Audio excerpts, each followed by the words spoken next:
Welcome. We do have quorum, so let's get going. Welcome to meeting 1995 of the Toronto Transit Commission. Are there any declarations of interest? No?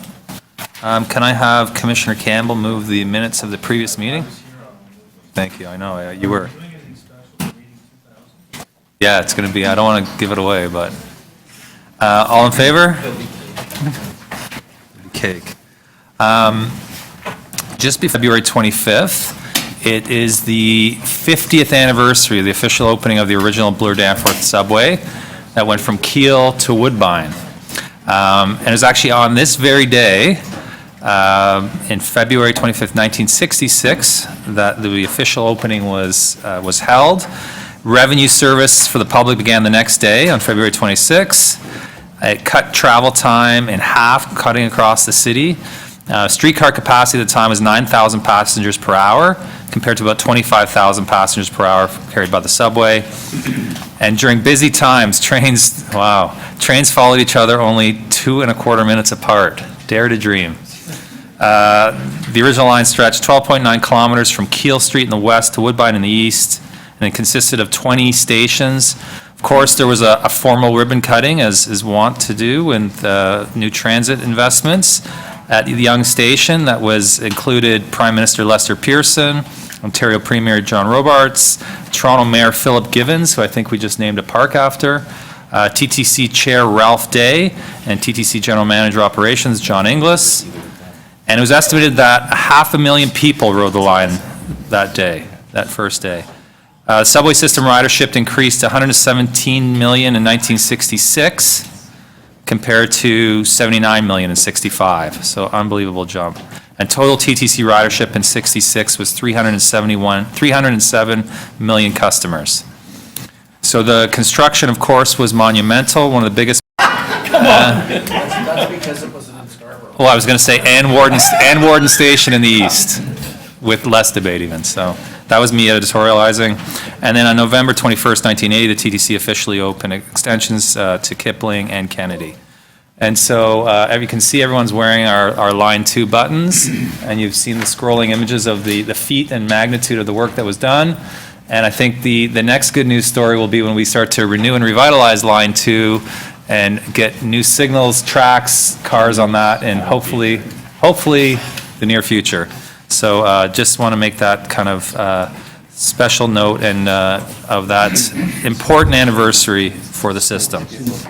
And I think Vince was just starting at the, okay. Starting school. Just starting school. Okay, so let's just go through the agenda. Item 1 we'll hold is the CEO's report.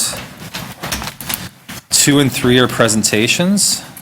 Oh, and 4. So, I have a suggestion on 11. Could we advance 11 so it comes after 3 and 4? yes. They're sort of related. Yeah. There's deputations, Yeah. the same people. Yeah. The other thing is I'm going to move up the minutes, the ACAT minutes, to go just ahead of that. So we'll go That's a good idea. 4, Yep. 11, sorry, 4, where are the ACAT minutes? 15, 11. If that makes any sense? Yep. We have in-camera items, so we're not going to deal with those yet. Item number 8, TYSSC procurement authorization amendments to various TYSSC consultant contracts.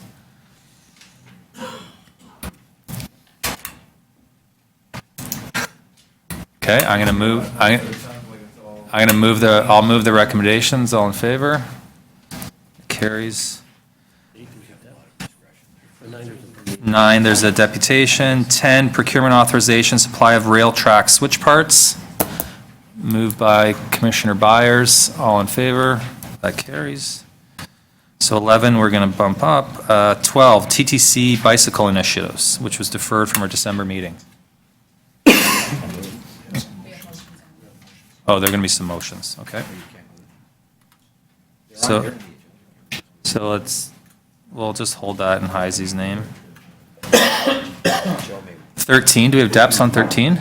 Nope. Okay, so 13 is changes to TTC bus routes in the Eglinton corridor for line 5. Questions to speak? I'll move staff recommendation. All in favor? So 14 is a quarterly report that details all the outstanding requests we've made or work that's being done, which is helpful. The only thing I would say before moving this item or receiving it is, if 17 is correspondence from Councillor McMahon on the Danforth garage, we'll refer that to staff. Move to refer that to staff. All in favor? That carries. I think there are new business items. Yep. So item number 18 is from Commissioner Campbell on behalf of Councillor DiCiano. So we'll add that as number 18. All in favor of adding that to the agenda?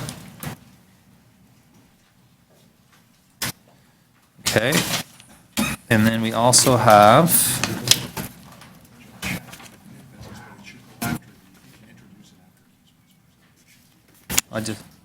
so I have a new item. We'll call this number 19, a motion on the Scarborough subway extension, and it's a staff report just to request staff to report back on how we'll be supporting the revised scope of that project. So just as a vote to add it to the agenda. All in favor? For discussion.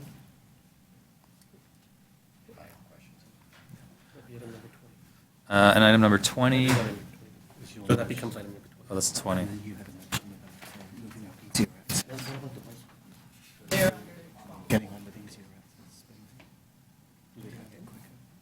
I'm going to do that, Jordan. I'm just going to, I don't think I have that ready. Okay.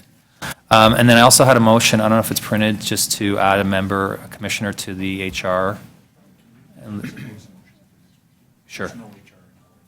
Okay, okay, fair. Okay. So we good? With that, we move to item number 1. We've approved the previous minutes.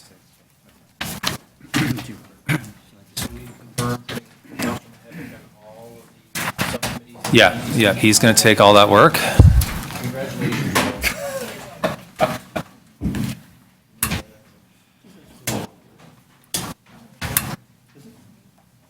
So we'll start with our first item as always, which is the CEO's report, and I'm assuming everyone has read it. The new format has been helpful, and it's definitely dense. So if our CEO can maybe highlight a few items, and then we can move to questions. Okay.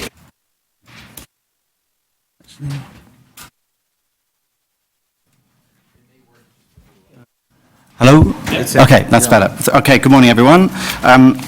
Largely take it as read, but just a few points I want to make. First up, we're progressively making the report better. So some of the TBAs to be advised or TBDs to be decided in the previous version, which you saw in the new format last time, have now been completed. So progressively, the report will be completed as we move through the next few meetings. So we'll continue to populate those areas that are still unpopulated. Headlines from me, really. This is period 12 data. So this is a useful time, as my commentary says, to look back at the previous year in totality. So we're looking at the whole of 2012.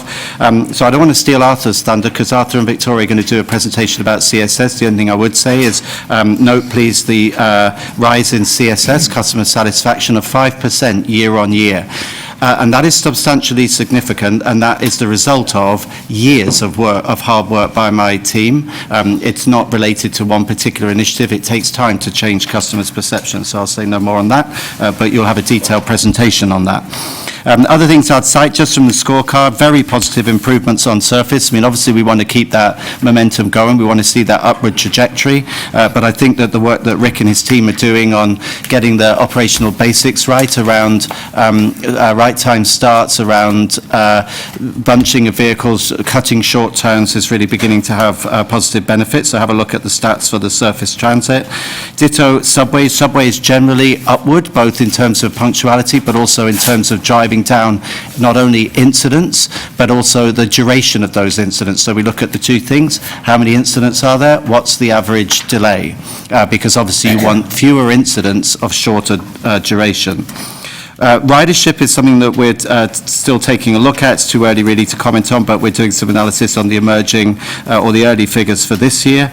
And then the final thing I was going to highlight was we just had our first ever Employee of the Year Gala. It's a key part of our rewards and recognition strategy, which is part of overtly recognizing excellent performance, which is, we'd like to think, becoming the norm across the TTC. I think in the past, the TTC didn't really acknowledge good performance by people.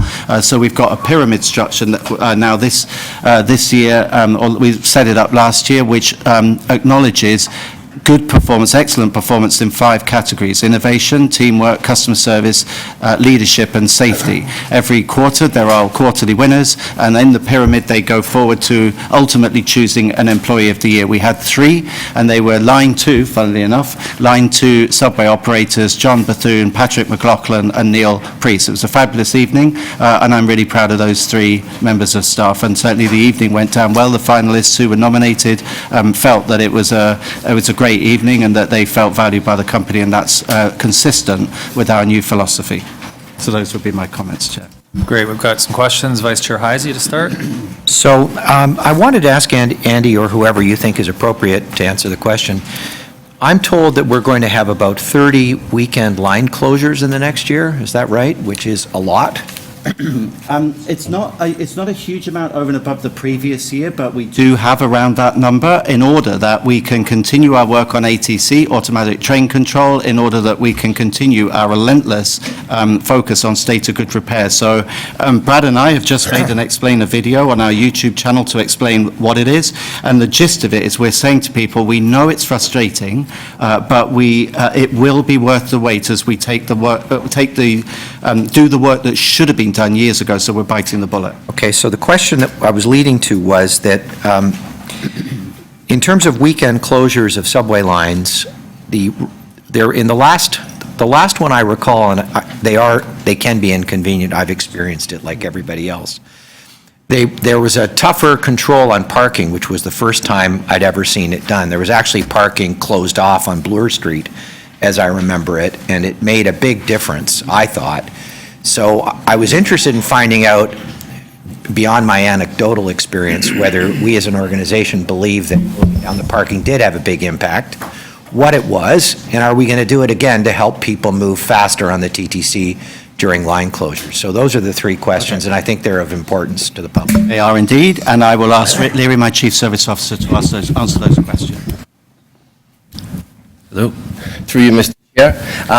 You are correct. On the December 5th and 6th diversion that we had between St. George and Kiel, it was the first time we actually worked with the Transportation Parking Authority to reduce parking spots so that we could pass through at a much quicker speed through.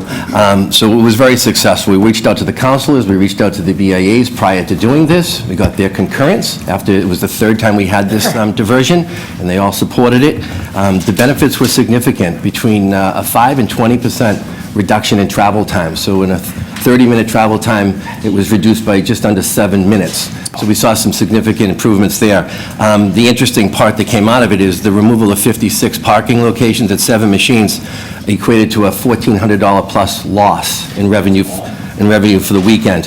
So the Transportation Parking Authority has agreed. We just recently sent them our projected closings for this coming year. We're working with each one of them, the closings, to see where we could reduce parking, primarily at the subway stops, so we can get in and out quicker. But there'll be more to this in the future. We've also agreed to just accumulate the lost revenue, so we know at the end of the construction season what it amounted to, because it will affect their budget. My next question relates to that. So have you done a time value analysis for passenger time gain as a result of getting rid of the parking, so you can compare it to the loss of parking revenue to the parking authority? I would think that's a trivial number by comparison. Do we have any take on that?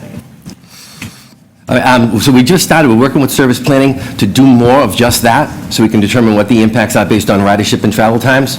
So again, there'd be more to come. This was the first time we actually did some true measuring of the travel times on this to try to get that improvement. So you're from the Boston system, right? That's correct. So Originally. this is the first time I think that this has ever happened in the city, where we closed parking during a subway closure line. is this rocket science? Have they ever done that had they ever done that in Boston? It's very common practice in the industry when you do limited closings and limited removal of parking. We're looking at a number of different possibilities in the future just to do things differently to expedite the movement through the diversion area. Okay, so, and will we get a further report on this? We will be getting a report on this? We can prepare that. Okay, so the last question I had was about employee absences. I saw a rather disturbing chart about how it looked like we were doing really well in employee absences. They went down quite a lot from, I think, 7.5 to 6.5. That is page 37.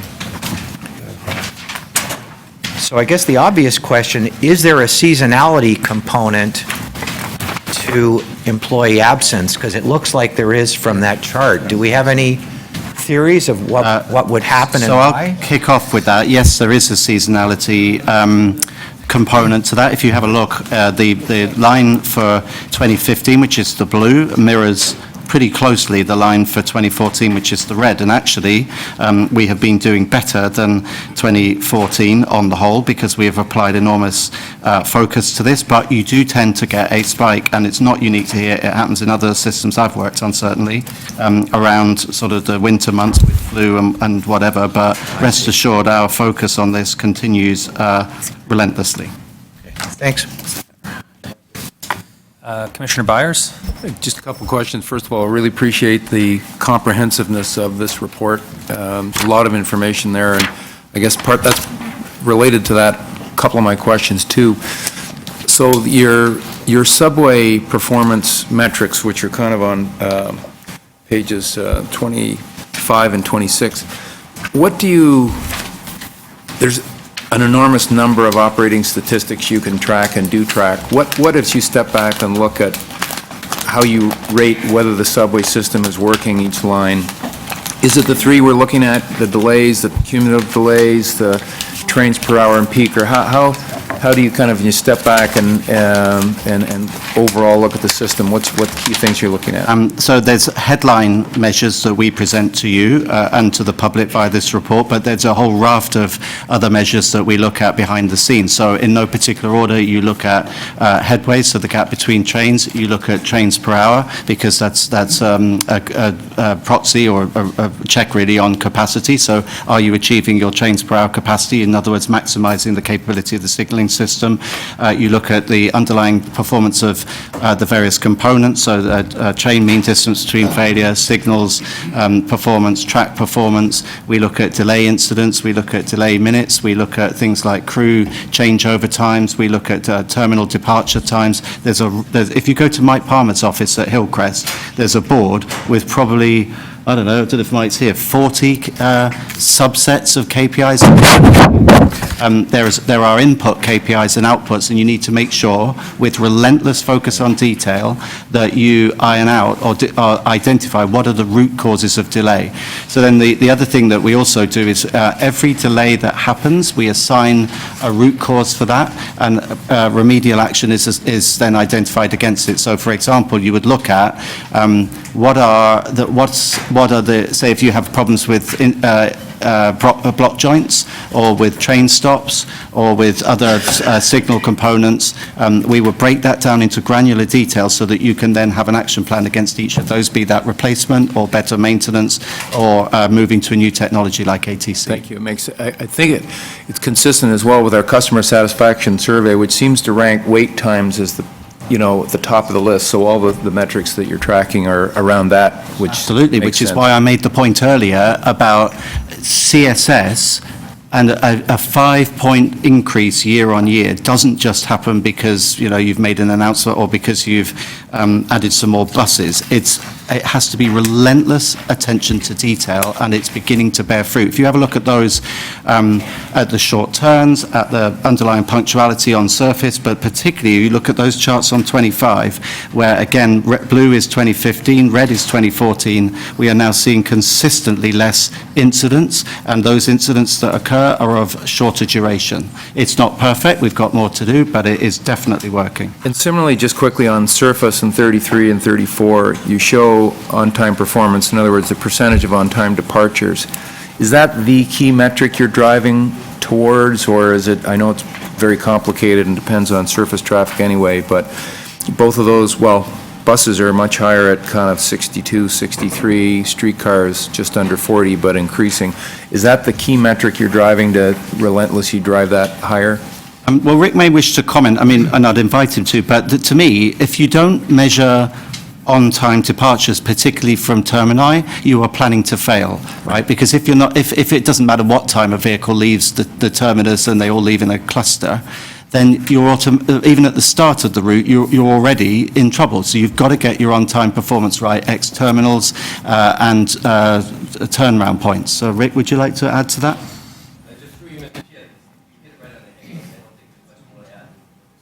Perfect. Thank you. Commissioner Campbell. So just looking at the time between breakdowns, at what point do you raise the target when you've been above the target for a consistent period of time? My answer would be, and Gary may wish to comment on this, my answer would be, and we've done this, we did that for escalators, we increased the threshold because we're not into soft targets, we wanted them to be stretch targets. But when you know that there is a sustained improvement, then you should increase the threshold rather than, but it's got to be sustainable. There's no point in us being heroic and saying, right, we're going to have 99.9% when you're around 60%. I think the time will come soon where, because we're having this improved performance on bus with the attention we're putting on bus maintenance and CLRVs and ALRVs, we should up that target. And have a look at the train performance. The train performance for TRs is on a par with Asian metros. So that train performance is up. Can we expect that it will stay above target? Because I noticed that it's been over target since August. So is that a trend that is going to continue? I think it will, mainly because when those trains came out, the traction was pretty good, and normally with rolling stock, you have two areas of weakness: traction, in other words, the motors, and doors. Traction's pretty good. Doors were a nightmare when we first got those trains. We had to make all sorts of changes to the door cycles and to the door reliability on the cab door particularly, but also on the passenger doors, and we have done a lot of work with Bombardier to get to the root cause of what the problems are, to redesign them, and to iron them out such that door defects have now dropped right away. Gary, do you want to add to that?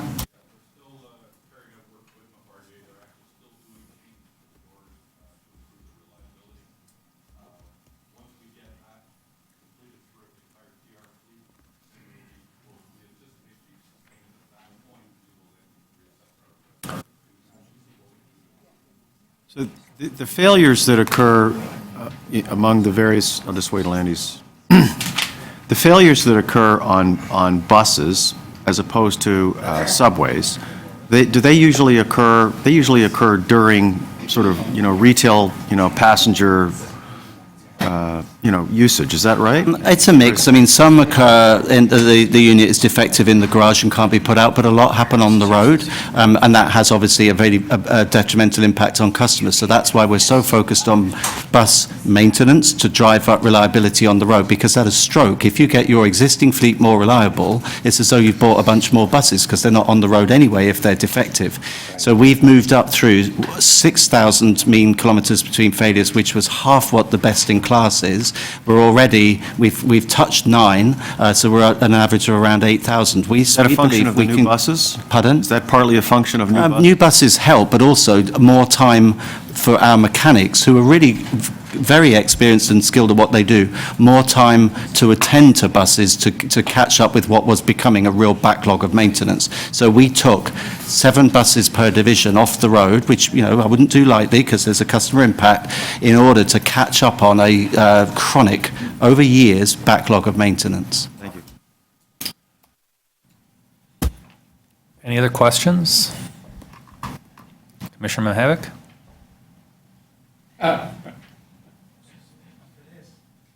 Okay. Well, I'll move receipt of the CO's report. All in favor? It carries. Item 2 is a presentation, and we have the city chief planner joining us to provide a presentation on coordinated transit planning in Toronto that some of you have seen either as in your councillor capacities or in the public discourse, but she is going to...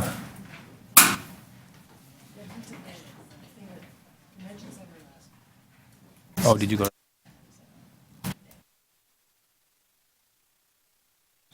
Yeah, sure. Is this the last commission meeting I asked for a presentation on King Street? Is this kind of it, or is this This is, big picture? So not the small? there's a passing reference to King, but this is the big enchilada. So we're still having the King Yes. Street one at a different time? So, I don't think yes. that's it, but... Yeah, it is here. It is coming. Yeah, great, thank you. Okay. So there's a technical problem with this presentation, so let's just work on that. Is it with all technology? Okay, so let's go to number 3, which is the customer satisfaction survey results. And this one includes the wheel trends, which I think is notable.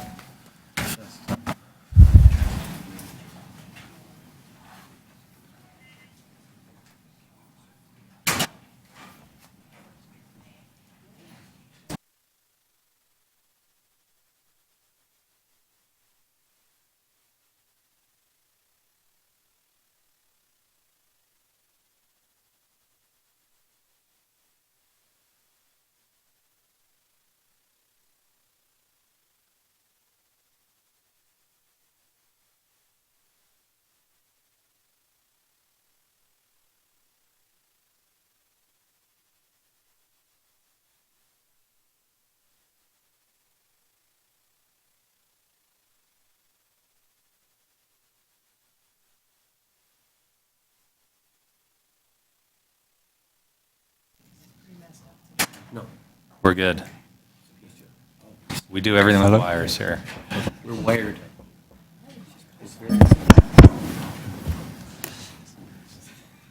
Welcome. Thank you very much. So as Andy has already mentioned already, that we're going to go through the customer satisfaction survey results for 2015. We've combined the survey results for both Wheel-Trans and the fourth quarter of 2015 for all the fixed route services into one report summarising last year's performance in the eyes of our customers.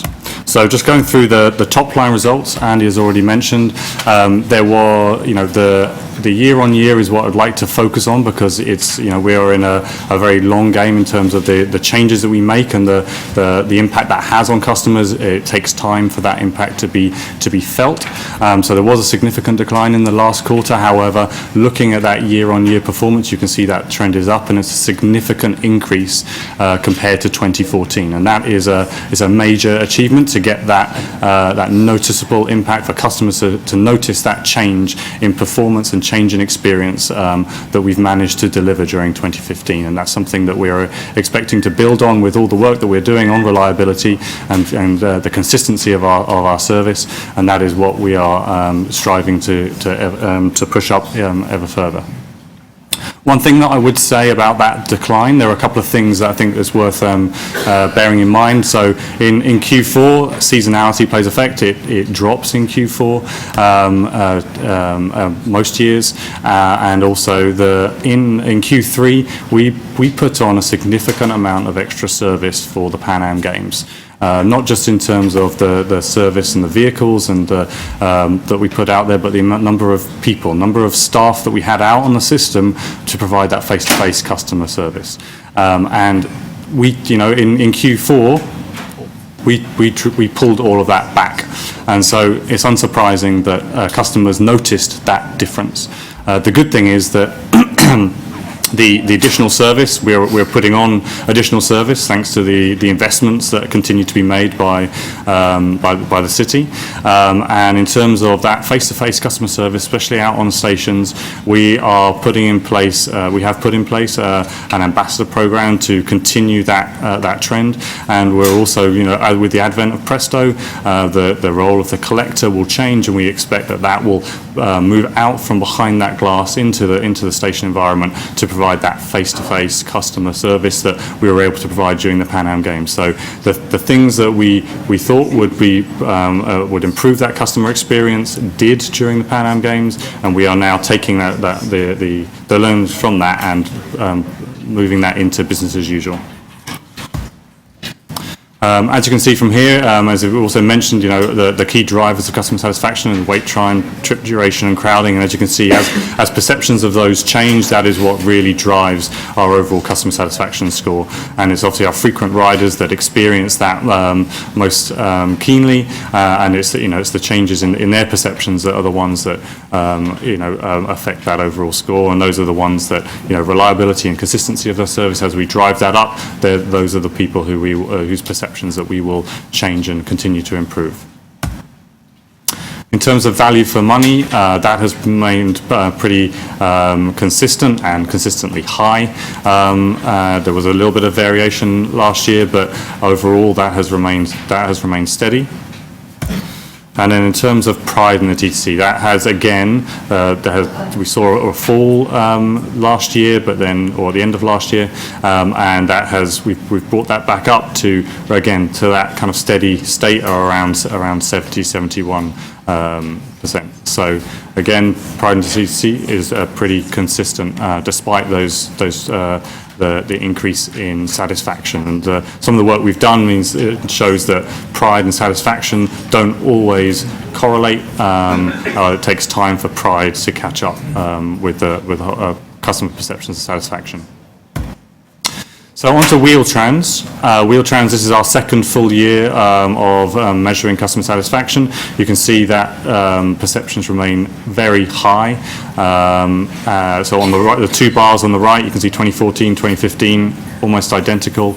On the left there, a third of our Wheel-Trans customers also use fixed route services, and you can see that their perceptions of our fixed route services compare very and align with the rest of the fixed route customers' perceptions of our service.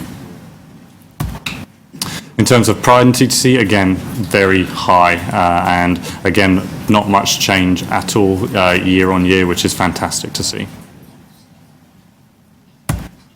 Just a couple of specifics to touch on.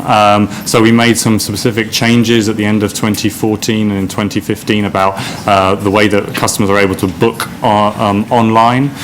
We also added staff to the customer service reservation centre, and you can see that that's had a significant impact in terms of how easy it is people have found to be able to book their trips. And based on following on the improvement in that area, you can see that their perceptions around being able to get the pickup and drop-off time that they've requested has, again, significantly improved. So it's great to see that the changes that we've made has had customers are still experiencing a significant improvement, and overall satisfaction has remained high. So just in summary, I've shown you this slide before, but there's significant changes over the last few years to a number of key areas across each of our fixed route services. Wheel-Trans is obviously high already in terms of satisfaction, but you can see that the drivers of customer satisfaction there are slightly different to the fixed route services. But it's a positive story to tell. And so just in terms of looking ahead to 2016, again, just to reiterate, it's the reliability of our system really will drive the underlying satisfaction from our customers, and that is where we are focusing all our efforts. The consistency of the experience as well, so not just the reliability, but the consistency of those interactions, the consistency of their use within that service, again, is a key aspect of that. And then on terms of Wheel-Trans, just again, something that's a following presentation will go into a bit more detail, but there are going to be some changes in the way that Wheel-Trans operates and the eligibility around that. So you'd expect that there will be that may have a significant impact in terms of the way that customers perceive that service and the satisfaction around that service. Obviously, everything that we are going to do and everything that Eve's going to talk about is around making sure that the perceptions around Wheel-Trans service remains high, but that will be a significant change to people's experience. And that's it. Great, thank you very much. You have a few questions. I'll start with Vice Chair Heisey and then go to Commissioner Byers. It's a little embarrassing to have been on this board for about 3 years to wait to ask this question, which is, what does pride mean? I got to tell you that I like the idea of it, but I know it's in our mission statement. I really don't know what it means. I'm not sure what it's intended to capture, because it's a term that has a wide range of possibilities for any particular person. And it's not a term that I would have dreamt up if I was going to. So could you tell, for the benefit of the people who've been here less time and the people who've been here a long time and didn't ask the question, me, what you think it means, what you're trying to capture, and why it's valuable, because it's a concept that is repeatedly raised in presentations. So let me take a crack at that, and then Arthur can fill in when I get it wrong. So the first part of that is, you're quite right, it's in our mission statement, so we think it's an important thing to track. We know it means different things to different people, and we've done some focus groups to try and measure what it means, but it's clearly correlated to a long-term advocacy role for the TTC, as opposed to how they felt about their individual journey. So when we're talking about the customer satisfaction, we are very clearly focusing people on your last trip, so we can capture how they felt on that trip as opposed to how they feel about the TTC in general. The pride question is most to go to more of that emotional connection that people feel, so they'll be advocating for us. And as Arthur said, it sort of has a longer-term lag, and the work that we have done shows that pride typically has to do when somebody has gone above and beyond what our core service offering is. So when we did some focus groups, the stories we heard around pride and what would make people proud are the individual interactions that somebody has that makes them feel safe, makes them feel proud of the city of the whole, and makes them feel proud of the role the TTC plays in building the city. I'm really happy with the TTC, and I tell my friends, which I do actually, to take the subway and not cabs. You would constitute that as pride in your findings? Yeah, so That's sort of internal. It plays into that advocacy role. Okay. And it plays in, one of the interesting things is we find about a quarter of our customers, which we really call our key advocates, give us both a 9 and a 10 on customer satisfaction, but also give us a 9 or a 10 on pride. So talking about what are the individual activities we can undertake to capture some of that and turn them into greater vocal advocates for our service. Commissioner Byers and Carol, and then Adams. I'm actually glad you asked that question, Vice Chair, because I was struggling with this metric myself. It kind of seems, I get it, and maybe as we look at the strategic plan next time, there's a slightly different word or concept we can capture. But I want to do the page before this one, if you could, want to make sure I just understand your methodology. So these factors, are these the ones that our customers tell us are important to them? That's how you rank them, or do we give them to customers, and how does this work? I'm just curious as to the methodology as to, because this is a pretty important page right here in how the data is gathered. I'm curious as to... It is. It's quite a technical thing, so I'm going to let Victoria just go into the detail about how these are derived. And I think, this question... Oh, sorry. Okay. So basically, it's based on the regression analysis.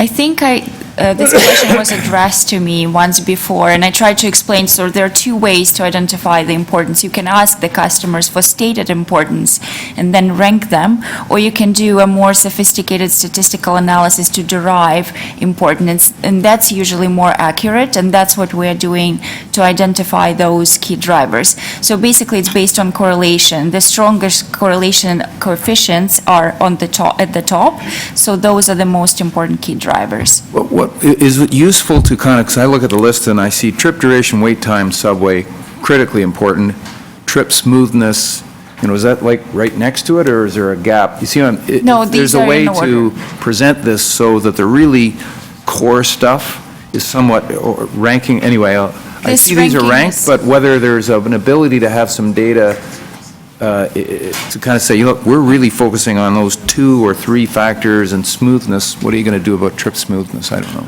But, Anyway, you got my concept. Yeah, so there are other attributes that aren't on this slide. But these are considered the key ones to focus on.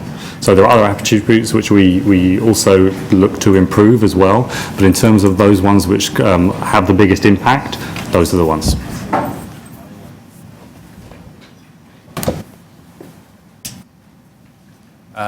Commissioner Carroll? Yes. My question, is that thing working? Again, committee room 2, the lights don't work. The two slides, I think it was 6 and 7 or 7 and 8, about the difference between their pride in the service and value for money. I think I heard you make a comment that led me to believe, okay, wait a minute, this is the opposite of what I've been reading into this. I think you made the comment, it takes a while for the pride question results to catch up with value for money? So with satisfaction. With satisfaction, oh, okay. Because when I look at value for money, I'm always looking at that to look for signs that we're done with fare elasticity and we can't do any more fare increases ever again. But we're still pretty high up there in terms of value for money, but the pride is significantly lower. It's down in the 60s and 70s, I think.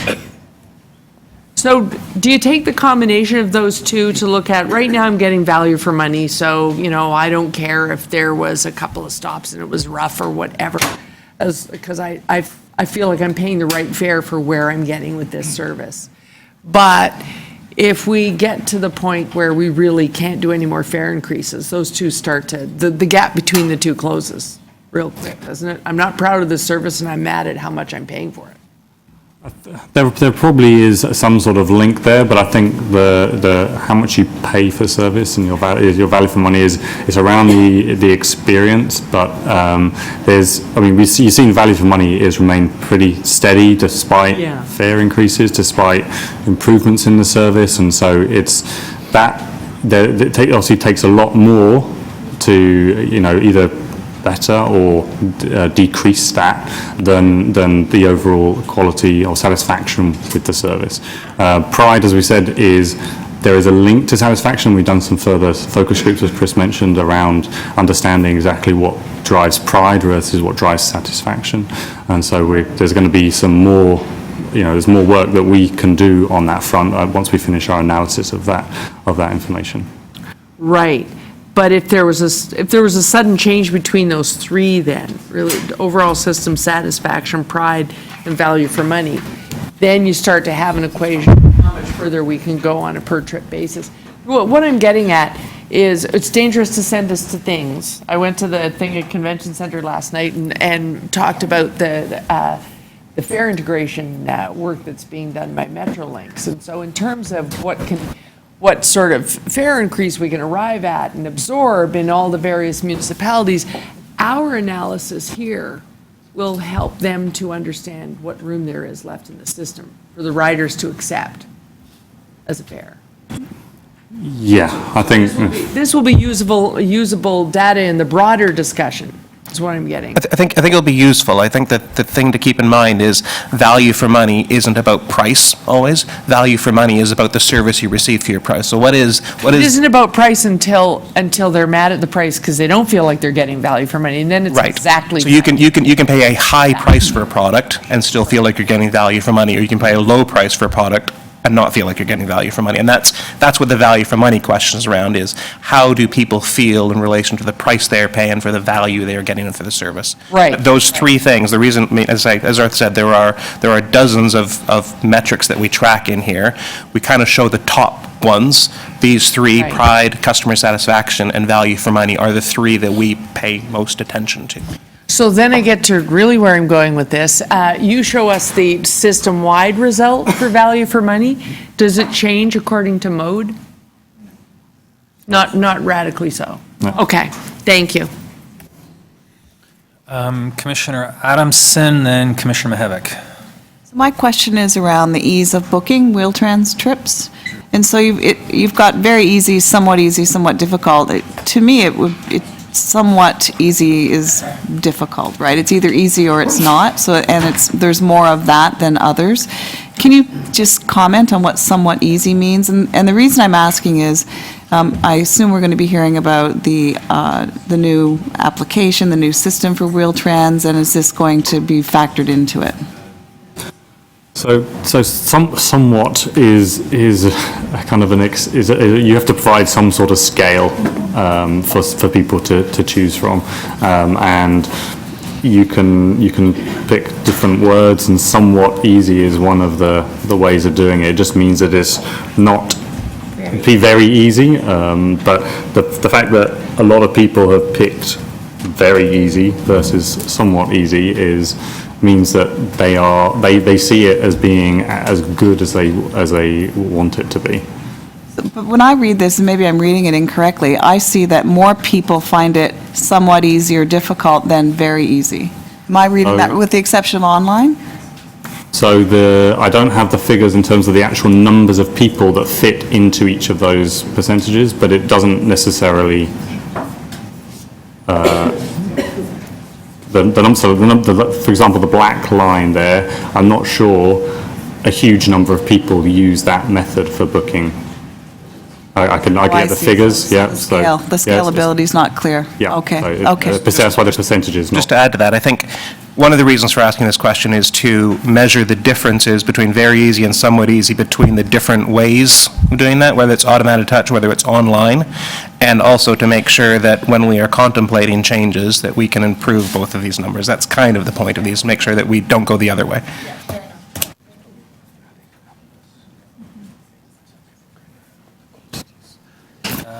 Commissioner Mihevc. Yes, thank you. Thank you. I'm trying to get a handle on, given that we're getting these presentations regularly, how much weight we should put on them. Is it possible for us to be, say, going in a negative direction around, call it wait times, but have a more positive perception because we've just hit a good spot and we've done some good PR and that kind of thing? Is that possible? I guess it's always possible, but given that the wait time is one of those key drivers, you expect that to override any kind of communications campaign that we might put out there to try and influence people's perceptions around the service that we're putting out. Because at the end of the day, what you're measuring, is it not the case? You're measuring perception. Yep, correct. You're not measuring actual, say, around wait times. You're not measuring whether we're going in the right direction. You're measuring whether people perceive that you're going in the right direction. Yep. So there can be many moments, and, I'm thinking of a case in my own ward where we had a big fisticuffs around perception, and all the indicators were going in exactly the opposite direction. We were improving on every single front except perception. And I think quarter four is kind of points to that as well, is that there were no significant declines in our reliability, our performance, but perceptions around our service based on other factors meant that changed how people were satisfied. So just to give weight to this kind of report, it would seem to me, and I'm just wondering your opinion on it, or Chris's opinion. Of course, we want to measure perception, but perception has to be placed in the context of also other key indicators like, wait times, cleanliness. Like, are we actually? We used to do an audit around cleanliness, and we had auditors going around saying, we found 100 pieces this month, we found 80 pieces this month. The perception might be going in the wrong direction, but in actuality, the cleanliness might be going in a positive direction. So this is one indicator that you're highlighting, but there are many other indicators that it would actually say how we are doing, and it might take perception to catch up to it. May I just comment on that? Sorry to butt in. Well, we do all that, Commissioner, Yes. and that's what's in the CEO's report. They're much more objective results. Things like cleanliness is showing a marked increase, but also the realities of things like punctuality, numbers of short turns, which aren't subjective. They're not people's opinions. They're facts. They're based on data. That's the CEO report's KPIs are largely objective. Yeah, so then and I appreciate those, and those are actually good indicators to me. But we do get these presentations regularly, and I would just simply say, well, I can speak at the time, but it's only a sentence or two. I think this has to be put in the context of other indicators, and it's not the only thing, frankly, that I want to look at, is what people think about us. I want to know how we're really doing by objective criteria. Other questions? I just have a quick couple of questions. As we look at, obviously we're concerned with the trend lines and that we're moving in the right direction on all these metrics. Have we ever looked at other, the obvious would be transit providers, but other service agencies that do this kind of work and this kind of customer service satisfaction surveys? And obviously those who then have it in a public domain, to see if there are any broad trends, or that we are somehow in step or in line or exceeding potentially what other, agencies. Does GO do something like this? Do other regional transits? So yes, they do, and we're part of Comment and Nova, where there is every year there is a report that is done where we have an overall view of customer satisfaction across lots of different agencies around the world. As to overall kind of trends, not that I'm aware of, but that's something we can take a look at. And I wonder, just say from a GTA perspective, when we try and look at transit in a more regional perspective, if there's a dip in a month in our survey numbers, is it shared across all transit providers because everyone's just kind of pissed off that their time to get to work is slower than it was previously? So I haven't. We can look into that and see if there is any kind of correlation. Okay, great, thank you. But I know that, for example, GO, they don't do it quarterly, so it will be Okay. difficult. Sorry. For example, GO Transit, they don't, to my knowledge, they don't do it on a quarterly basis, so it may be difficult to look at month-by-month data. I believe they're doing it like twice a year or something like that. So. Okay, And great. the only thing I'd add to that, I think it goes back to the previous questions around perception. Perception rises, and perception is driven by the things that you expect your city and your transit agency to deliver to you as a customer. And those perceptions of different transit agencies and what they should deliver, what their service proposition is different to in Toronto. So although you can get some good comparators where people are going up and down, this is around the promise that we are making to our customers, and do they think we are actually delivering on that promise? Now, you need to measure the actualities of that too, but perception is reality in any business you're in. If people do not believe that we are delivering to what we say we are delivering, then we're not gonna win. Okay, thank you. We actually have a deputation on this item, so if we could just, I don't think there are any other questions for the presenters. Do you have oh, sorry, go ahead. We do have one more question. Yeah, sorry, I thought I had my hand up earlier. Thank you, Mr. Chair. So I was just looking at your page 15 and 16 that makes reference to safety and security. I note that total offenses against customers increased in December for the second consecutive month. Sorry, that's the CEO's report. Or we're not on, oh, okay, so I got here. All right. Thank you. So I'll ask you Thanks for waking up. offline. Other, Thank you, Counselor. other questions? Yeah, sorry, we probably should have done the deputation first, but we will do the deputation, and then if people want to speak to the item after that, we can, with those comments in mind. So we have Bernard Lung is here. Oh, there he is. Want to come on up? We'll set you up at a microphone and give you your 5 minutes.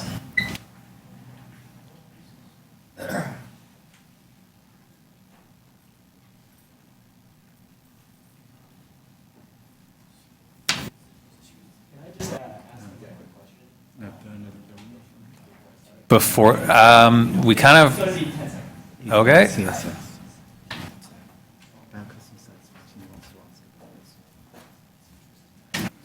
Unorthodox? I'll start the time. Yeah, right. So, I heard you connected with John. Welcome. Your time started 10 seconds ago, so go for it. Okay, I was just asking because part of the presentation wasn't, I guess, used. but was on the website and was posted. So anyway, my name is Bernard Leung. I am a avid transit user, and I do have a Presto card and use streetcars, subways all the time.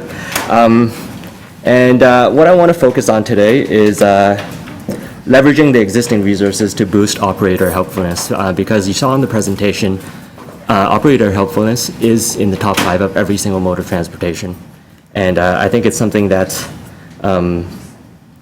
who've actually talked to hundreds of drivers, listened to pretty much thousands of stories, can actually share some input, right? So when we mention bus drivers or streetcar drivers, the general consensus is that everybody has their horror story of you know, I guess, times where they felt they might not have gotten the best service. And even within council, I've heard in council meetings that, you know, whenever there's a poor performance report when it comes to service or whatnot, right? Somebody's going to ask, was any of this because of operator faults, right?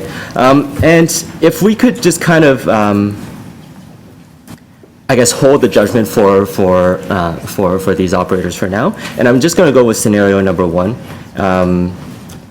So imagine this, it's a cold night, minus 20 degrees. It actually was the coldest night of the year. And I'm just using this as an operator story. So there's a lady who just found a new job, got onto the Queen streetcar at 2 in the morning, and asks, how do I get back home to Jane and Finch? This lady got onto the Queen streetcar, East End in the beaches. Long way from home, right? But, you know, she found a new job. It pays more than what she could have gotten at Jane and Finch. Fantastic. Operator knows that there is a lot of changes to the Blue Night line. So, and he doesn't remember exactly where all the routes are. Goes and looks at the service stops, or at the service stop shelters, there's usually a map. There's a Blue Night map. Looks at the Blue Night map, refers her to Roncesvalles and Queen, take the I think it was the 323 bus or whatnot, all the way up Jane. Fantastic, operator feels great. Operator gets home, something doesn't sound right. Checks online. The map on the service stops, every single service stop and every single subway station is out of date. So on a minus 20 degree night at 2 in the morning, the operator left this lady stranded at Queen and Roncesvalles, looking for a bus that doesn't exist, right? And so the operator goes back to the division the next day, you know, finds out, tries to figure out how we can resolve this problem. The clerk tells the operator, write a miscellaneous report. You know, it'll get sent up to management, they'll get it fixed. For the next month and a half, almost 2 months now, because that was in the beginning of January, the operator watches every single day as none of that changes. Looks at the subway stations, subway station maps, looks at the service stop maps, nothing changes. Every single day he sees people misled by the outdated map, right? Second scenario. This is another operator. Loves the new changes to the Queen streetcar line, starting in January, dividing the line into 2, getting service, reliable service through both sections. Notices at 2:40 in the morning. So night service. 2 streetcars are scheduled to leave together at Humber Loop towards Long Branch, and then leave together or leave 3 minutes apart from Long Branch back, right? And was aware that, you know, bunching is an issue. I guess public perception of bunching is an issue, even though this was. I've stopped your time for a moment, but you're getting close to. Okay. So. Yeah. So anyway, the operator goes to the division, tries to think of some solution to kind of get this reset. The supervisor goes, well, it happens, right? And all these stories, there are thousands of these stories through all the divisions in the TTC of operators still caring, but becoming demoralized as these situations happen. right? So I just want, if there's a way for operator helpfulness to go up, maybe make use of all these resources that operators can give, right? The operators who still care. I know there are a lot of operators who might not care anymore, right? But there are a lot who still care. Give them an opportunity, right? Maybe instead of making them write a occurrence miscellaneous report for that first scenario, have them be able to email one person that would actually respond and say, you know what, we forward this. Maybe I to just suggest if the there's communications. more granular suggestions you have, that if you have them written down, Yeah. you can email them to myself or to the clerk so that we can distribute it to the rest of the board, just because we're at over 6 Okay, minutes. I'm sorry, yeah. So thank you very much. All right. Thank you. Any questions? Yeah, one question. Thank you, through Mr. Chair, and thank you very much for coming in today. I just want to confirm, I think you were describing those two examples as scenarios. Yeah. Were they real-life scenarios or scenarios that might have happened, or? They are real-life scenarios. I am the operator for these stories. Okay. So your submission to us is that at one level, the operators are trying, they have pride in their jobs, they want to help, Yes. like the woman, I think. Many do. Yeah, it's not just me, many do. Yeah, so that woman had to go, I think you said from Queen to Jane and Finch. At Yes. 2 in the morning. Yes. That's on a very cold night, and The whatever. coldest night of the year. Journey. Yeah. And you're saying that there are, I will call it, and I'll ask our other staff later on, some systematic failures that even as an operator who's trying to help members of the public get home safely and conveniently, there were problems that frustrated you, obviously would have frustrated that poor woman. Yeah, well, she was stranded. We have to improve our system somehow. Yes, and operators are willing to help, and I've seen it many times, right? So give operators a chance. Okay, and Right. your submission isn't specifically towards the Wheel-Trans report, because that's a very different. Well, I mean, this is for Wheel-Trans and all other modes as well, right?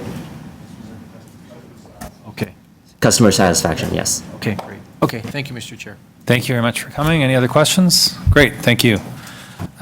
So people want to speak on this item? Commissioner Mihevik, I know, did.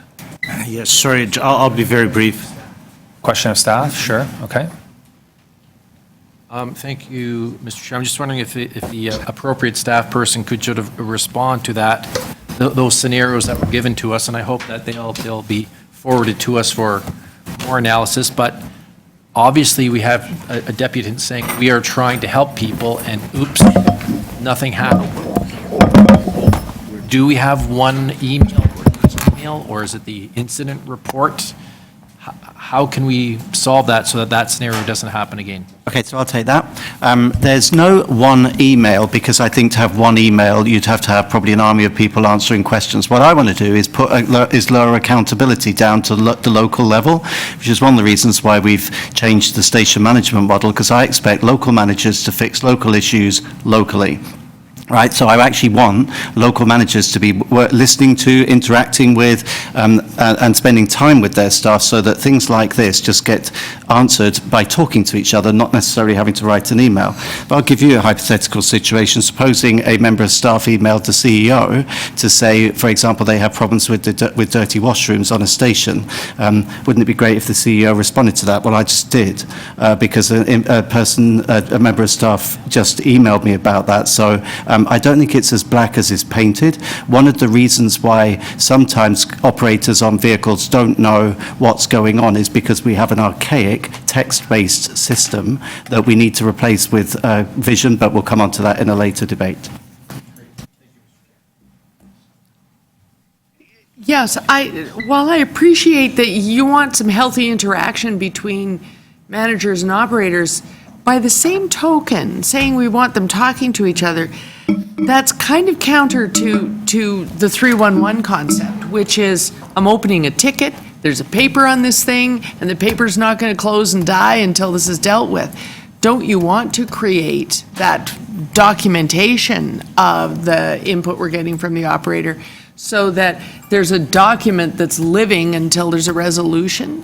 They seem to be the opposite approaches. So I think it's not binary, it's not either or, and in some cases we do. So we have joint health and safety meetings with our health and safety reps, and those meetings are documented and action logs are maintained such that both sides, management and staff, have have visibility of the status of items until they're closed to both parties' satisfaction. So that does go on. I'm just saying that what I want to avoid is a massive bureaucracy and paper trail when sometimes having a word with your manager, look, I've just seen an out-of-date sign on a bus stop.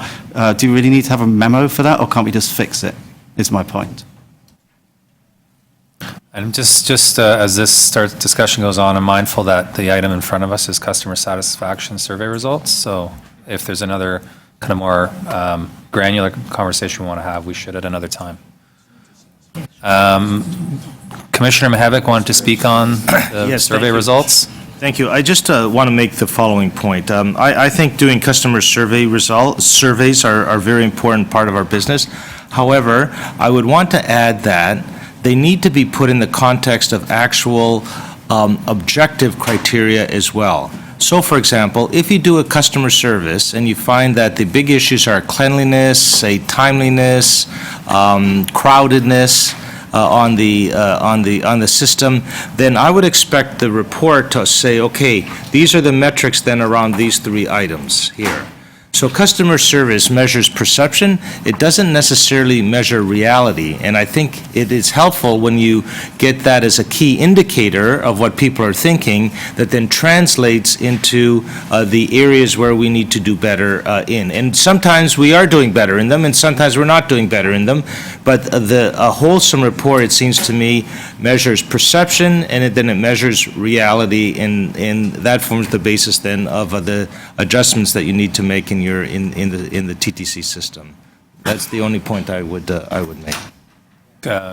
Just maybe further to that, and I agree, I think we have I commend management for the kind of information we receive. So first of all, regular contact with our customers, which we're tracking, but also a whole bevy of quantitative measures. So to be honest, I think I appreciate Councillor's point and agree with it, but I think we're given a whole lot of information which provides the Commission that nice balance. So appreciate that from the management team. And if I could just add, I think Commissioner Mihevc's bang on, but we have, pages of those metrics in front of us every month. And so if we want to literally have the agenda items combined or side by side to make that link more direct, that's fine. But the quantitative is here for us every month, and I think that since this commission's been in place, that's become much more robust, and it's something that we should continue to add to make sure that we are tracking not just things for the sake of it, but the right things that actually have an impact for customers. So I will move receipt. No, is it? Approval. Yeah, move approval. All in favor? That carries. And now back to item number 2.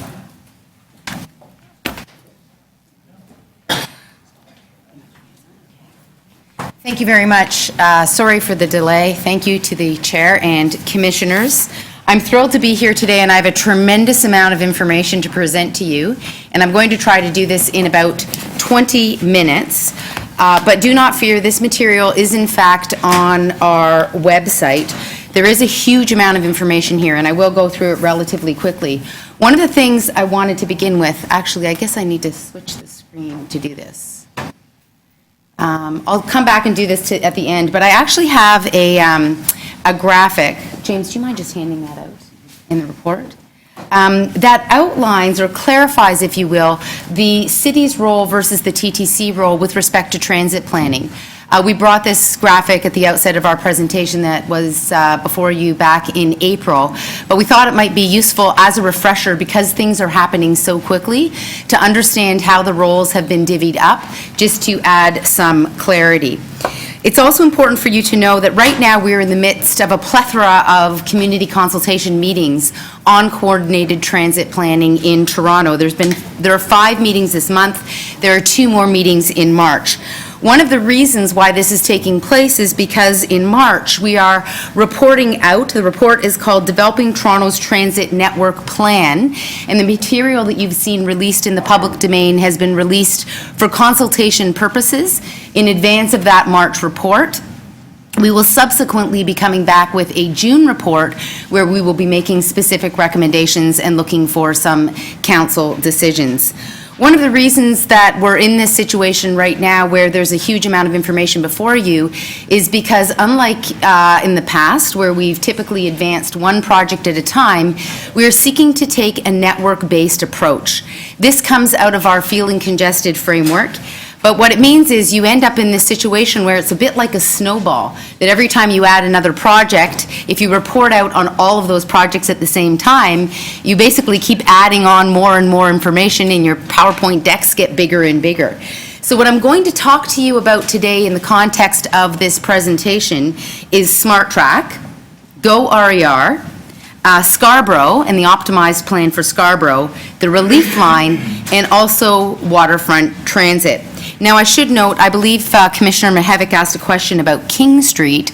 I will be coming back to your next commission meeting in order to talk about TO Core, which is a study we're doing looking at downtown growth. And in the context of that study, we are looking at transportation improvements, including surface transit.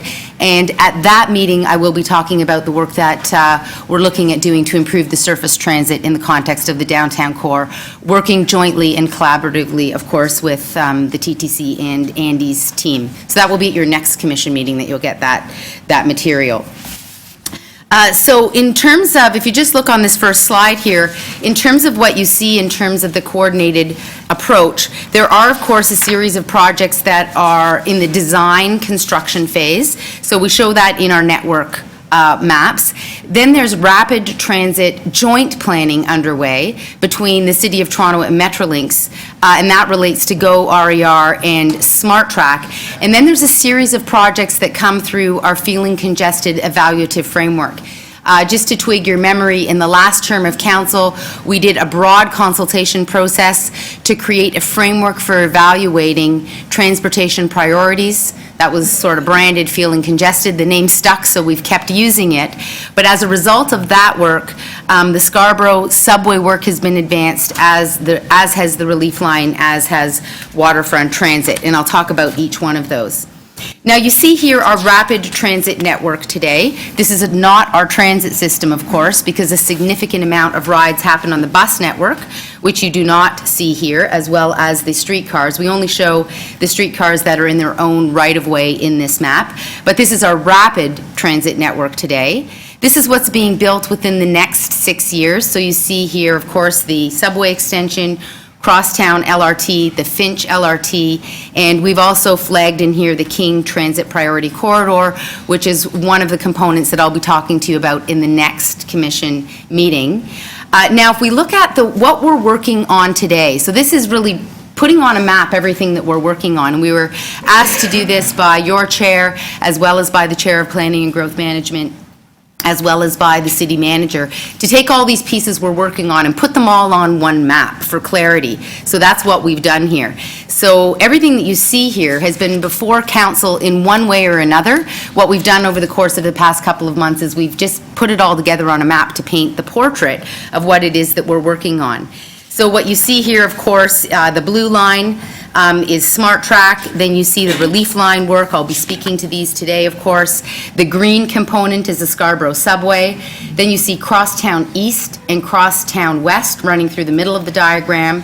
Then you see Waterfront LRT Phase 1. I will give you an overview of that work in this deck because that work has just begun. And then the three pieces on here, which you probably haven't seen anywhere before, which are really sort of the new pieces that we believe falls within the 15-year time frame, are the Steeles Rapid Transit, that might be BRT, the Jane LRT, and then the Young Subway Extension, which was identified in the Young Relief Network study by Metrolinx as a priority.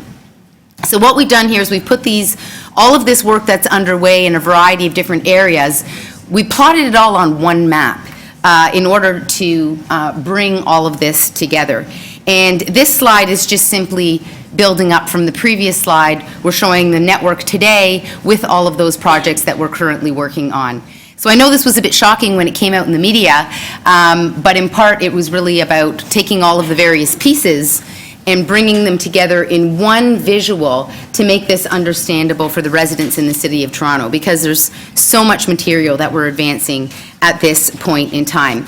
It's important to note that we recommend, these are the projects recommended to be built within the next 15 years, that the finance in the City of Toronto is working on the funding strategy. What does the funding strategy look like? That, of course, will involve identifying provincial contributions, federal contributions, and also a strategy for the City of Toronto contributions. So the funding component is advancing alongside of the planning work. It's very important to make that clear. So let me begin by walking through the various projects. Now, each one of these projects has a much bigger slide deck, and those slide decks are available on our website, and in some instances, with respect to Go RER, of course, is available on the Metrolinx website. But what I've done is just pulled out a few key slides for this presentation, but I urge you to go to the websites, because there's full websites on each one of these projects where we are posting all material, all reports, the consultation materials, and the panels for the consultation. So Go RER is the foundation for SmartTrack. We've been working very closely with the TTC and Metrolinx to assess the opportunities with respect to how these projects integrate together, asking what is the difference and what is in fact the same. As a result of this work, we've identified 4 key options with respect to SmartTrack scenarios. And I'm going to go through these quickly, but as I mentioned, we are reporting out in March where you'll see a fulsome narrative in our staff report around these scenarios, and we'll begin to identify some of the ones that we believe are viable and those that are not viable. But if you look at option A, for example, there's 5 new stations.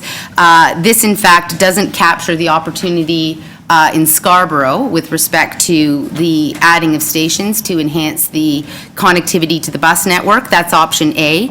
I'm just going to say the key points that differentiate these options. The second is option B. Now, option B assumes a 20-minute service. As we know, a 20-minute service is not the objective. The objective is to provide a higher level of service within the City of Toronto.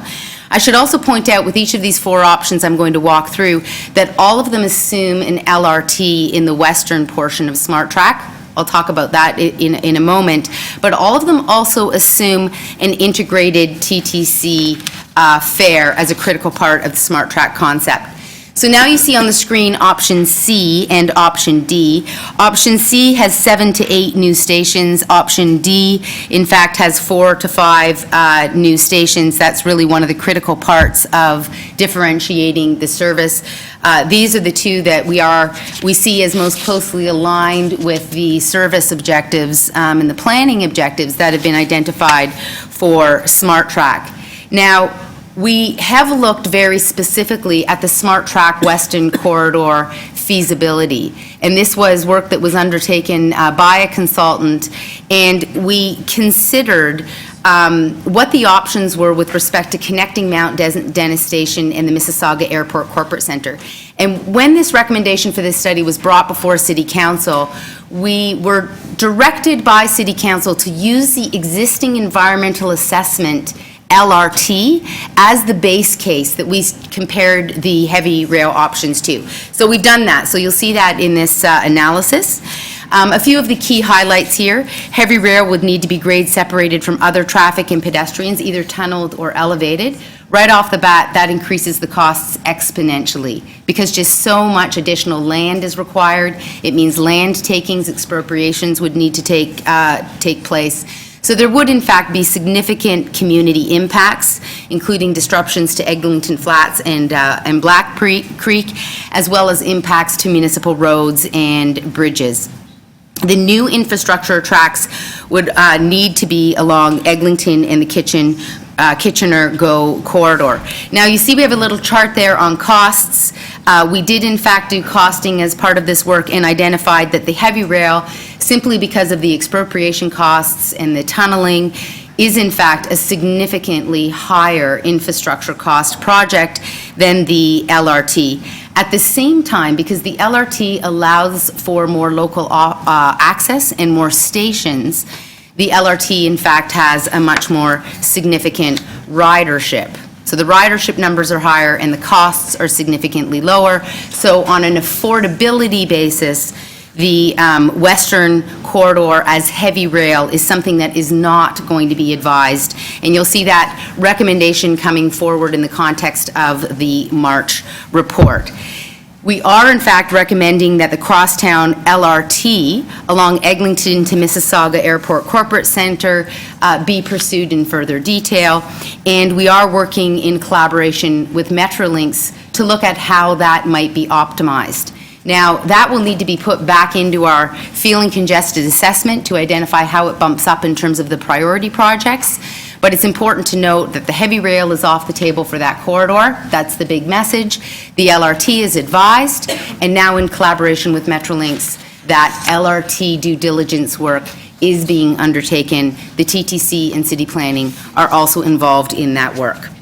So that's the Western Corridor of Smart Track. Now let's shift gears to the Scarborough Transit expansion.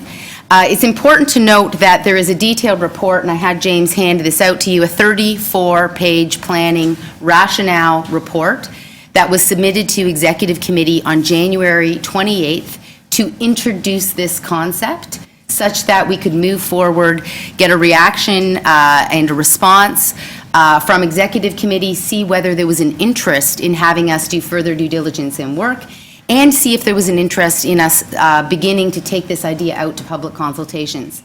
We had a unanimous recommendation from Executive Committee that we ought to move forward and take this optimized transit network plan forward into consultations and begin to do further due diligence.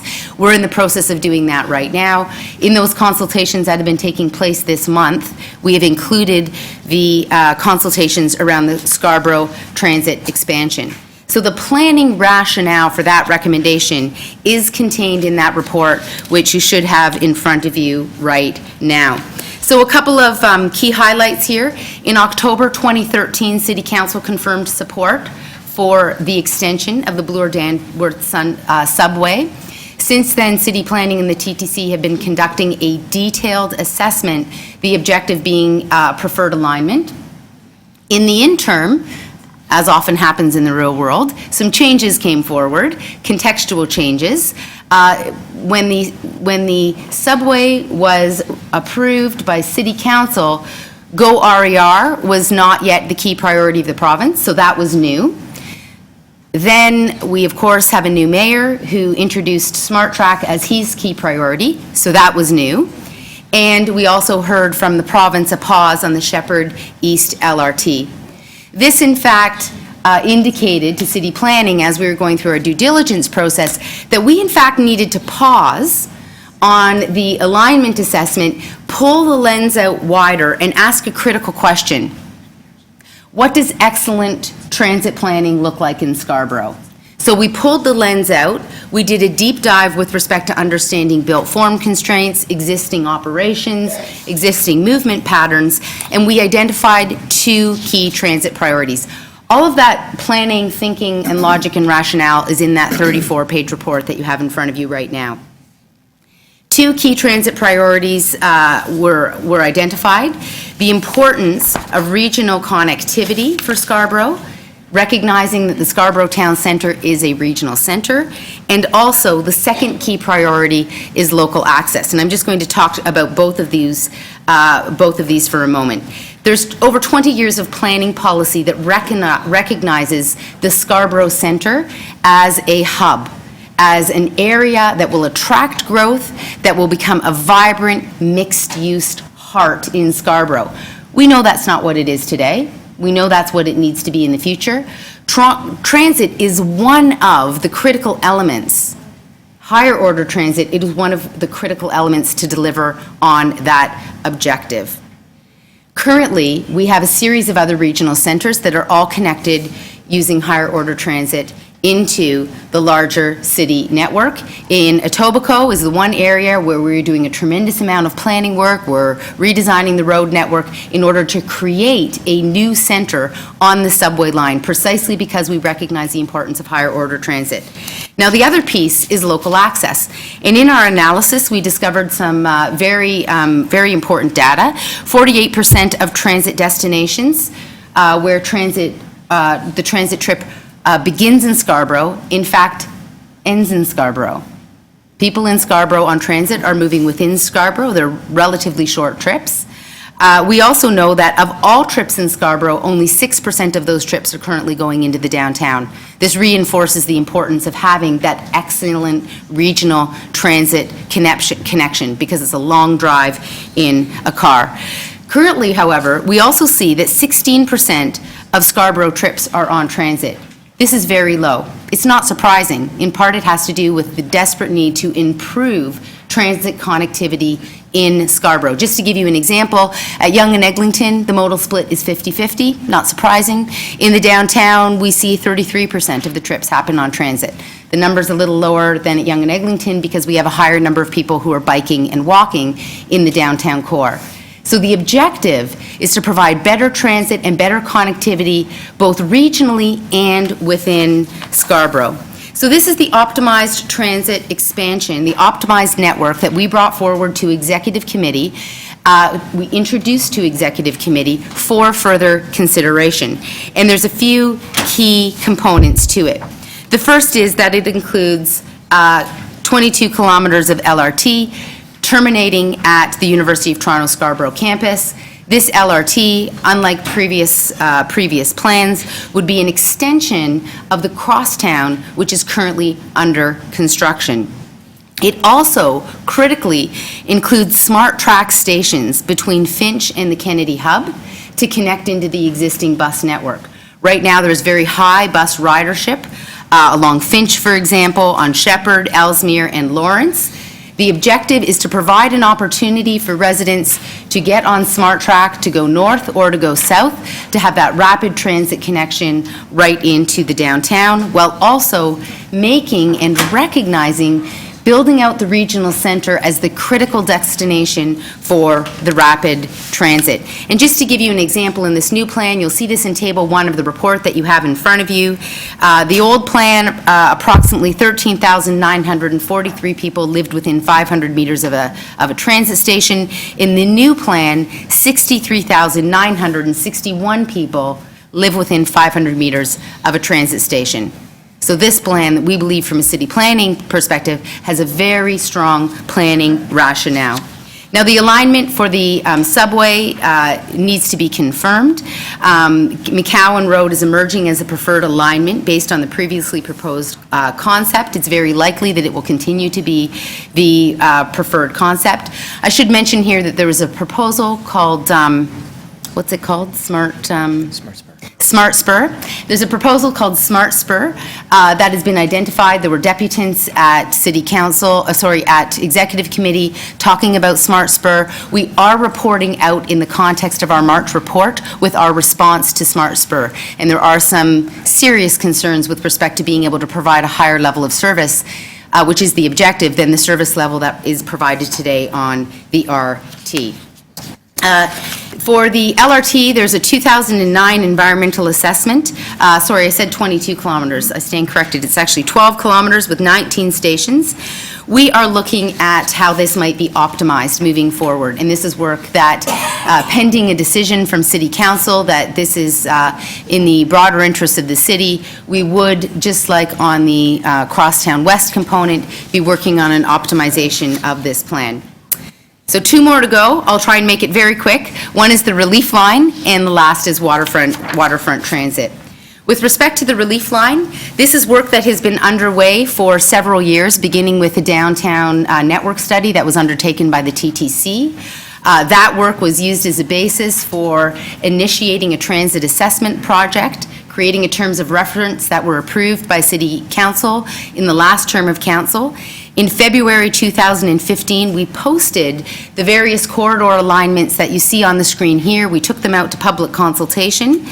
Each of these corridors diverts a similar number of riders from the Yonge subway south of Bloor. And it's important to note that the corridors that connect from Pape Station, B and D, perform the best. Now, you'll notice that these do not align or go through Union Station. That's for a very strategic important reason, which is the capacity issues related to Union Station. But we put this through our feeling congested filter. So you see here on the screen, in the left-hand column, all of the evaluation criteria. Now, there's 8 criteria there. Each one of those criteria has anywhere between 3 and 6 different measures that we can measure to create this evaluation. So the Pape Queen alignment, in fact, has emerged as the preferred corridor, and we're currently taking that corridor out to public consultation. The next step is to develop and evaluate refined alignment options. It's important to note that this is going to continue to move very quickly, and we will be coming forward in June with a preferred corridor. Here you can see some of the main advantages of corridor number B. There's 2 that I want to highlight for you because they're very important to the local councillors, and the local councillors have stressed them with us. One is supporting social equity. This alignment is closest to Regent Park neighborhood. It's within a 5-minute walk, and closest to Moss Park at Queen and Sherbourne. It's important to also note that affordability is one of our key criteria, and this alignment avoids costly soil stabilization needs for crossing the Don River south of Queen. So that's one of the reasons why it's also scored higher. It also requires a shorter crossing of the Don River. But you can see here on slide 22 some of the metrics that have been used in the context of this evaluation.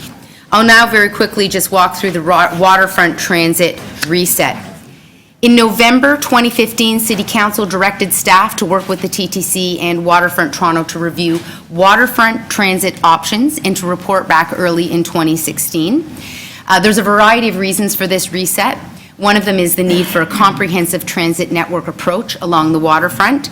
There is also significant new development, and every time one of those developments comes forward, we flag in our planning report that transit is required, and the residents are getting pretty impatient that we keep approving these projects and not providing the transit.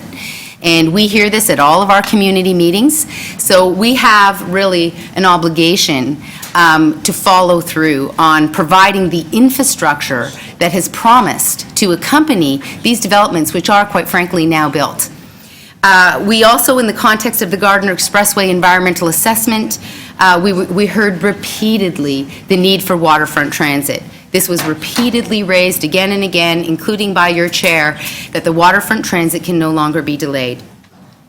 And we also need a reset because appropriate transit services need to be developed to reflect both the new existing demand, because so much development has taken place, but also the projected demand.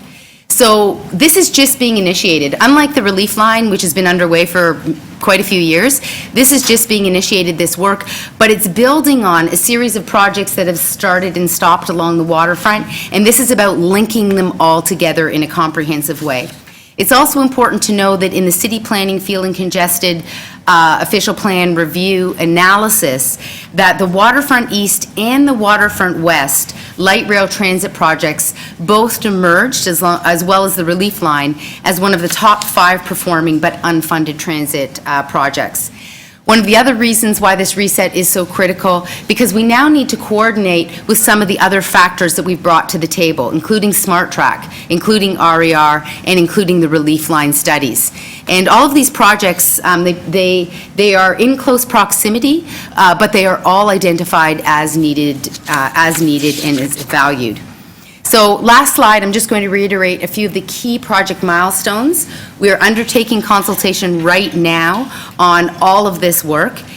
February through April, continued due diligence is going to be undertaken. There'll be further consultations in April following our March report. In May and June, we'll be reporting back to Executive Committee and Council and we will be making hard recommendations. So the March report, we're signaling a whole series of directions that you've seen in this presentation today. That's what we're doing in March. In June, we will be making recommendations. The next steps include launching environmental assessment processes as required. We're very close to being able to do that on the relief line, as well as in Scarborough, as well as in a variety of other areas. Thank you very much for your time. Great, thank you very much for the presentation. We have lots of questions. We'll start with Commissioner Campbell. Thank you.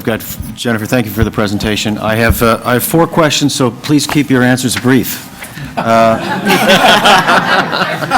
Questions? Slide. Got it. I'll do it. Okay, slide 11. It's in regard to the heavy rail, the cost of the heavy rail northern corridor. Isn't that the route that the Union Pearson Express is already running along? And isn't there already a heavy rail corridor there? It's similar, but there are differences. Through the chair, the route alignment is similar but different, and the cost the significant change is the alignment moving southwards to connect into the airport corporate center. There's 2 destinations here, the airport and the airport corporate center. So why would this be needed if we have the Union Pearson Express that goes through Mount Dennis? It does go through Mount Dennis, doesn't it, right now?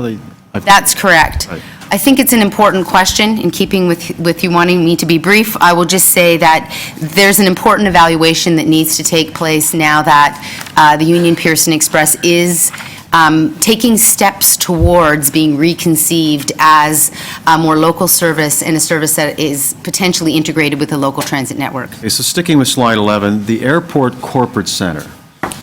Because we've had this discussion about where people go when they go westbound and they disperse after Martin Grove and Highway 27.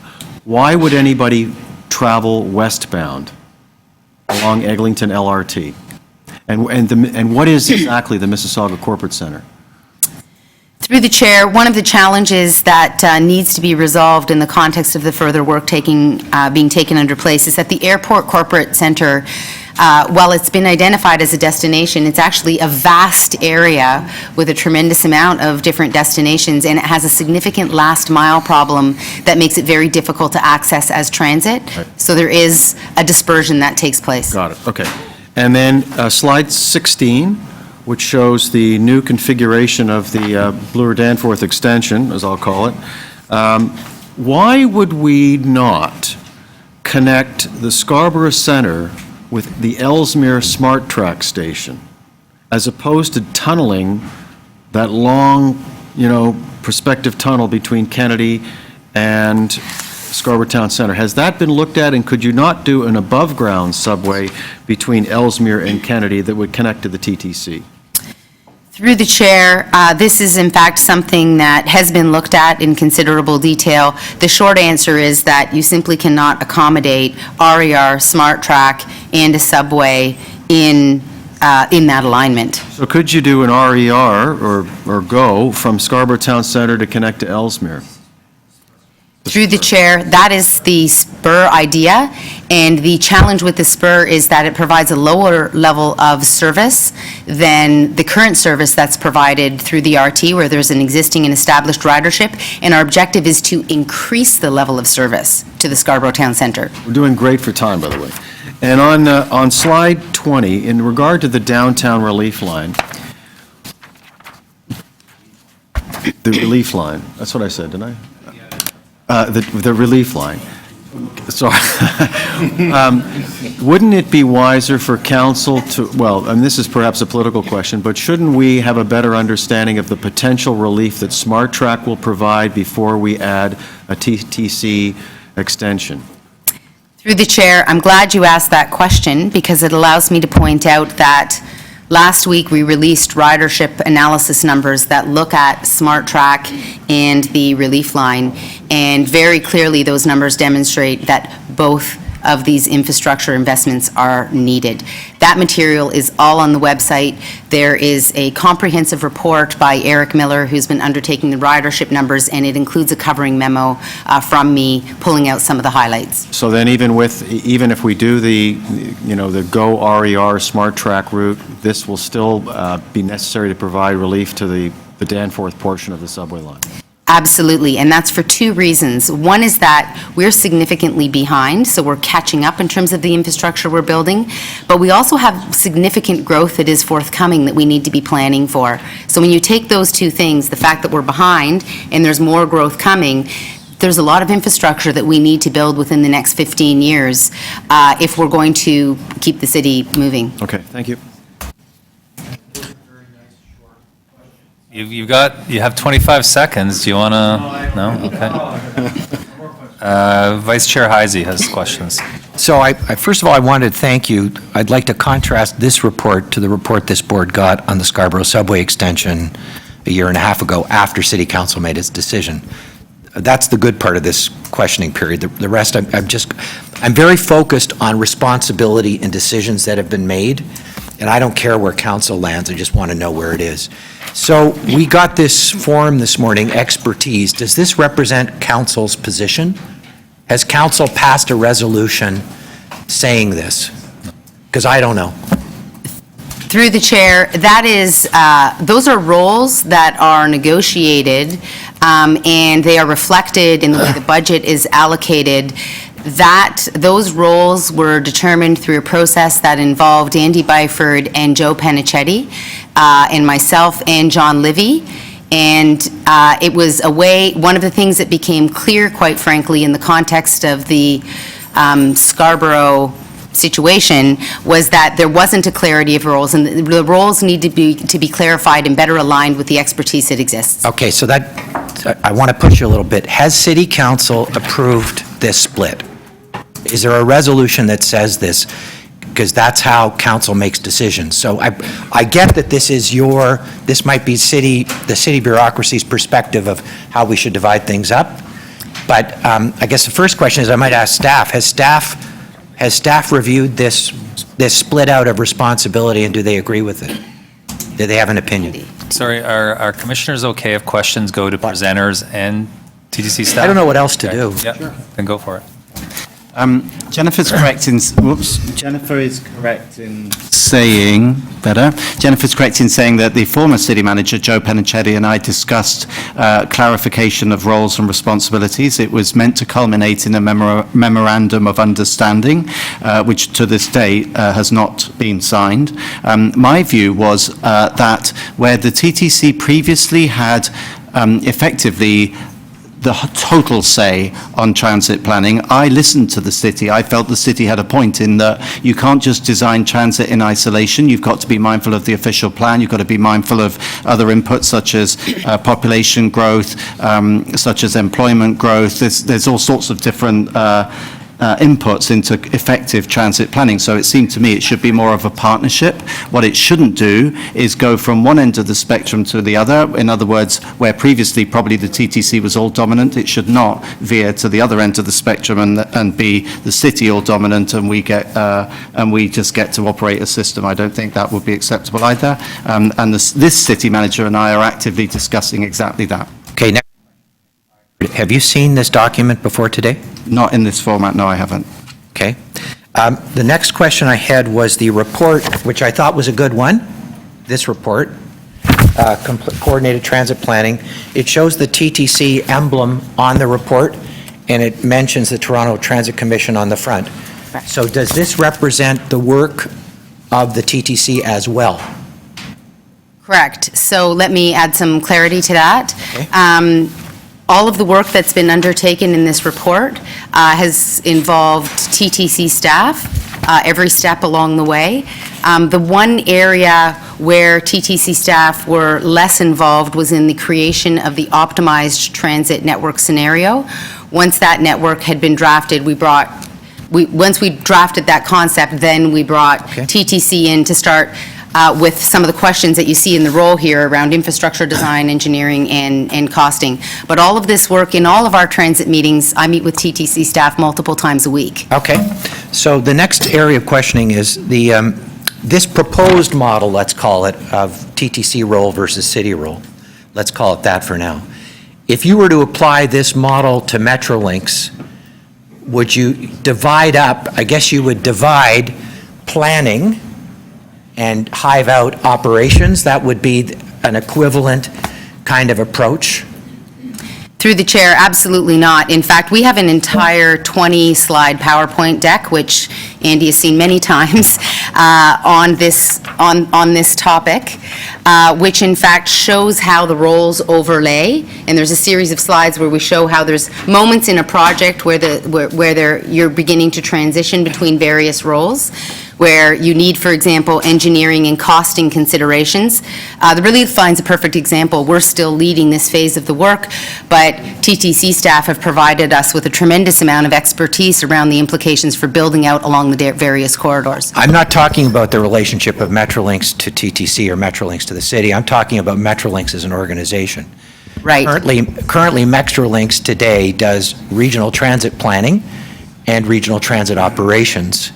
If you were to apply this breakout of responsibilities to Metrolinx, you'd have two separate organizations. You'd have a policy body that did the things on the left, and procurement and money, and then you'd have an implementation operations body, which is what the TTC has proposed to do, right? It would be the same.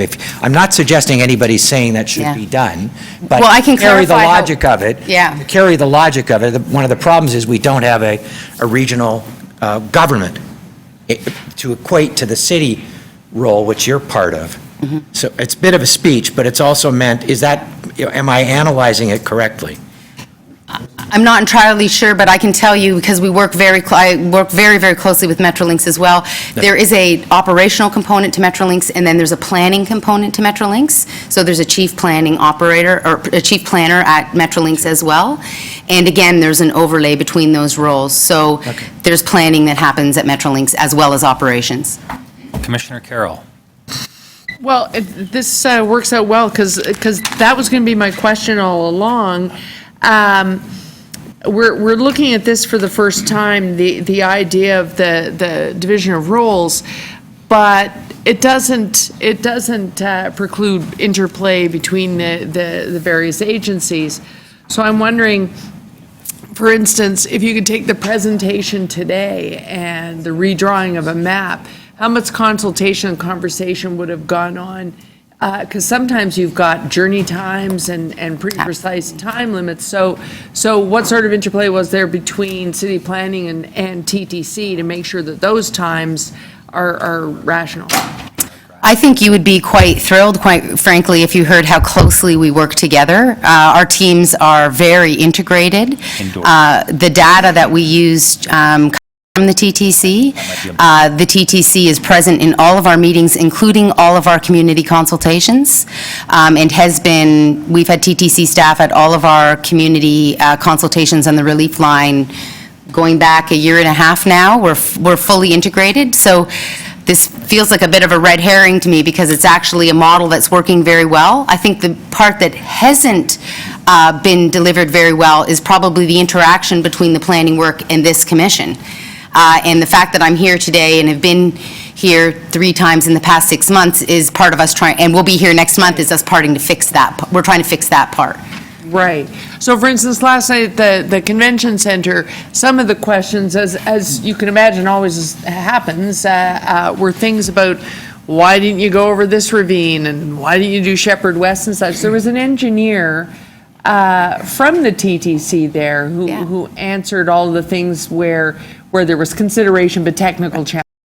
That's correct. So we always have to be the case. The technical, and often we'll get operational questions as well at those public consultations, but there's always someone from the TTC at all of those meetings in order to create that interface, but also because the staff are fully involved in generating the work. Right. There's no resistance to sharing of data. There has been no for issue. instance, the There's city and very the strong police. relationships at the staff level, very strong relationships. Okay. Which is why we've been able to move so quickly, quite frankly.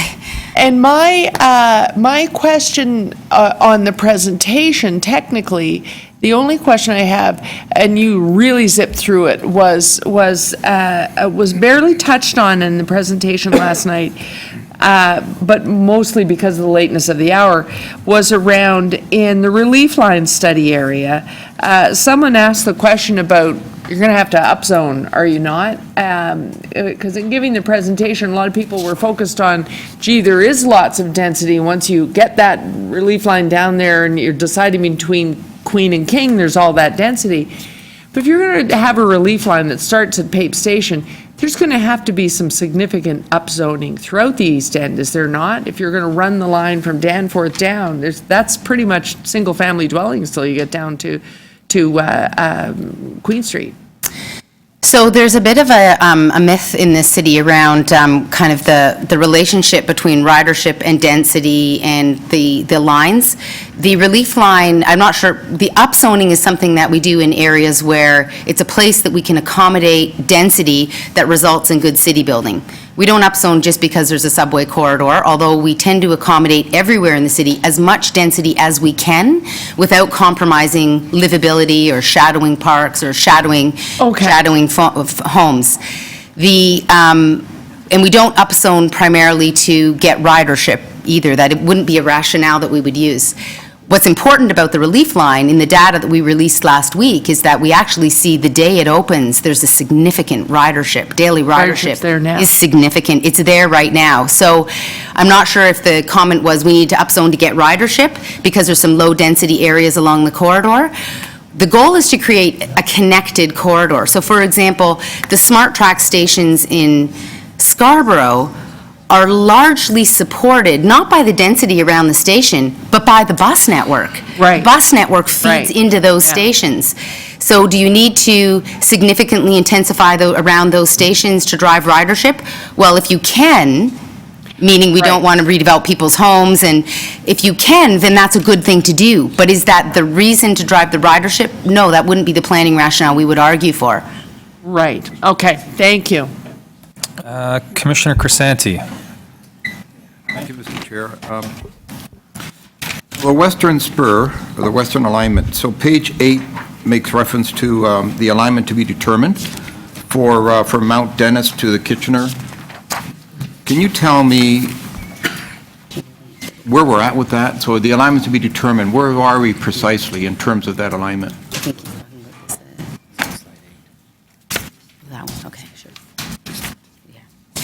Through the chair, there's an approved environmental assessment, and Metrolinx has identified in the context of its work program, it will be taking the lead on working in collaboration with the city and TTC in optimizing that alignment, meaning looking at the number of stations, and in addition, in keeping with some of the earlier questions that were asked, figuring out this problem, which is not insignificant, of how the line terminates in the airport corporate center.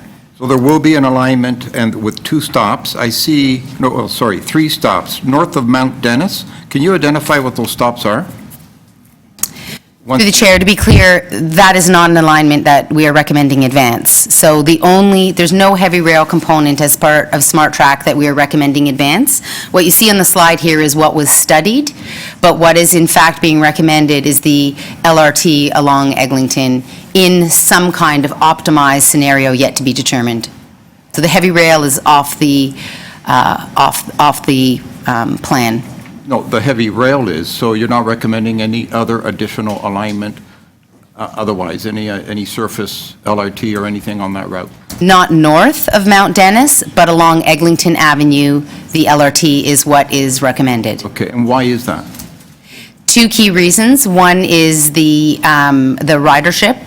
The second is the cost of heavy rail. But it's important, as I noted earlier in response to Councillor Campbell's questions, that what we haven't done is gone back and identified where this sits in relation to our other network priorities.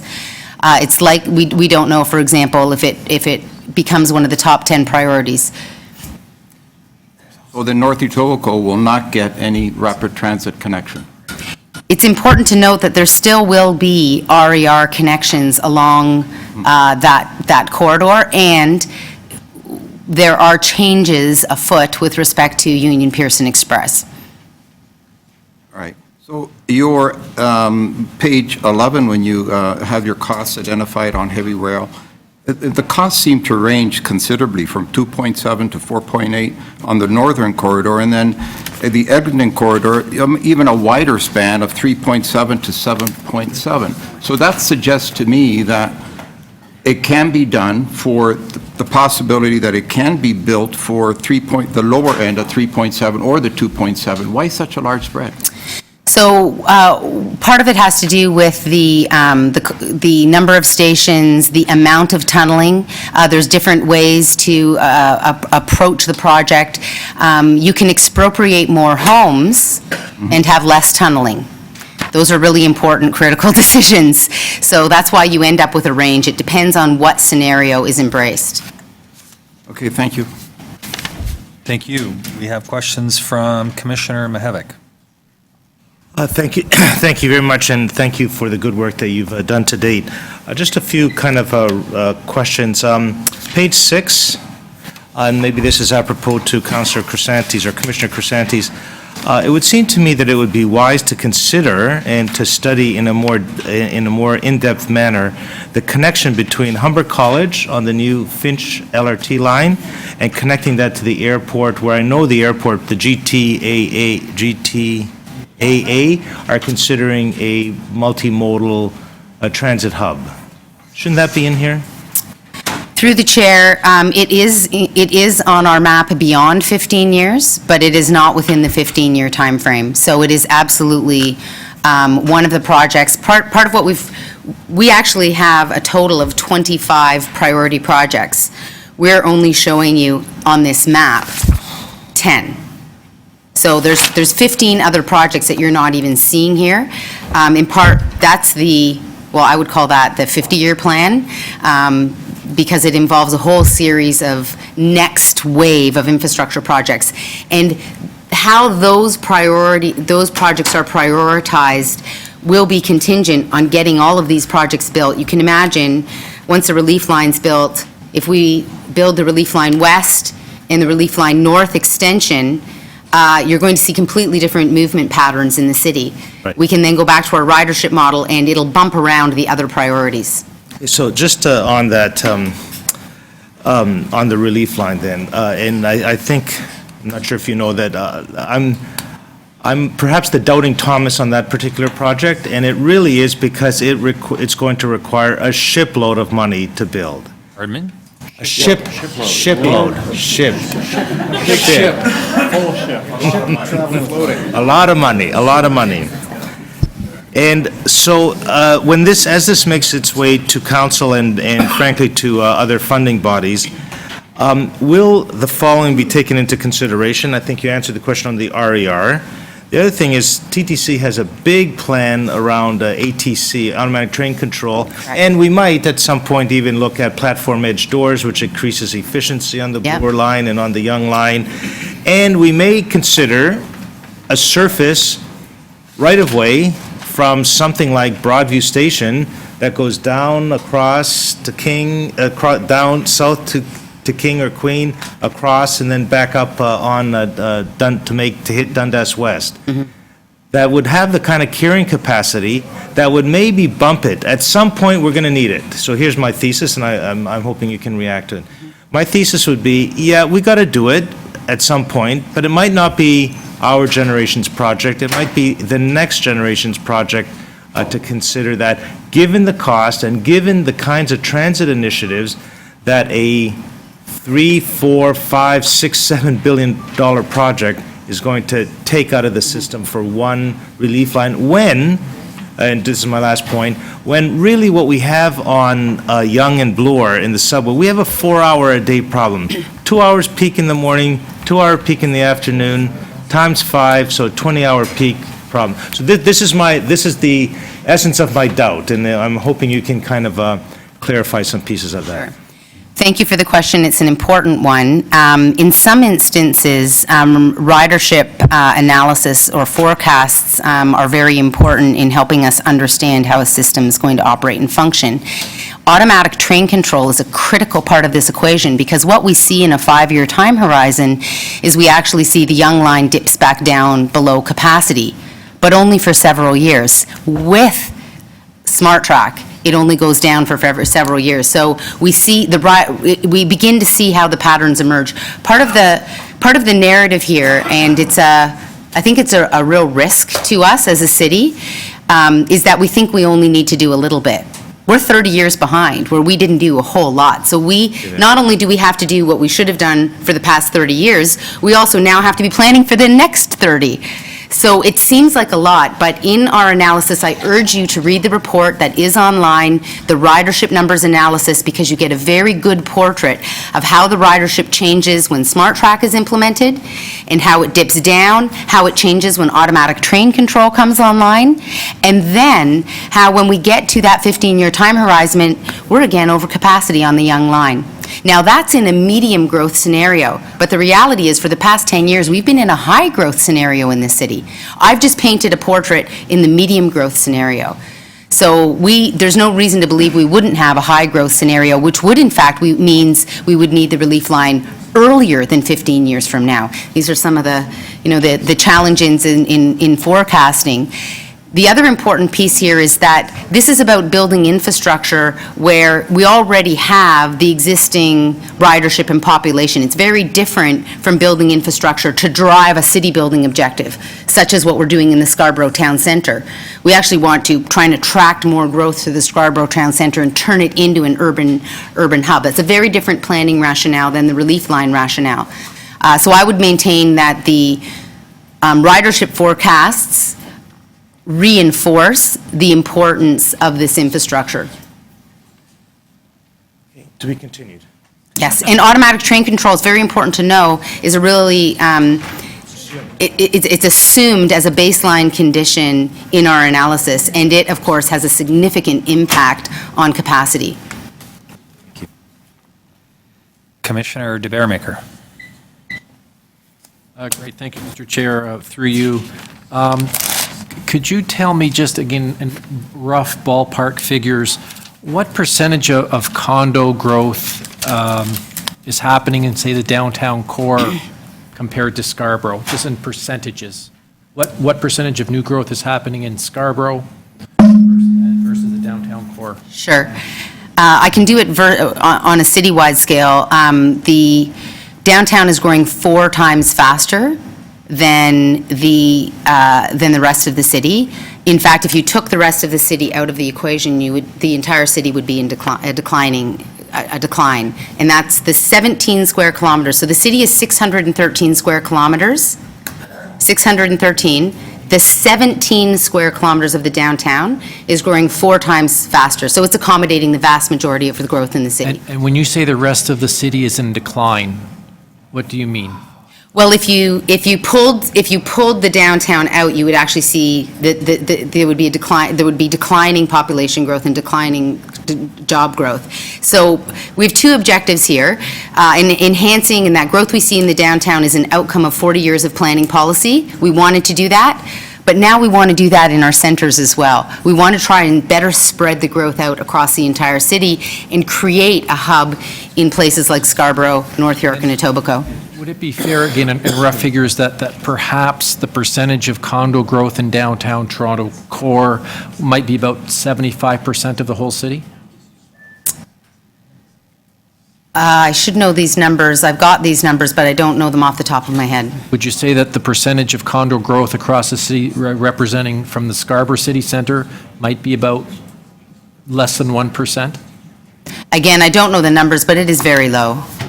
And in terms of percentage of office growth, would you think that most office growth is happening in downtown Toronto core or out in Etobicoke City Centre or Scarborough Civic Centre?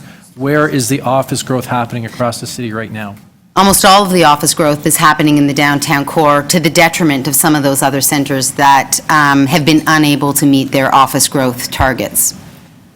So in your opinion, do you think the Scarborough, and because I'm not the East End person here, do you think the Scarborough Civic Centre can ever deliver what it's supposed to deliver to Toronto and to Scarborough without that high-speed connection along the Bloor-Danforth line? Through the chair, a good way to think about it is to think of what downtown Toronto looked like 40 years ago, including around this building. It was surface parking. We put planning policies in place, we invested, And over many years, we began to create the critical mass and the investment for the downtown to thrive. I believe that the rapid transit connection to Scarborough is critical to bridging the gap in terms of how long it takes to get from Scarborough to the downtown. The notion of having a satellite office in Scarborough becomes viable with rapid transit when it's a 45-minute trip instead of a trip that's an hour and a half. And again, just, I'm jumping around a little bit, but I know certainly land in Scarborough is cheaper than downtown Toronto. Correct. So why do you think, as our chief planner, that people aren't investing in the Scarborough City Centre when you can get land much cheaper? Through the chair, there's a variety of reasons. It's a complex question. Our centers are more like the suburban 905 centers. So Scarborough is competing for office growth with Vaughan and Markham. It's not really competing because it's a completely different type of tenant. One of the things that has become very clear over the course of the past several decades is that we're moving to a model where employers want their employees nearby. They want the opportunity. In fact, a lot of the office growth in downtown Toronto is an employee retention strategy. Offices are locating in the downtown because they want to be close to a demographic that wants to live in a very urban environment and walk and cycle to work. And in fact, people who live within five minutes of their office, 75% walk or cycle to work. We need to create that urban fabric in Scarborough to make it an attractive place for young people to live, and this, in fact, will make it an attractive place for employment. It's got Glenda Bearmaker in it. That should be enough. It should be enough. And Al's moving to through you, Mr. Scarborough, Chair, right? I've seen a number of reports, including the poverty reduction strategy, that say that Scarborough residents have the worst access to transit of any former municipality or part of the city. Would you agree with that Scarborough residents have the least access to good, high-speed transit in the city? Through the chair, for a variety of reasons, yes, I would agree. Great, thank you. Let's get that counselor on it. Commissioner Byers. One question. Yes. And I hope it'll be quick. Page 21, I wanted to understand your methodology for prioritization. There's 8 factors there, various green blobs, shapes, whatever. One of them is affordability, which looks to be, financial. All the others are, I would say, qualitative. Do you rank do you weight these differently in coming to the corridor conclusions? And affordability, how do you measure that? Through the chair, this is an important question and something that we, in fact, brought out to the public early in our consultations was whether they should be weighted. And we, in fact, suggested that on using this criteria and this framework, that in some instances, some areas of the city, you could argue that you want to weight certain criteria higher, that in certain areas, social equity should be your driver and less so affordability, or public health might be your driver in certain areas of the city. Overwhelmingly, we heard from residents in the city that they wanted us to weight these equally. And so that is the approach that we've taken today, that they have been weighted equally. Affordability is a little bit misleading. It's actually about the cost structure and cost. So, for example, a project would score very low if soil remediation conditions make the cost increase significantly. So there's a series of measures under affordability that are about the cost of the capital project and the impact on operations of ridership. Sorry, one quick follow-on. Will you, all the lines that are on the maps early on, at the end of the day, will the various bodies, be it ourselves, city, Metrolinx, say, here's the per passenger cost of all these lines? Will that be a factor as part of the decision that the public or us or else decision makers will see ultimately? Through the chair, that hasn't been so you mean cost per ride? That hasn't at this point in time been part of the evaluation, although is it in affordability, James? the cost per ride. We have not looked at that level of granularity. It can be something that can be looked at. My only caution in doing so is that you would want to ensure that cost per ride is going to be a key driver to where you put your infrastructure, because there will be some places of the city where social equity or increasing choice might be a more important reason for building that infrastructure. Other questions? Commissioner Mahavik? I'm just preempting your request for one. Okay. Well, I just have a few, and some of them have been touched on. I think everyone's encouraged to see criteria for prioritizing, and you see it around the route alignment. And Commissioner Byers talked on it a bit. Because, if you look at kind of the dream map and the reality of, scarce to no resources, how do we, I would say, communicate to the outside world how that kind of prioritizing lens or machine looks like to decide which project comes to the top outside of, a senior level government showering money on it or politicians deciding it's a priority project? Following the feeling congested framework, there's a series of other criteria. One is hard costs. So you've gone, if it passed through an affordability, meaning it's not an outrageous, then you move into an evaluation that includes strategic fit. How does it fit with the strategic priorities? And quite frankly, that's where politics comes into play. If politically there's no support for a project, there's no point in bringing that project forward and recommending it. So strategic fit is about the decision-making and the broader priorities of the city. Constructability is a critical question, and then cost. So it's really critical as we move through, there's a lot of complexity, obviously, to this framework and how a project actually comes to be a recommendation. But as we move through those various stages, I think the onus is on us to be able to communicate really clearly what the implications are in those various areas. So do you envision kind of an accompanying piece or document that would sequence the projects that we now see on a map, on a priority scale, because they've met the metrics that you just laid out?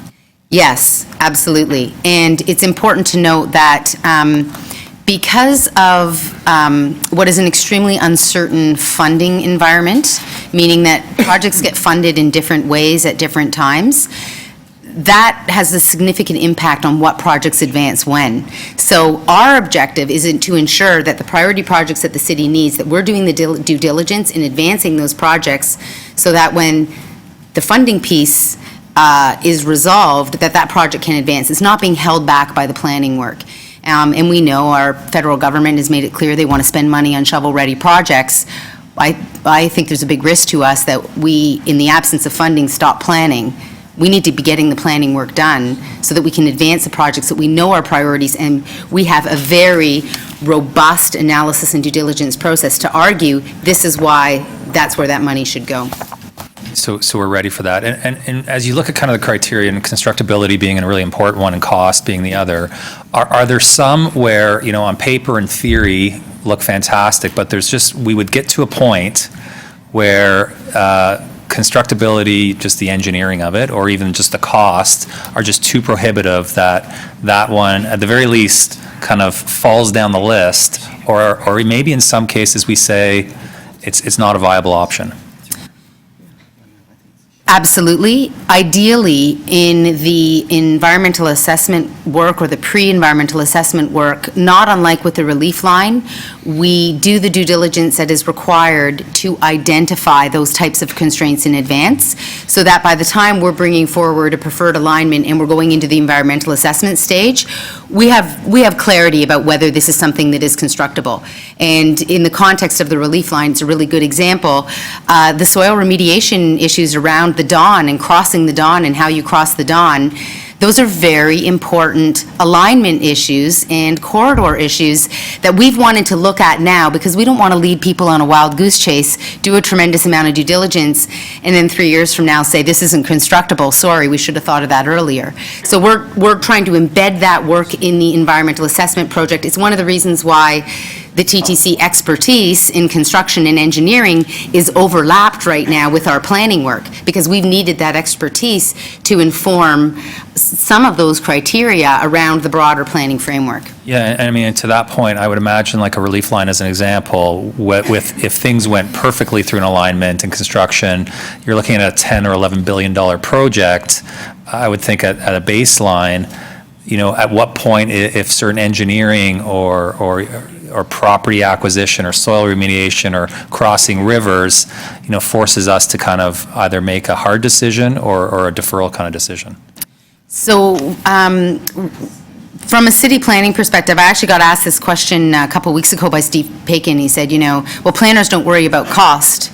And I said, that's an absurdity. Of course we do. Cost is a really critical planning criteria. If it wasn't, we would just be, you know, we're operating in a dreamland, because our objective is to transform the infrastructure in the city in a way that's in the public interest.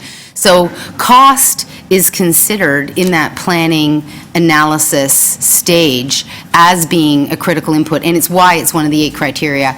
I think we've misnamed it a bit under affordability. I think it comes across wrong. I actually think we should maybe call it cost, yeah, because that's what it is. But right now, it's one of 8 criteria, and we heard loudly from the public that if cost is completely prohibitive, sometimes you can find there is a fatal flaw that means a project doesn't advance, and it can be that cost acts as a fatal flaw that means you'll never advance a project because it simply is too costly. And sorry, one just more, I had a project-specific question is on, which I think I've asked you before, at least informally, is on the alignment of the kind of revised the Bloor-Danforth extension. Is work going to be done to look and see if some of the protected corridor that the SRT currently runs through could be used to save cost on tunneling? The existing RT corridor? SRT. In the current configuration, and this is why it's been important to do all of these projects at the same time, the current SRT corridor, in fact, becomes the corridor for Smart Track. Oh, I might have misunderstood your question. Sorry. Yeah. I misunderstood you. So there's a dedicated right-of-way that the SRT currently runs through, and really it's, you know, because all trains go to the town center. Could we not save on tunneling, even if we could just use a kilometer of that and save on tunneling costs? Right. Or just open? I agree. Like most of the other subway. Suffice it to say, Councillor, that we will be looking at those possibilities and reporting out in our June report, identifying the constraints and opportunities associated. I know there's some curvature constraints, and the There actual are. tunnel might not, it was kind of custom built for these specific trains and not Correct. subways. Correct. I just, you know, I guess my question is, even if it's not possible, we are looking at it to report back to see if there would be cost savings, if there could be. That's absolutely correct. At a certain point, we can't report back on every possibility, but that, in fact, has been identified as an important consideration where we also have felt it's important to undertake due diligence. And again, our analysis and data on that that will get integrated into our planning report will come from the TTC staff. Okay, and sorry, just one question you did answer, but maybe I want some more certainty around timing. Kind of the modeling that would happen and the work that would be done to give some sequence or prioritizing or order to the projects that have been identified through this process. When would you imagine that's in front of either council, the commission, or public? Like weeks, months, years? Through the chair, the quick answer is the beginning of 2017. However, there will be a series of decisions that council will make over the course of the next 6 months that will prioritize projects that have already been identified in the feeling congested framework to advance. Thank you very much. To speak. Do people want another round? Okay. I'd like to speak. Commissioner Mihevik. Thank you very much, Mr. Chair. First, let me say I do totally appreciate this, the good work that has gone on. I appreciate the adjustments that have been made to the Scarborough pieces of this. I think and I've said it, and I'll continue to say it till I'm blue in the face, the fact that we have kind of figured out, subject of course to council's approval at some point, we've kind of figured out Eglinton Avenue, that we now will be able to go from UTS into the airport. I think that is absolutely brilliant. And the fact that we have, it will be driven by our aspirations to get to the Scarborough Town Center.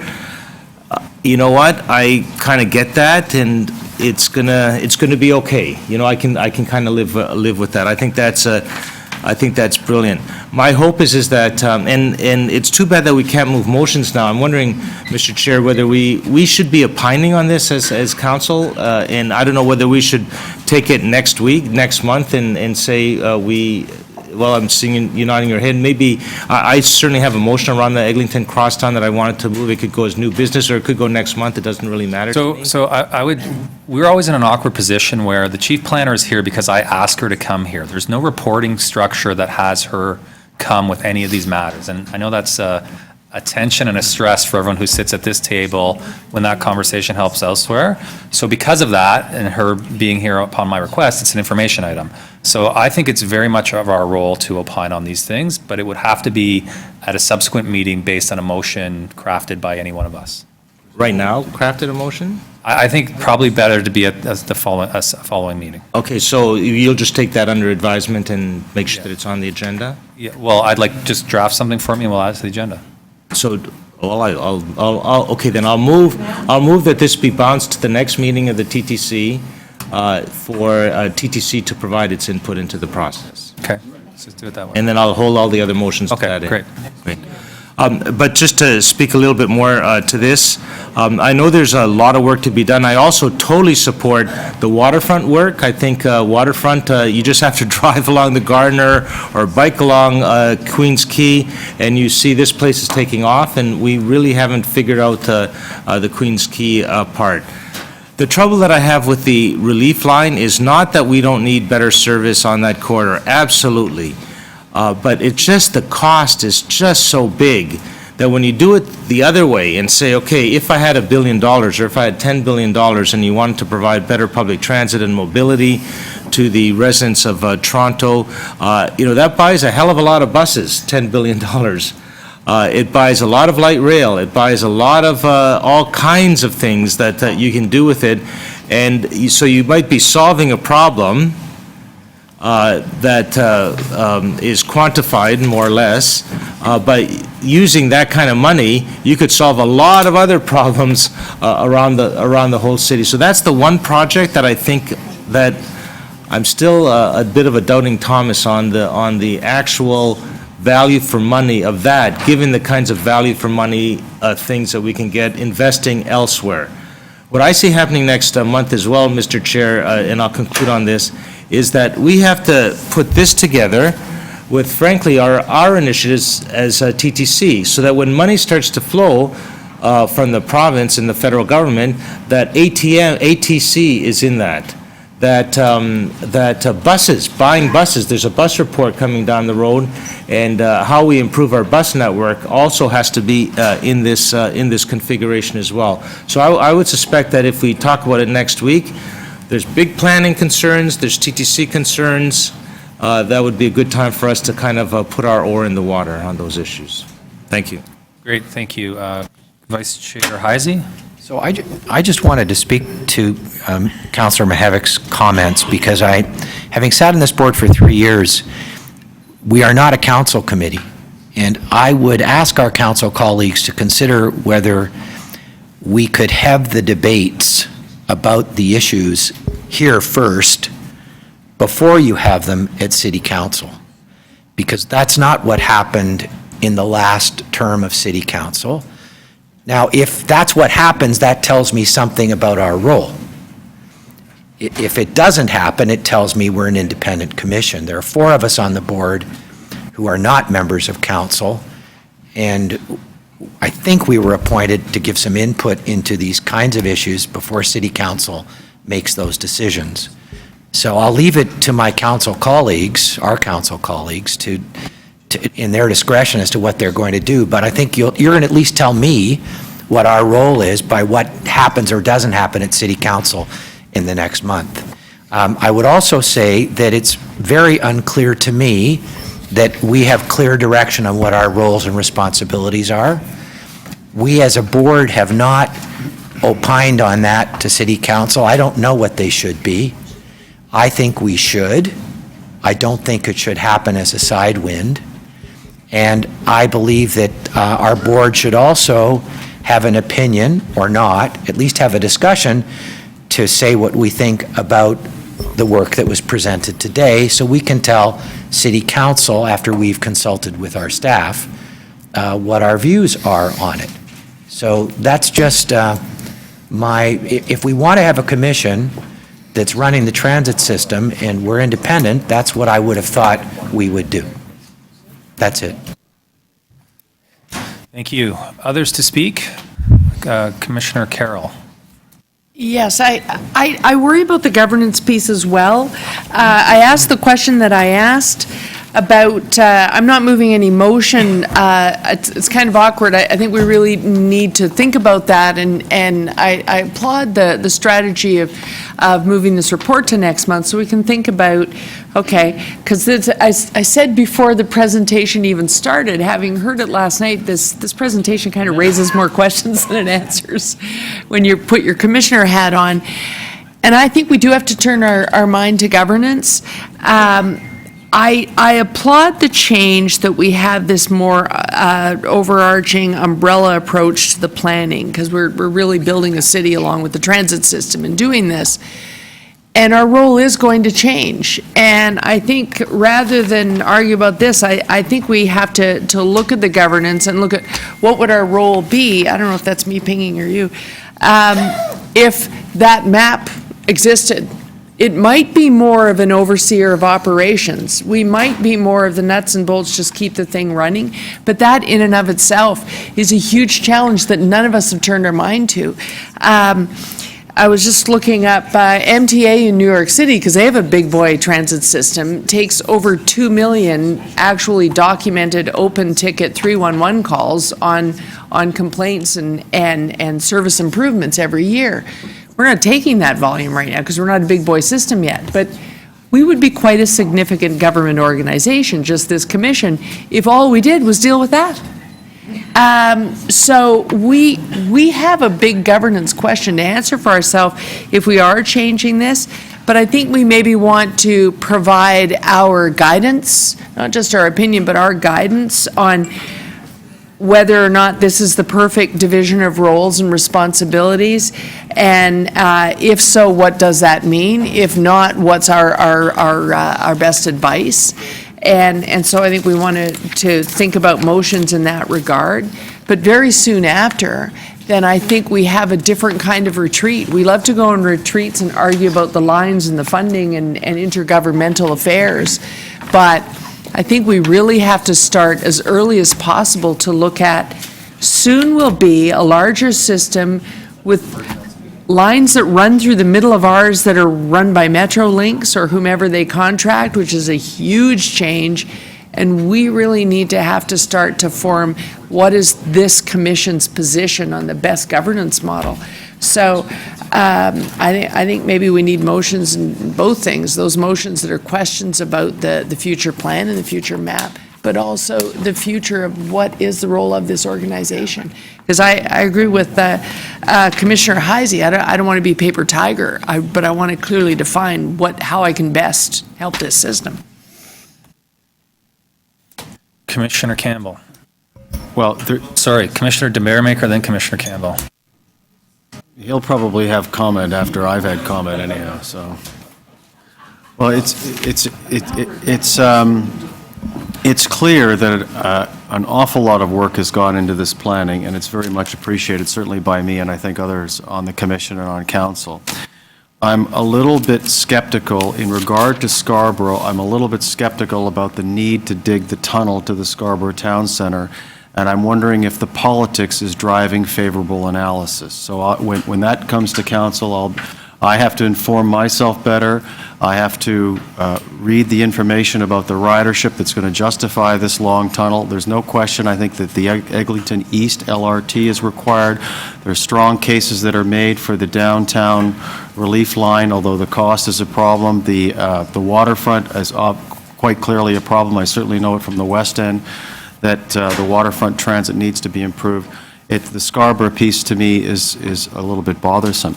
In regard to the Eglinton West LRT, as I mentioned earlier, and as I've had discussions with Jennifer Keesmaat, there is a question about where people will go if they're going westbound, and I think that piece certainly needs to be sorted out. I've told people in my community, because it runs right through my ward, that I'm neither for nor against that project. Generally, I'm in favor of mass transit. I think we need to get people out of cars, but they're only going to get out of cars if they have a destination to go to. So I look forward to the next step of the process. I think that it's going to be difficult to decide what the next priorities are, and there's a big task ahead. In terms of the governance role, I feel that the TTC Commission is in a position to provide advice and direction to City Council, but ultimately it'll be City Council that makes, I think, has the preponderance of the decision-making authority. Thank you. Commissioner de Beermaker. Yeah, thank you, Mr. Chair. I'll look forward to the debates we have, I guess, as these projects move forward.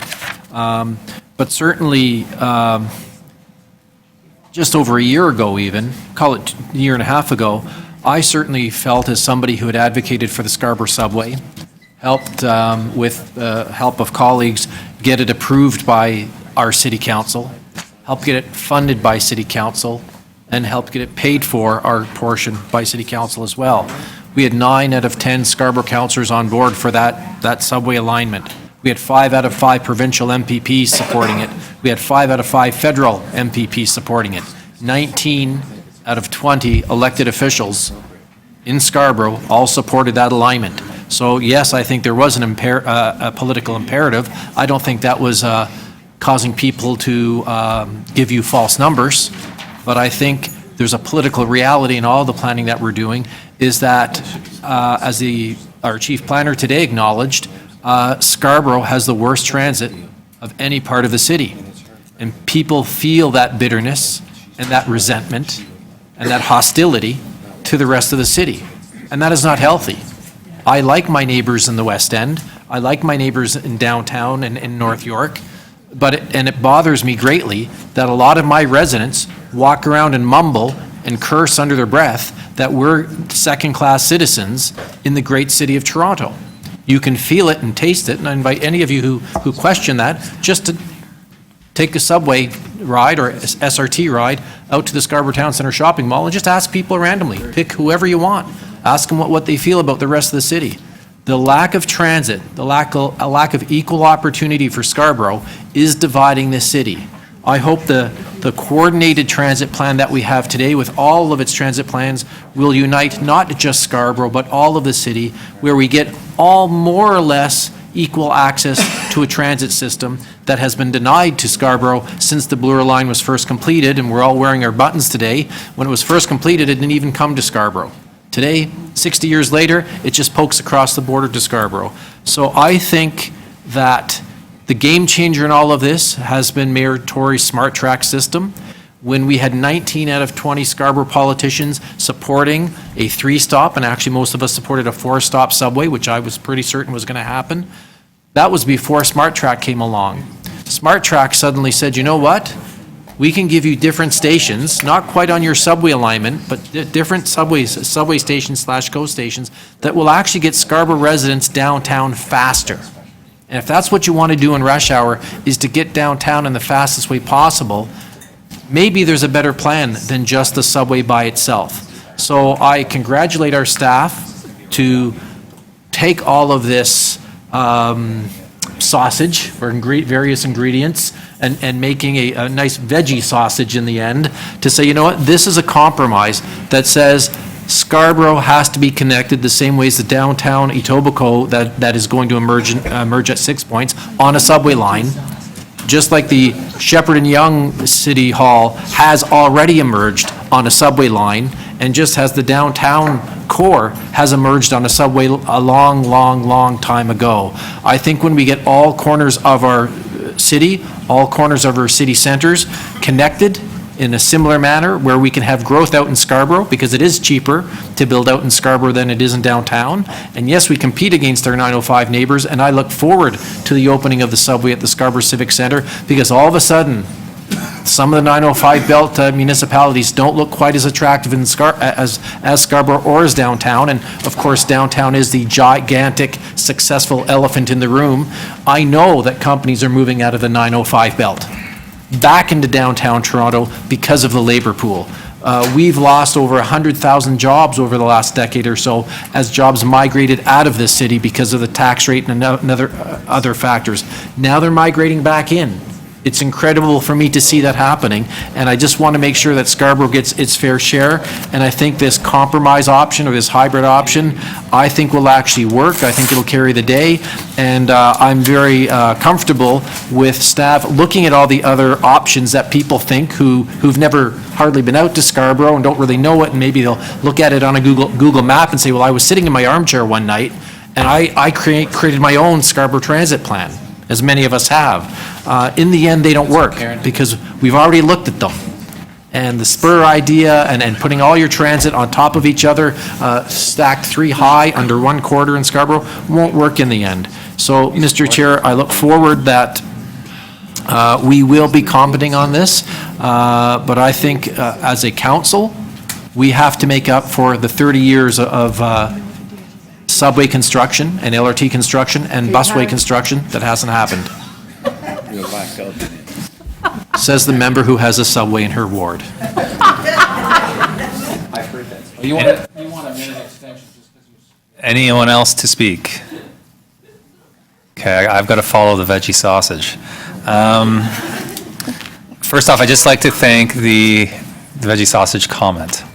Thank the chief planner for being here, and I know this is probably the second or third time in recent weeks you've been here, and I expect you will be quite regularly. We should probably just get you a regular slot on the agenda, but again, appreciated, and certainly the work that that your group has done and the TDC has done, and that, in fact, council has done and directed to make sure that we have a more comprehensive plan in front of us. I think the difficult decision and then the politics emerge and the debates will come when it is prioritizing lines and which ones. I think there's a euphoria when everyone sees a new map of future transit, and especially when it's not on the back of a napkin. And I do think, though, that the true test becomes of all of us is prioritizing those lines and deciding which ones get built in what order. I think the other important thing that's come out of this discussion is the discussion about governance. And it's one that I know as a board we've turned our mind to somewhat in some of our strategic planning sessions, but I do believe that we have to take a formal vocal role or opinion or position on what we see our role to be. Now, that may be at the end of the day the purview or decision of city council, and there are 7 of us here who wear that hat too, and then can participate in that debate. But I certainly think both on the nuts and bolts of a transit plan like the one we have in front of us and those implications, we should opine on that. And so Commissioner Mihevc has a motion to refer this, so that gives us some ability to kind of dig into this a bit and add motions and comment to it that would go back, in my mind, to the planners, but also to City Council. And similarly, I think we have to do the same thing around governance and have the discussion that we've started amongst ourselves out into this forum, where we can then give our opinion to City Council on how we think, where we think our role lies. So with that, we will vote on Commissioner Mihevc's motion to refer this to the next meeting so it can be dealt with as an action item. All in favor? That carries. Thank you. I'm going to recommend we break for lunch till 1 o'clock. Is that's good? Back for 1? Thank you. Should use that for something. I started the email but didn't quite get time to finish, so I'll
Welcome back. Thank you. We're on to our next item. We've got quorum.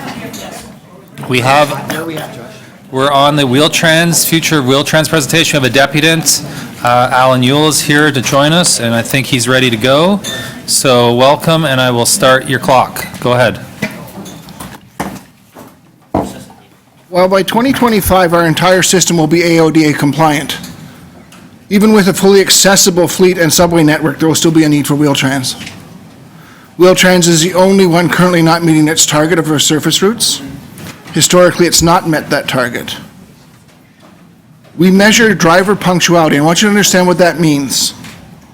Driver punctuality means even if the vehicle shows up on time, the passenger has to be ready 10 minutes before the pickup time. They have to wait another 10 minutes after the scheduled pickup time before they can call in and say, my ride's late. Accessibility improvements from the TTC have come from voluntary changes, legislative ones, and the result of litigation from its customers. I'm worried about taking our current 20-minute window and doubling it. If we don't do this right, it may lead to more litigation from angry Wheel-Trans passengers. Using a larger and fully accessible buses and streetcars will allow us to move more passengers at the lowest per unit cost. Using smaller Wheel-Trans buses as well as taxis, etc., can defer some of our capital costs and lower our operating costs. The gray area is in between our conventional transit and full-blown Wheel-Trans. This is where the greatest opportunity for growth is. We currently operate 6 community buses. They serve senior centers, hospitals, community centers, malls, etc. They are fixed routes with low passenger counts. Last September, there was a request to reinstate the Bathurst-Finch community bus. While this report is not due until this fall, it will likely say, due to low ridership, it's not cost-effective. Our community buses currently move between 30 and 60 passengers a day. That same March 2014 report says that while not all CBS passengers are Wheel-Trans registrants, they would still have a significant difficulty using our conventional bus network. While these routes were initially designed for seniors and passengers with mobility issues, any passenger with a ticket, token, cash, or MetroPass can ride a community bus. This is a community bus. It is basically a Wheel-Trans bus with a destination sign on the front and back. This is a community bus done right. It's 1 meter longer than a Wheel-Trans bus, but it still has a similar turning radius. It has about 3 times as many seats on it compared to a Wheel-Trans bus. Last month, I talked about the importance of branding our services. This bus, by its very design, tells our passengers that this is a bus that anybody with a fare can ride. Even just adding 3 more passengers per trip, and they are long trips, increases our ridership on these routes by as much as 50%, making them a much more cost-effective service than it is now. Having community buses in both Western and Eastern Standard Bus divisions would reduce deadhead costs in both labor and fuel. We will be buying more buses this year, and yes, these buses are available through the Metrolinx Trans Procurement Initiative, where you can get smaller purchases with a volume price discount. Thank you. Thank you. Any question from Commissioner Campbell? So why would we want to purchase a larger community bus if the ridership is so low? Or do you think that the larger bus would encourage more ridership? They will encourage more ridership because, like I said, the Wheel-Trans bus and the community bus are virtually identical. Most people don't realize when it goes by that they could get on that because it's a community bus. So it's a bigger bus, they could see that, oh, that's my bus. But the community buses are probably riding at 25% capacity when they go by. If they were riding at full capacity, I could see the need for a larger bus. A community bus only carries 7 seats. Okay. So they are close to 50% capacity because they only have 7 seats on them. So even if they're at 50% capacity, that's 3 people on a community bus. I mean, they only carry 7. Okay, I didn't know that. All right. So why would you go for a larger bus if they're only carrying 3 or 4 people at a time? Because then you can encourage other people to use it. In my case in point, I take I live around the Parkdale 402 bus. It's 3 minutes walk to the community bus, 2-minute walk to the streetcar. That 3-minute walk would get me to the Dufferin Mall with 1 vehicle. That 2-minute walk gets me a streetcar, a subway, and a bus. If people realize that this route is available, because it's branded differently, because it's physically a larger bus, more people will realize that, hey, wait a minute, I can get on that bus. We can get more people on it. That means the people who experience difficulty now and take a community bus, they get that bus, and we add more regularly abled passengers on that bus, and decreases our cost. But then how much more costly, well, it decreases your cost a little bit because you've got more riders, more fares, but what about the incremental cost of the larger bus? Riding a larger bus consumes more fuel and, you know. It is a 1 meter larger bus. 1 meter only? 1 meter larger. But because of the way it's longer laid in the out- picture. Yeah, I know, that's what I mean. Because it's psychologically, that 8 meter bus that we use now, it looks so tiny for the passenger space that no one gets on it. That 1 meter larger bus isn't going to use that much more fuel, has the potential to carry that much more passengers. Okay, thank you. Another question from Commissioner Carroll? Just a quick question. What system did you find that picture on? That's YRT. It's a YRT? Okay. And so it has the same wheelchair capacity, just has a few more regular person seats? Yeah. That's what they use the meter for? They can use the commuter bus for their smaller routes, and it's wheelchair accessible, and it serves a similar function, but because it has more room on it, more potential customers can get on it. Right. Same staffing, same everything? Same staffing, same everything. You're reducing your deadhead cost by having it in 2 barns, and you're freeing up the current community buses to go back to being regular trailable trains. Okay.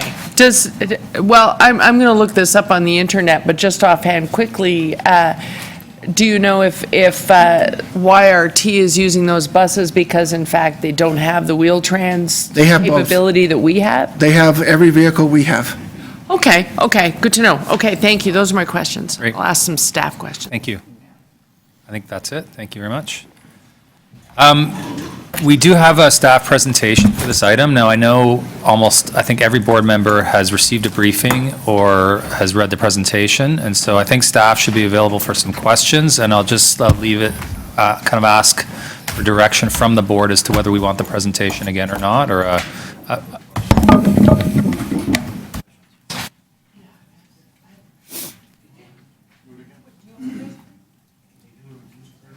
Could we have an abridged version, recognizing that everyone here has had?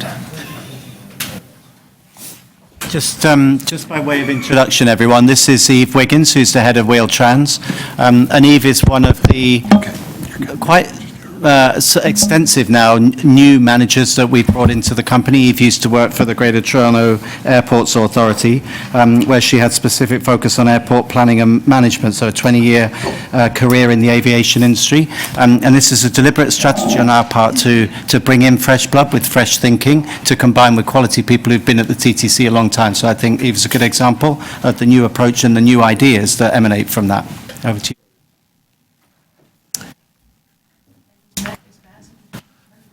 Yeah, Mazen is also available. I'll let them introduce themselves, so I'll turn it over to Eve and Mazen to let us know who they are, and that they'll be giving an abridged presentation that we've all seen as excellent. Thank you, Mr. Chair. Thank you, Andy, as well. Good afternoon, everybody. I am Eve Wiggins, the head of Wheel-Trans, and I have beside me Mazen Aribi, who's the chair of the ACAT committee for the TTC. This strategy was developed over the last 12 months, hand in hand, working with ACAT. They've been essential in feedback on the strategy, and so we do work together very closely. And so I heard the question earlier about can I provide an abridged version. I've timed myself down to about 12 minutes, so I'll go through quickly. So we'll be looking through some history and where we started with Wheel-Trans, current trends, and what the future holds. Thank you. What the future brings and how we're prepared to meet it. So Wheel-Trans was established in 1975 as an independent operation named Paraway Transit. The TTC took over in 1989, and the current eligibility that we have in place today was put in place in 1996, so 20 years ago.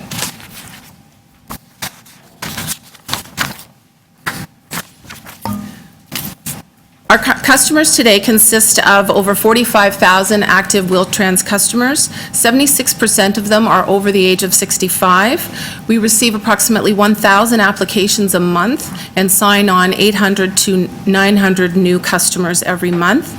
The assessment process is done through interview with a contracted third party, and it assesses physical functional mobility in the home, around the home, and in the community. There's two categories presently, and that is temporary eligibility, and that's such as for individuals with a hip replacement that will heal and they can go back to the conventional system, and then permanent. Our customers formerly was a 50-50 share between ambulatory, those with a walker, cane, or collapsible mobility device, and non-ambulatory, which is a permanent mobility device, but the growing customer base is the ambulatory, which is indicative of our aging senior population in Toronto. While always the majority, our ambulatory customers now take approximately 80% of all trips, and that segment is growing, is the growing travel segment. Historically, our current service delivery model is across three modes, with the Wheel-Trans bus presently delivering 28% of our trips, with sedans and accessible taxis, which we contract, providing the remaining 72% of trips. As we continue to migrate trips to the most cost-effective mode while we maximize our fixed cost, which is the Wheel-Trans fleet. For trip lengths, our average trip length is just under 10 kilometers, with 32% of trips being under 6 kilometers, and the 68% at 6 kilometers or more provides our opportunity for making this change that we're proposing. In 2014, the board approved an addition of 6 reservationists to lower the call abandonment rate, which was up to over 30%. What that happened is once we had all 6 staff on board, more calls were answered and therefore more trips were booked, creating the surge in demand. Also, we lowered the unaccommodated rate and provided as many trips as possible. What happened in 2015 is that we saw this surge continue. Once again, the board approved increasing our reservationist headcount by another 7 reservationists, therefore booking more trips. And at that time, our call abandonment rate, we've now lowered it by more than 10%.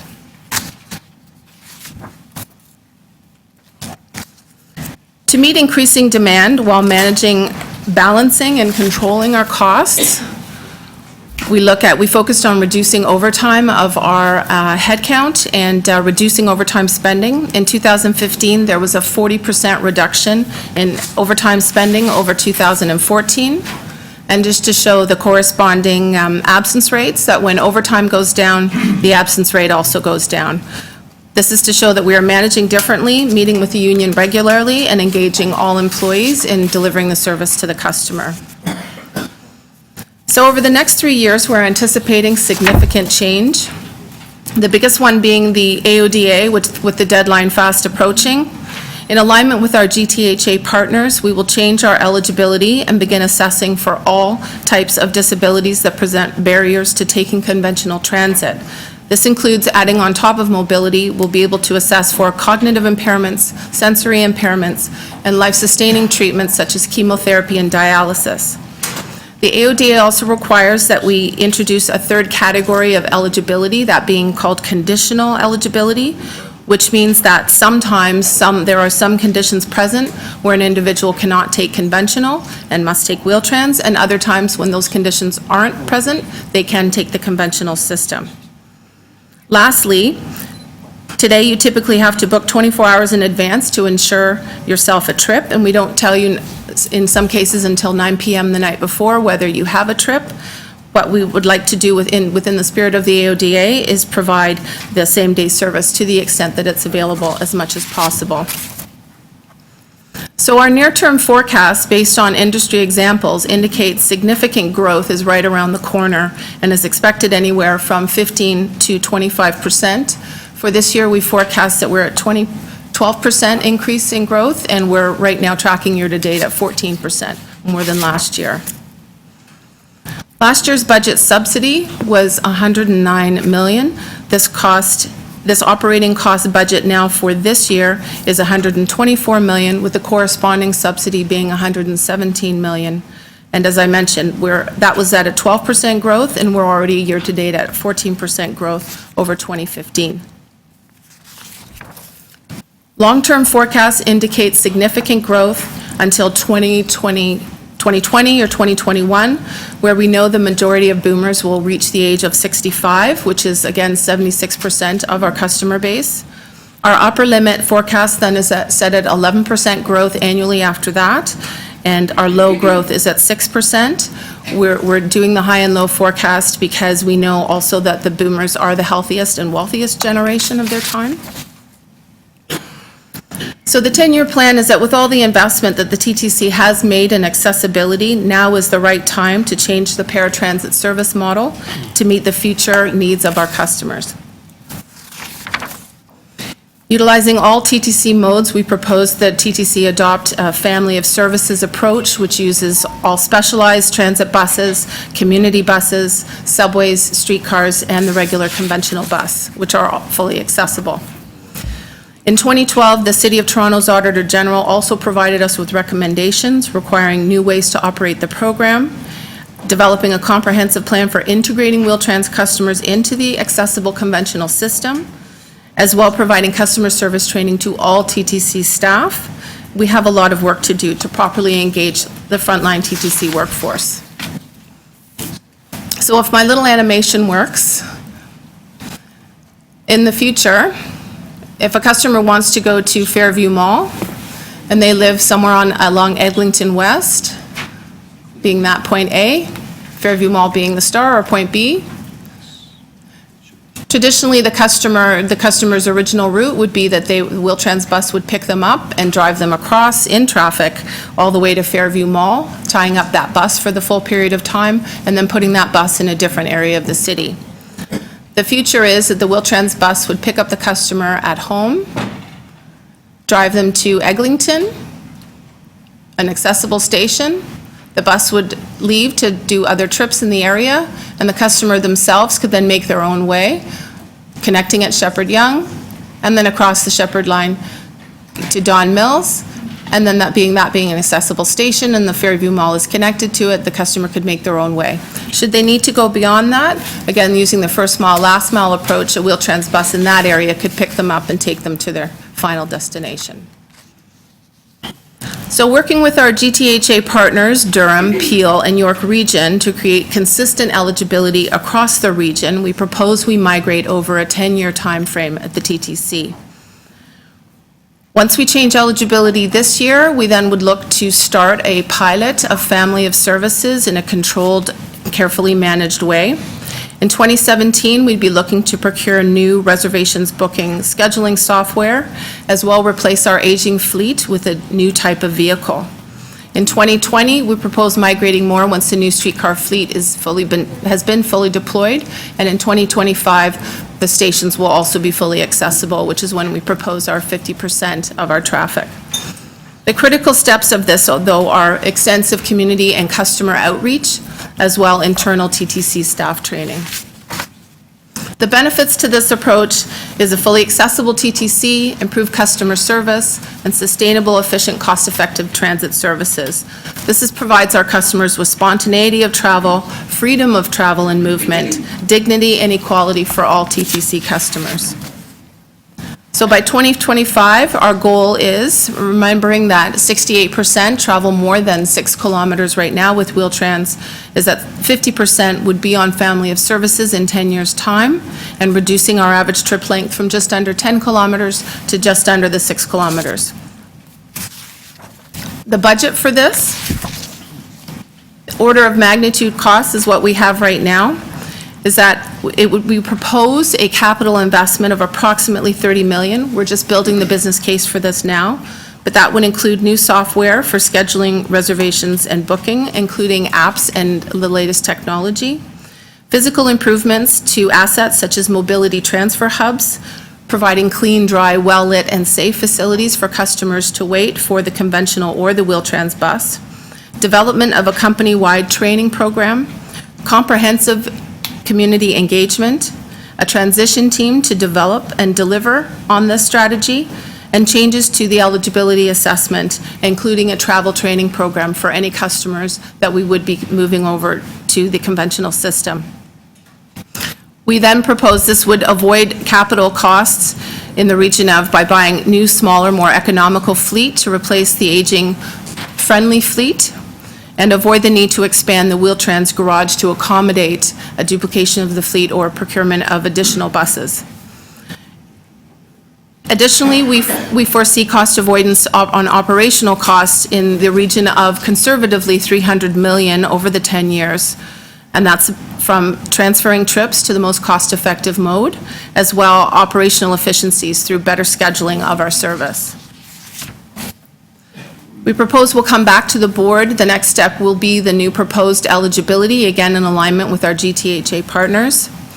We're right now building the 2017 for the 2017 budget process, a new business case and full program budget, which will have detailed cost analysis. There might be a possible need to come back with a contracted service budget amendment and the details of the family of service pilot. In 2017, we'd come back with the reservations and scheduling software proposal, as well the new proposed vehicle to replace the Friendly bus. Additional considerations include shared ride technology and the opportunities that customers could use their smartphone to access the trip themselves rather than having to call in and book, as well a dial-a-ride opportunity where we could actually use a Wheel-Trans bus that's in the area instead of a conventional bus. For example, in the middle of the night, we do have a fleet of 40 vehicles out at midnight, and perhaps we could then utilize them in a better way to provide service to those customers. Any customer could use our bus. Questions? Thank you very much. You do have some questions, starting with Vice Chair Heisey, and I see lots of hands. Next is Adamson. So my first question is, I recollect that the visually impaired pay no fare on the regular transit system. Is that correct? That's through an agreement with the CNIB, And they provide the Metro passes. so one form of disability has received free fares in the conventional system. So I remember on the prior board tenure that there was some discussion about extending that idea to the whole disability community on the theory that that might encourage people who are on the edge of taking a more convenient free trip and instead of having to wait. And obviously that isn't going to work for everybody. Have we looked at that recently, either as a pilot project, and if so, why not, et cetera, et cetera? Through you, Mr. Chair, we have talked to other agencies. We know that Washington does provide for conditional eligibility customers. They do provide fare enhancements. Chicago also does this. New York is looking at this. Los Angeles does it as well. We will be looking at this as part of when we migrate and change and start signing up customers under conditional eligibility. Okay, so I'd like you to put page 31 back up.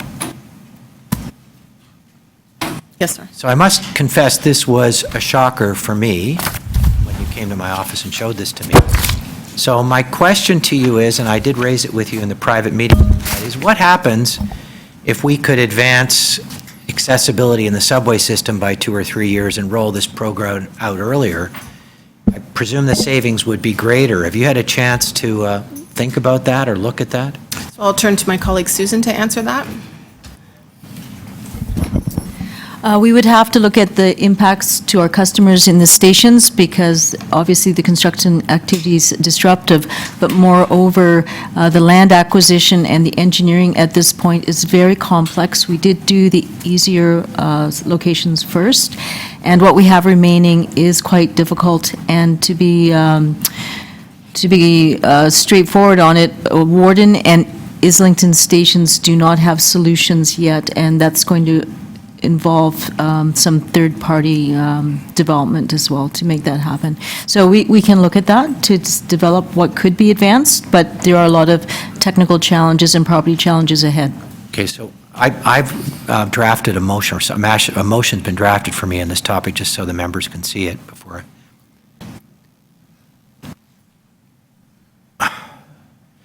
So I'm going to ask staff to provide a report to us on the feasibility of advancing the program, because I had no idea that there had been the potential cost savings involved, and we might have a case for that we might not otherwise have had.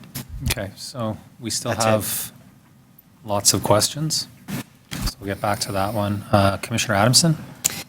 So thank you. On page 11, where you talk about the trip length breakdown, I'm curious as to the magic of why you've clustered 6 kilometers to 31, because if you look at 0 to 10, it's 62%. So what's the magic of that? 6 kilometers to 31? Yes, you've got, 11 to 20, you've got 6 kilometers up to the maximum of 31 to 40. You say that's 68% of your rides. But if you look at the first two categories, it's 62%, right? 68%. No, I'm Oh, looking I at the see, first yes. two. Yes, So you're what's right, the yes. magic of the longer distance for focusing on that versus the shorter distance? It's about, through you, Mr. Chair, it's about where a customer lives in relation to an accessible stop, and that for trips under 6 kilometers, it's not, it wouldn't be reasonable to suggest that we would even bother connecting them. At that point, we might as well drive them to the subway station or another accessible stop for them to alight on conventional. So it's for the connection piece. It's the connection piece, and that at that point, for under certain distances, our partners do longer distances, such as 7 kilometers is their cutoff point. If a journey's less than 7, they'll take them. But for us in Toronto, the accessible stops are much closer together. So we thought 5 kilometers is a reasonable number. To say anything less than that, we would take them just directly. Okay, I understand then. So have you a similar breakdown of your population that you would serve by, I'm going to say acuity levels, but levels of care for mobility? So we're working on that now, developing O&D graphs of where the customers are, where they start in the morning, where they head to, and the difference now, though, is that we have only one type of disability that we're carrying right now. So in the future, once we sign on all disability types, once we change eligibility, that might change the map of where customers are starting, the origin and destinations of them. So yes, we are starting to look at that. So have you contemplated how you will actually assess people's ability? Through the critical piece is getting the eligibility right, and then the actual eligibility assessment right, and then how we register them will be individualized as to the type of travel that they can do. Again, following on from our regional partners who have already implemented this, there's a medical component to it where the person's personal care physician also completes and determines and estimates what type of conventional travel they might be capable of or not at all. Yeah, so that's where I'm going. Like, who is the professional that's really going to be able to assess this and make sure that our most vulnerable population gets what they need in terms of mobility? It's not always a physician, obviously. There's lots of applied health professionals that are probably better qualified. So have you contemplated that program of assessment? Yes, through you, Mr. Chair, we have contemplated what it would look like. The application form would include the comments from the customer's own personal physician, but then our own assessment, we would need qualified physicians, recreational therapists, occupational therapists, physiotherapists, depending on what the disability was. For cognitive, they would be assessed differently than for physical mobility. Okay, one very last question. On the call dropping, that is now down to 20%? Yes. When is it going to be something acceptable, like 5% or 1%? And what are you going to do about that? That's been, I know you've done some great work, but 20% still seems very unacceptable. So it can always get better. We did have, during the summer, we were down to 10%. And what it really takes is managing how we conduct the calls. Part of the business case will be looking at the right sizing, the headcount in the reservations department, making sure we have the right numbers on the calls, and then the migration to, once we get apps, once we put technology in the hands of our customers who are able to book it, we'll be able to migrate more and more. Thank you. Thank you. Commissioner Lalonde. Thank you. I have two questions. The first is, I understand how the family of services strategy works for the non-ambulatory population. but a big part of the population is ambulatory and growing. How does the strategy work for that part of the population? It would work. What's the nature of the disabilities of ambulatory people that will be served under a family services model? So the nature of disability certainly could be cognitively challenged individuals, so it could be like autism or Alzheimer's.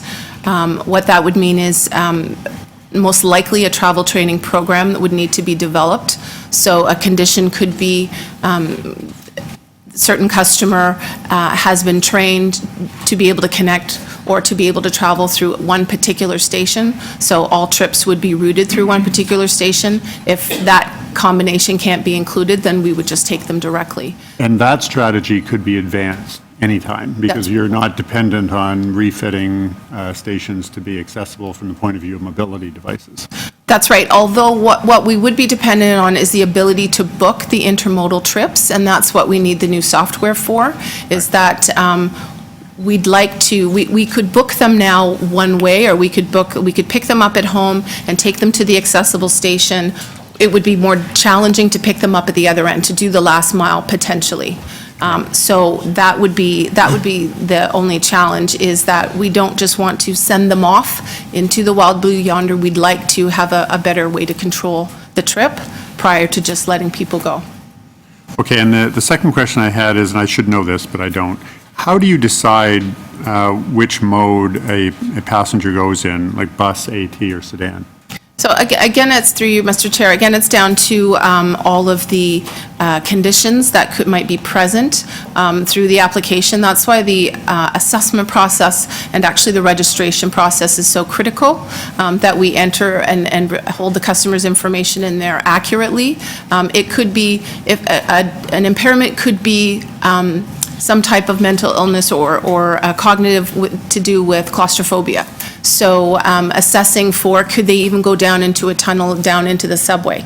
So if a test showed that they couldn't do that, then subway mode would be crossed off. All right, no, I'm more interested in how do you decide whether they go in a bus or in a taxi? Is it the same kind of issue, or? Right now, how do we book right now presently? Yeah, so it's about what is their device that they have? Is it a collapsible device, or is it a permanent wheelchair?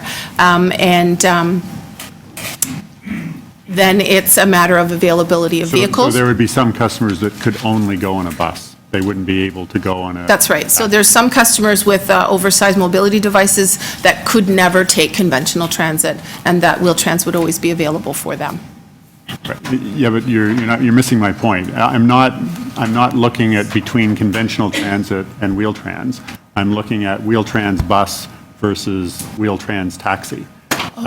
Because one is a heck of a lot cheaper than the other. And, how do we decide whether they go on the, the expensive mode or the less expensive mode? Right, so that there is the case of the oversized wheelchair or the oversized device or stretcher, in some cases would only be accessible on our bus. That's also why we're looking at procuring a more cost-efficient fleet, so that in that case we could take the larger vehicles at less cost because it would be a cheaper vehicle. Okay, thank you. Thank you. Commissioner Crisanti. Thank you, Mr. Chair. Page 6. You make reference to your profile. Currently, you've got over 45,000 Wheel-Trans registrants. 79% you're saying are permanent registrants. So I guess 76% of those are senior users. Is that what you're telling us here? 76% of 100% of our registrants are seniors. Right. So and they're defined as 65 and older. 79. So 21%. Who are the rest of the users? So you're not at 100 here, so. Right, so 79% are permanent, which means the remaining percentage are temporary. So those would be with a hip or knee replacement. They only need it for 6 months until they recuperate. Sorry, but they're still registered in some way. As a temporary registrant? Temporary registrant. Yes, that's right. All right. And so on page 19, you make reference to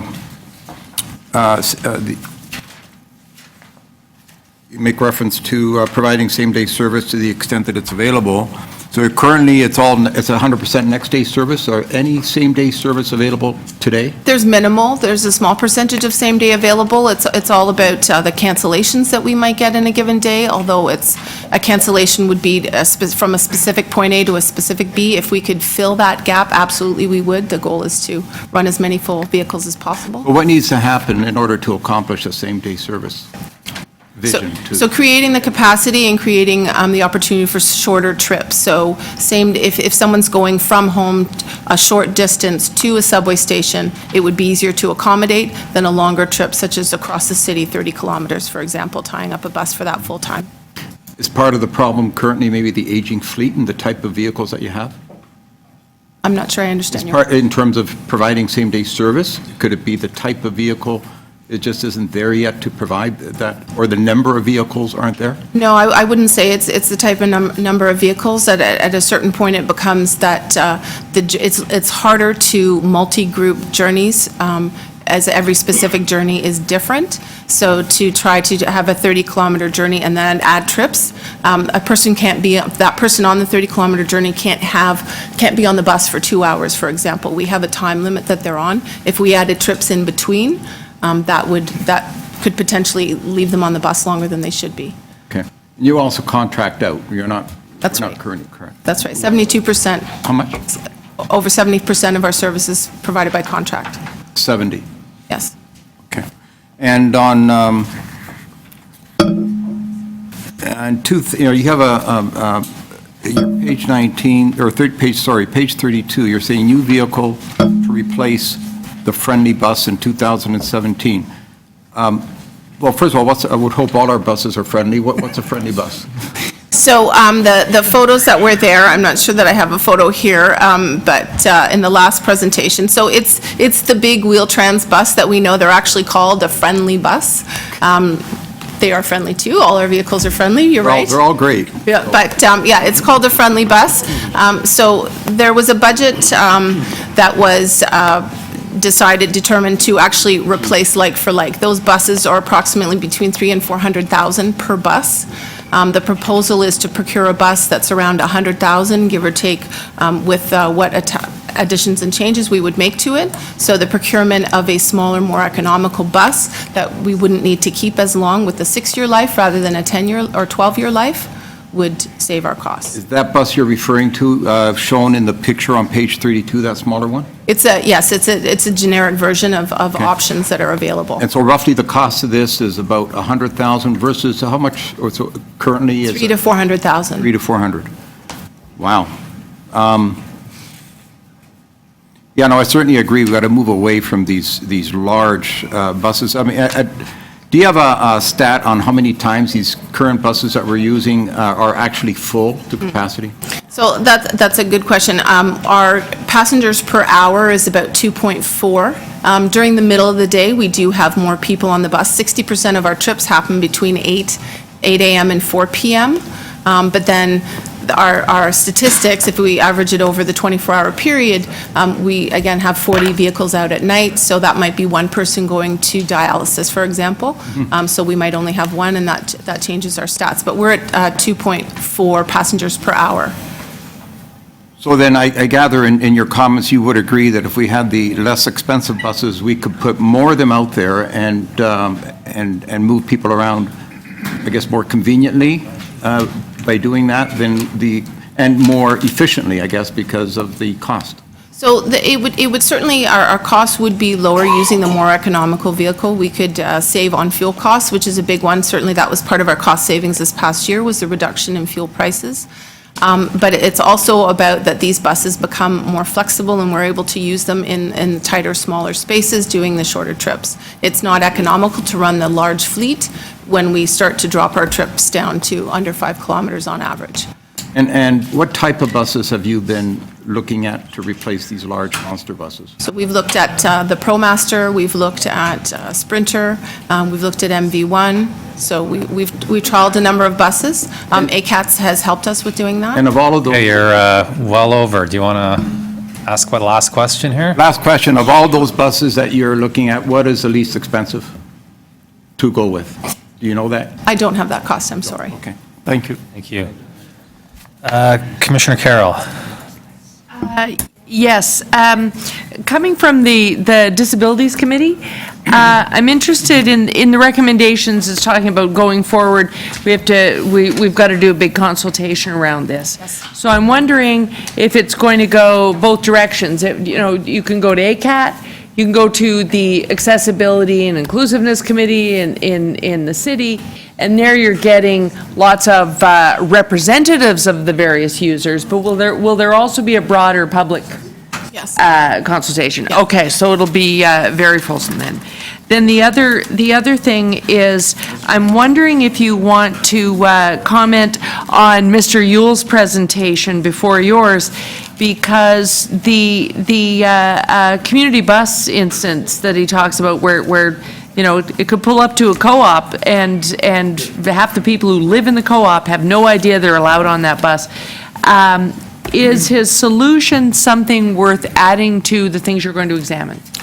We are actually already looking at including that. We're looking at assessing community bus routes, ridership on community buses, the potential, we've considered the potential for the Family Services pilot to include community buses. However, when we look at a day of origin and destination trips, and then we compare them to the community bus routes, they aren't overlapping. So the question is really about right placing the community buses. Right. So you have some work to do on this, but similar to the presentation this morning, where we're beginning to work more in tandem with planning. Planning would be able to tell you where, for instance, under affordable housing, where we're building condos, instead of building the co-op for the people with disabilities, there's integration, but they could tell you where there's a concentration of units and therefore the use of one up to and including buildings that aren't even built yet. So is that type of interdepartmental conversation going on? Yes. Okay, excellent. Thank you. Those are my questions, Mr. Chair. Thank you. Commissioner DeBearmaker.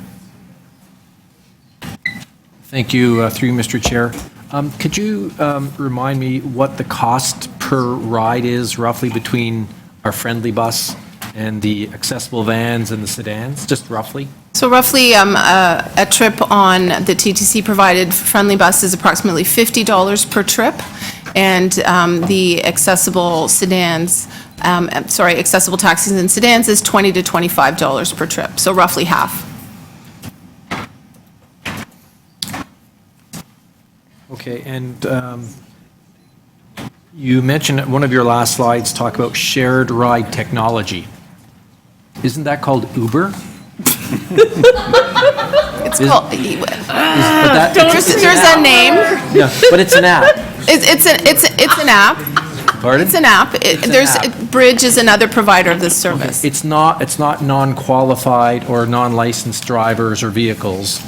We would want to protect our customers, especially in this demographic, from having an unlicensed driver show up at their front door. Of course. You would not want an unlicensed driver showing up No, to a door to one of these people. Of course not. And you wouldn't want an unlicensed vehicle to show up at somebody's place. No. Okay. But you would like the technology, because the technology might allow somebody to press a button, which is very convenient, and know what they can and can't do very quickly.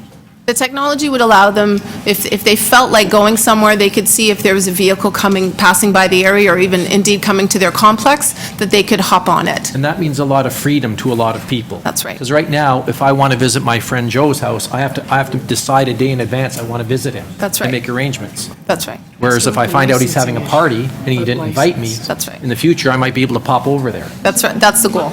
even uninvited. But licensed. Ask your licensing. Okay. Oh, I did. Oh, okay. And if you could go over, so today, we accept people really with only, I would call them only physical disabilities, physical challenges. In the future, can you go over, there's examples of cognitive impairment and sensory impairment of what type of people will be allowed to use the system? So as I mentioned, That are denied the access today? So it could be somebody who physically functions easily and can walk up and down stairs, but they might not be able to understand the signs. They might not be able to read the signs. They might have cognitive challenges that would prevent them. They could have disorders such as like crowd-fearing disorders or other kinds of phobias that Could be that could be. autistic. That's right, autism, Alzheimer's. So right now, regardless of what part of the spectrum you're on as an autistic person, you can't get on the system. No, unless you're in a mobility device, that's right. That's right. So, and again, if you're going to dialysis, today you can't use the system. Unless you're in a mobility device. Right. And you're maybe very old, you're a senior. Unless you have a mobility impairment. And then for chemo, today you can't, if you're going to chemo, we don't give you access to the system. Unless you're in a mobility device, no. Okay, but in the future, in approximately 2 years from now? No, we have to change this right, this year, we'll be coming back to the board in a couple of months with the new proposed eligibility. So it's And 2017. January 1, 2017, we must be ready. So in a year from now, this very large group of people will be able to get on to our system if all goes well. And would you agree with me that that's going to be transformative for a lot of people and their families? The amount of emotional stress that those families are under. If I could quote some of the customers that have told me is that they were housebound until they had Wheel-Trans membership. Okay. And I'm not asking you to guarantee anything. I'm just asking you to repeat what's in your report. That's your goal. That's your report before us today. If we adopt this, in approximately 1 year from now, people who are artistic or blind or going to dialysis or going to chemo, hopefully will be able to access our system. And would you agree that a lot of the seniors that we accept onto our system also tend to be lower income? That we wouldn't have that information. Okay. So then, I guess my question to you is, really what you're saying to us, to move more people at less cost, which is a stunning financial feat, but it's not just better financially, it's actually better for the people using the system. You think they're going to like this system better than they have today? Yes. They could call up now, go to the Scarborough Town Center, go to a movie, go home, or like by a factor of 100, their life is going to be better. Whereas they might have had nothing before, they will have a whole city of options available to them in the future. Great, thank you. Great. Other questions? Sorry, JC, that was an extra little 18 seconds. Go ahead. Oh, another round. Go ahead. Just follow up. In terms of this assessment that occurs right now to determine who's eligible, how often do you renew that? Like how often because conditions change. So is it a 5-year-old assessment? Is it every year you look at it? I think the latest change was about 10 years ago. We lower the point system, like the current eligibility is, it's a 20-year-old, and we've changed the assessment, we've changed the point scoring, we've lowered the criteria, that we've lowered the points to accept more customers, but it hasn't technically been changed in 20 years. And when you look at this whole eligibility renewal that you're embarking upon, who are you consulting with as experts in the field to ensure that you've got it right in terms of levels of care, assistive devices, that sort of thing? Because there's a body of work out there, right? So we are consulting with the disability and accessibility community and activists. We are consulting with other transit partners and industry best practice. We've hired consultants to help us with this as well, and next step is reaching out to the medical community. Have you thought about reaching out to the province, the Ministry of Health, that has a lot of population health-based information and might have some incentives for Wheel-Trans that have to fit up, anything like that? Yes, we'll include that. Great, thank you. I just have a few questions actually for Mazen, as the chair of ACAT and a user. What is, either, I guess both, on your behalf and behalf of ACAT, what is your opinion, view on what we've seen today? Thank you.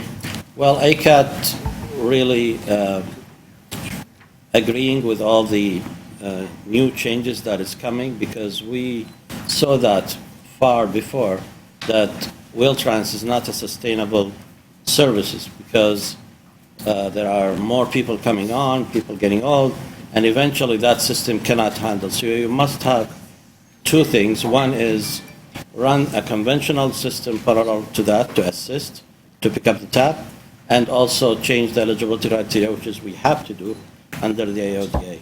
So ACAT in support of the new changes. We do understand there will be some challenges because it's not an easy task. People don't like change usually, and we need to close some loopholes that we think in the conventional side, which is an easy fix, and we're looking for your support to speed up those loopholes, to have the conventional system ready, so when you ask people to migrate, you already have a system to support the migration. And from your perspective, either through committee structure or even just anecdotally, what's the level of awareness out in the, kind of amongst our customers who are using Wheel-Trans or been Wheel-Trans users for, a long time, that there is a kind of a proposed new model that we're discussing and that very well may be implemented in the coming months and years?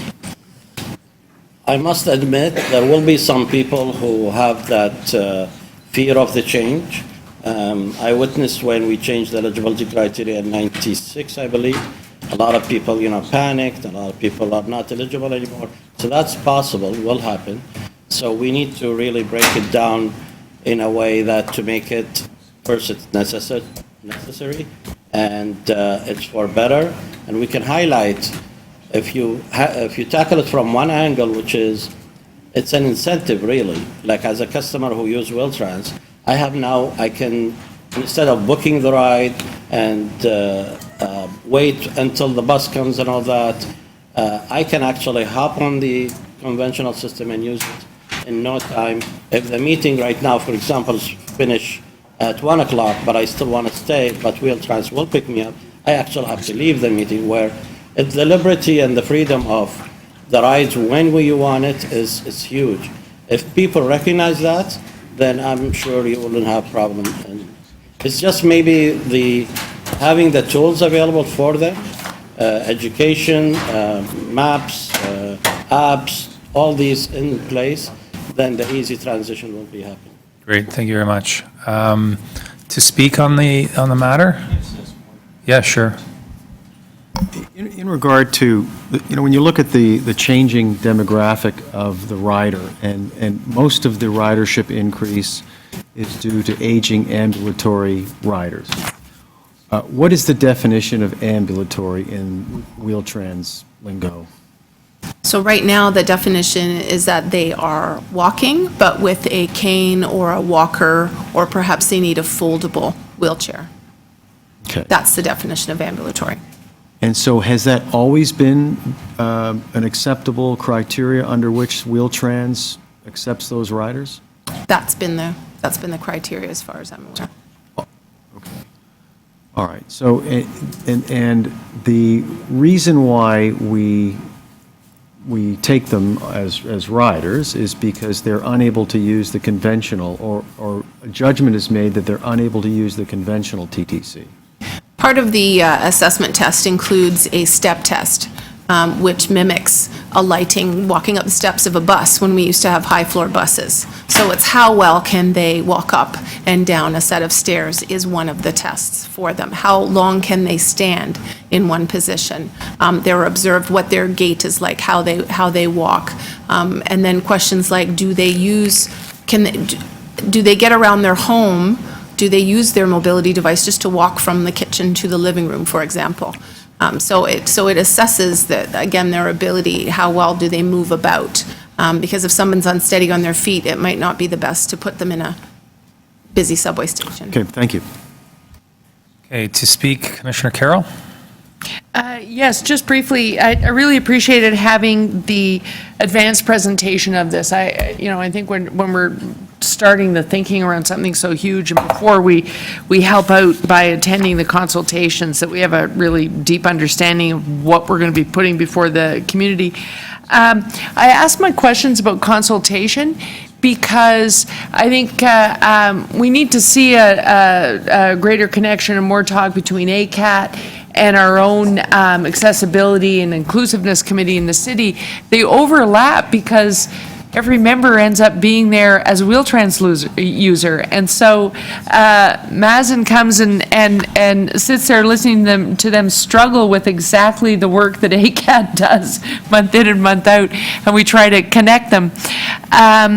But so consulting with both of them, but I hear them loud and clear when we're talking in that committee. There's a nervousness around the broad eligibility criteria, because if you're struggling in any of these communities, you know that transit is only one of the challenges, and things like broadening the cognitive abilities folks that will be eligible is tricky.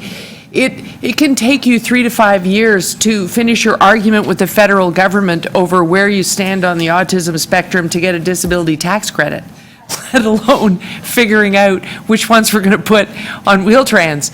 And since they haven't figured it out, I don't know how we'll partner with do the intergovernmental work to figure that out. I'm not sure that the province knew that struggle was still going on when they made their proposal.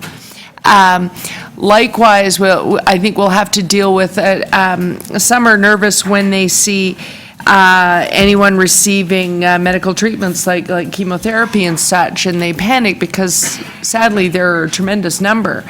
But I think we're going to have to help make that real during the consultation for people. The reality is, if you stand at the back door of Princess Margaret, many, many, many people are still going to come with their support systems, because if they have one, they want that loved one to pick them up and take them home, because they're going to be giving them care for the next few hours, so they do that as well, which means there are types of people we can add to the system now. It doesn't mean every single person having that experience in their lives will use Wheel-Trans.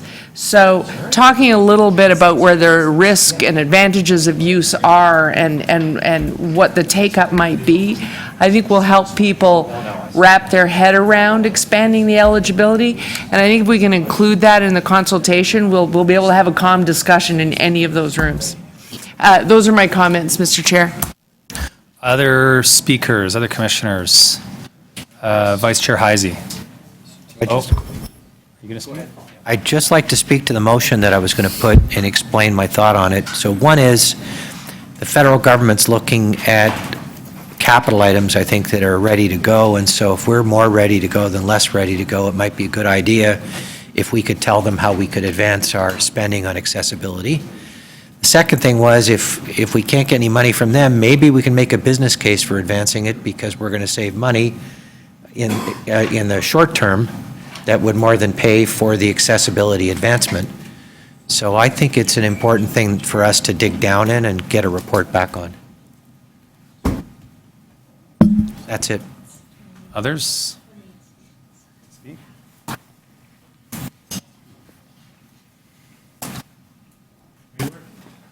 Thank you, Mr. Chair. I'm sorry I didn't have my motion written, but I'll try to get it to staff quickly because I was trying to work with staff. I'm just going to move, I'm very supportive of the report, but I'm going to move the motion that the city of, that the TTC not conduct any pilot projects with unlicensed drivers or unlicensed vehicles. I think you heard the staff's response that we're dealing with a population that needs support and help and understanding. I was just arrived in Toronto late last night from Winnipeg. When I got off the plane, I turned on my cell phone and there was an email from a company that said the TTC is currently looking for, asking for unlicensed drivers and unlicensed vehicles to do pilot projects with Wheel-Trans. I was very surprised, but I got home at about midnight. I came in today and asked staff about it. They're not quite sure what's what. No. We're going to start calling him Glennie D. No.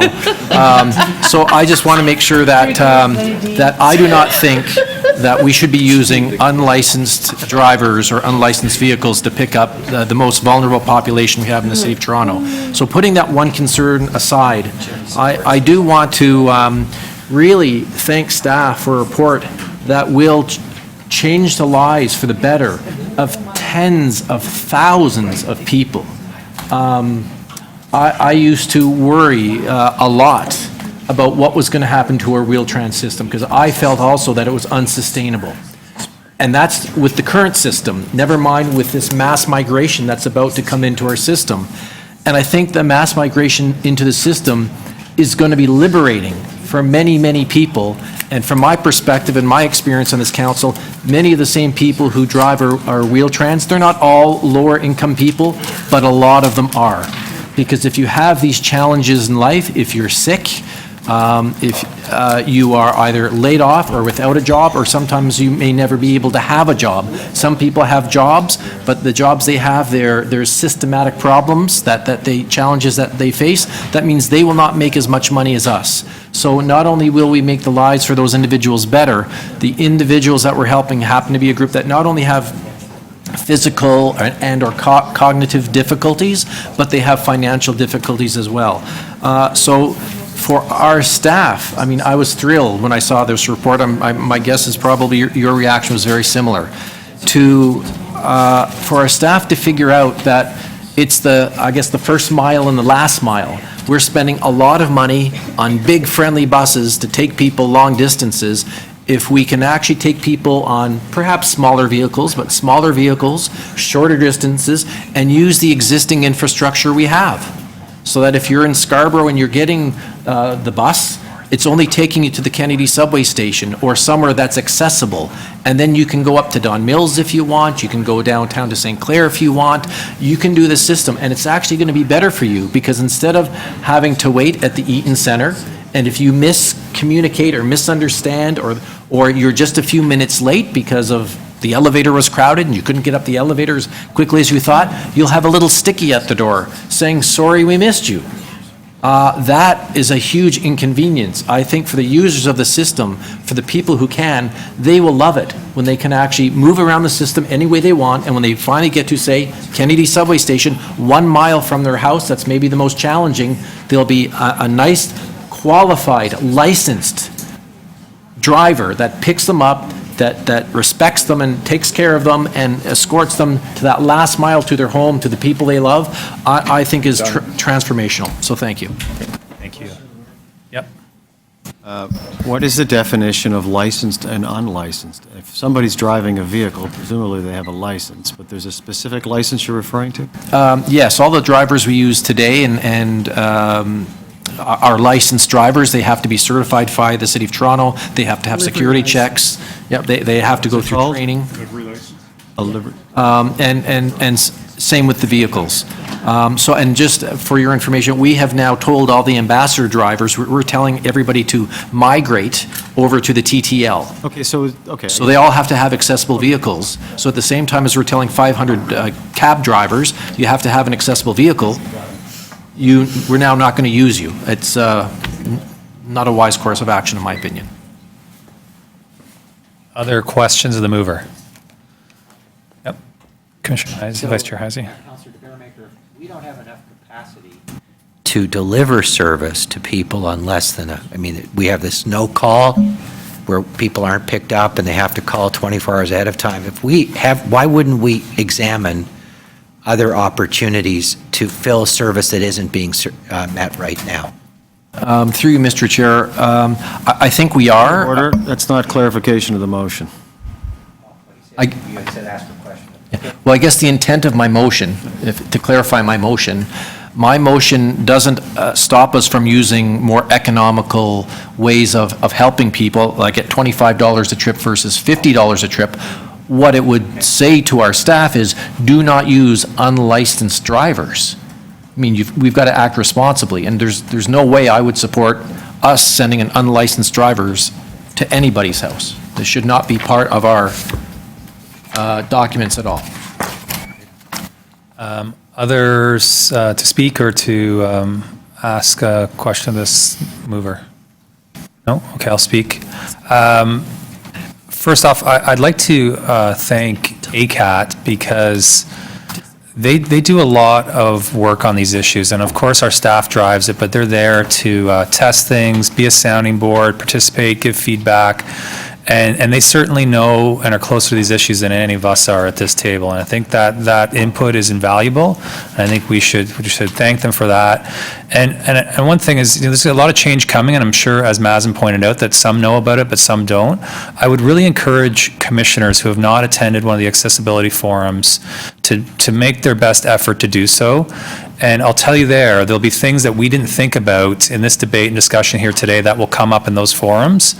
Not all of it is focused on Wheel-Trans services, but certainly a lot is, and I think it's very important to hear that, and people will happily have a conversation directly with you, but even just hearing some of the question and answer period I think is very valuable and give us better context to what we're embarking on here today.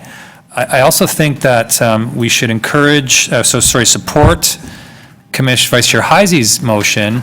And I'll just say that in some of the conversations I've already had with the Minister of Infrastructure, and I know the Mayor has, and the Toronto Caucus, the fact that we have to do half of our stations and make them accessible by provincial statute, and the fact that we have zero funding dollars to do that, I think has resonated with them, and they recognize with their objectives to get people working, that there may be an opportunity there. So I think it behooves us to be ready to provide that case and that data so that we can potentially get that work done so that this model will work and so that someone could be taken to any station. And I guess my last point is, this is an excellent direction. I think we've got great broad consensus, but there will be a budget decision that have to be made for the 2017 budget. So let's not forget about that. And what I hope I don't hear and see is a great debate and us slapping ourselves on the back today, and then at budget time, we kind of forget and maybe lose our conviction. And so I think that if we're serious about making these changes and improvements for riders now, but also realizing the long-term savings, then there's going to be a step in the interim that has us spending money. And sometimes that's tough around here, but that's something we've got to do. And so with that, I move the staff recommendations. All in favor? And that carries. Thank you very much. Oh, sorry. How about as a package, as amended? No, I'd like them separate. Separate? Okay, we want them separate? Okay, so on Commissioner Mahevik's, no, sorry, who had yeah, I forget. On the unlicensed, so that the TTC not conduct any pilot projects with unlicensed drivers or unlicensed vehicles. All in favor? 1, 2, 3, 4, that carries. Opposed? Okay, and what's the next motion? Heisey's on report backing on accelerating some of the easier access work. All in favor? That carries. Motion as amended with me moving the original recommendations. That carries. Thank you.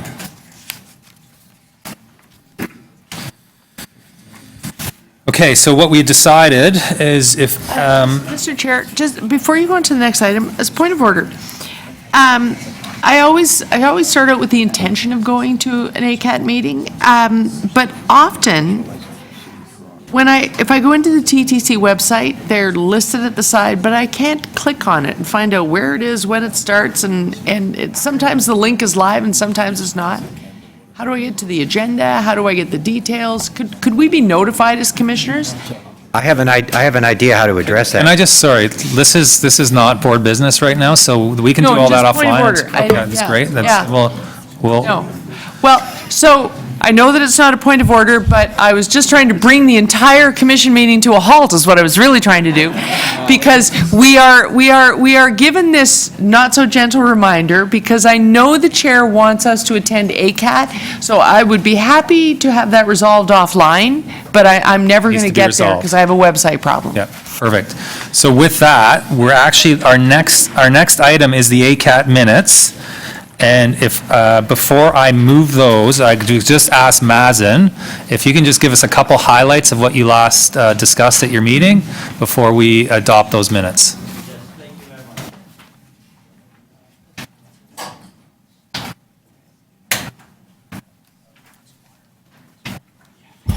Thank you very much. It's only going to take a few minutes.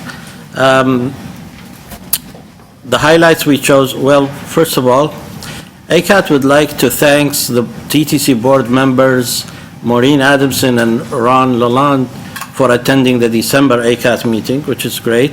And I'll take the opportunity to invite everybody who would like to attend. And I agree with Commissioner Carroll that, yes, there could be easier way to advertise in the links on the website.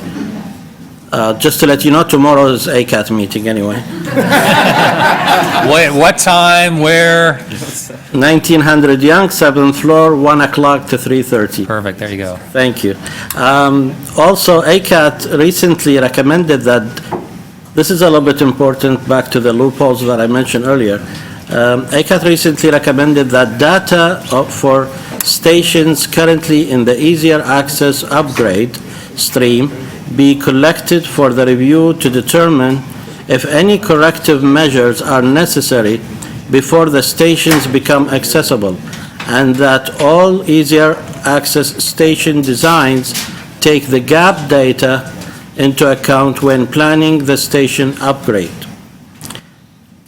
Also, ACAT, in January, ACAT elected the executive, Mazen Aribi chair, Angela Ribeiro and Debbie Gillespie vice chairs. They are here today.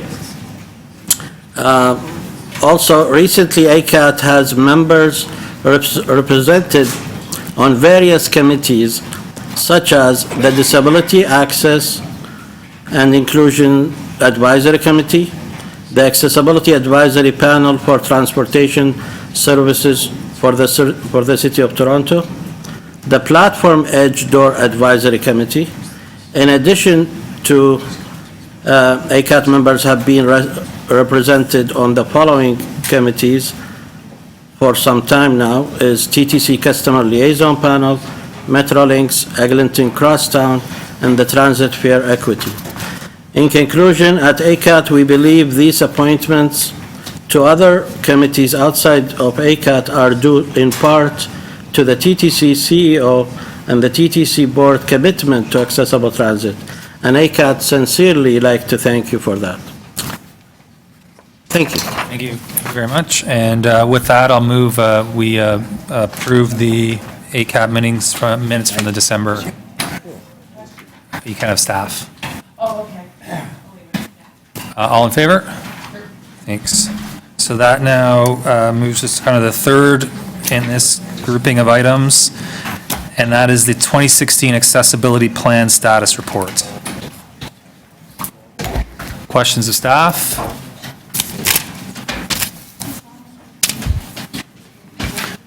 To speak,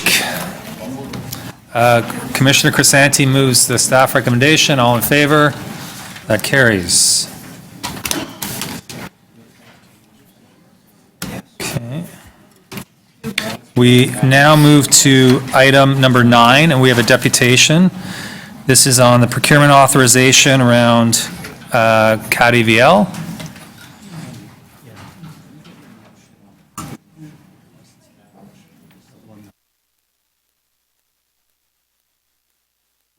This contract is to replace a communications infrastructure that's based on 1978 technology.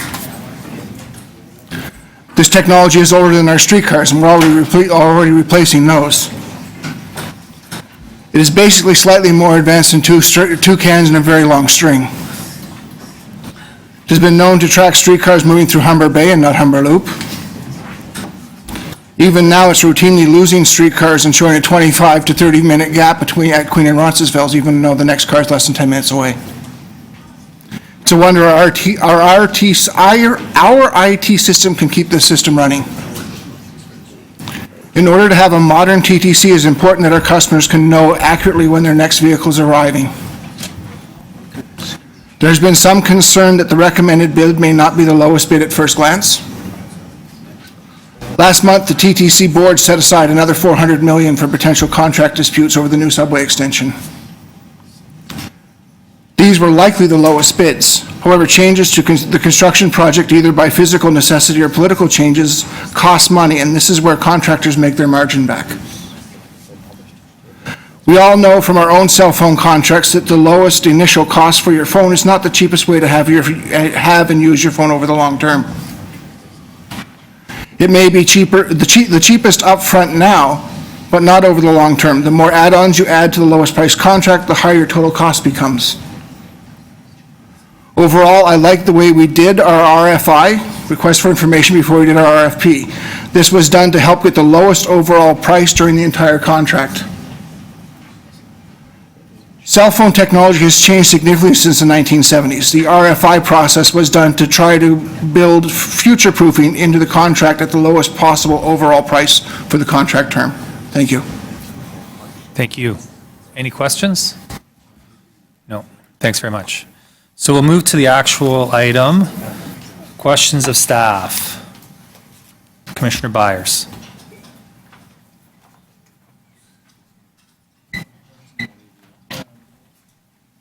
So I guess I was not at the last meeting. I was at the other end of the world, actually, and so understand a little of the conversation since then, but I had a few questions starting about the numbers. I'm not sure who I'm asking those to. Okay. So the resolution here is for 77 million plus 4 million, so 81. But throughout the paper, and particularly on table 3 on page 8, it sums to 95 million and actually 115 million with contingencies there that are quite big. And so I was confused as to the actual capital cost of what we're being asked to approve. Okay, so the two yeah, that's better. The two key numbers, and the question we've been asked is, why is there a figure of 77 quoted, but also there's a further figure, which is the one you just mentioned, Commissioner, of 115. The difference is that the cost of the equipment is $77 million. So we're actually, the actual kit that we fit on across the whole fleet, the whole surface fleet, all our buses and streetcars, is that 77 million, including the things you can see itemized there, equipment costs, software, licensing costs, et cetera, The reason for the higher figure is because that's the cost of the labor to do it. So it will be our staff who do it, be it additional people who are doing it, or the actual capitalized cost of them doing it. So for the 115 is the all-in figure, the 77 is the cost of the equipment and the software, et cetera. Okay. The contingency of 20 million, though, is kind of referenced as a foreign exchange element to it, which I also found confusing. I don't know who whether, I mean, we're in Canada. I was confused about the foreign exchange. Why is this a U.S. dollar delivered equipment or what? And it's a pretty big percentage contingency. Ask the CFO to take that question, please. So if you look at that chart, you'll see there's the line right above that was 95. The budget that was set a few years ago for this project was 95 million. And that was based on estimates when the dollar was equal to the US dollar. So at budget time, before we had prices in, we put an allowance in there for possible adverse pricing because of the exchange rate. The prices came in below that.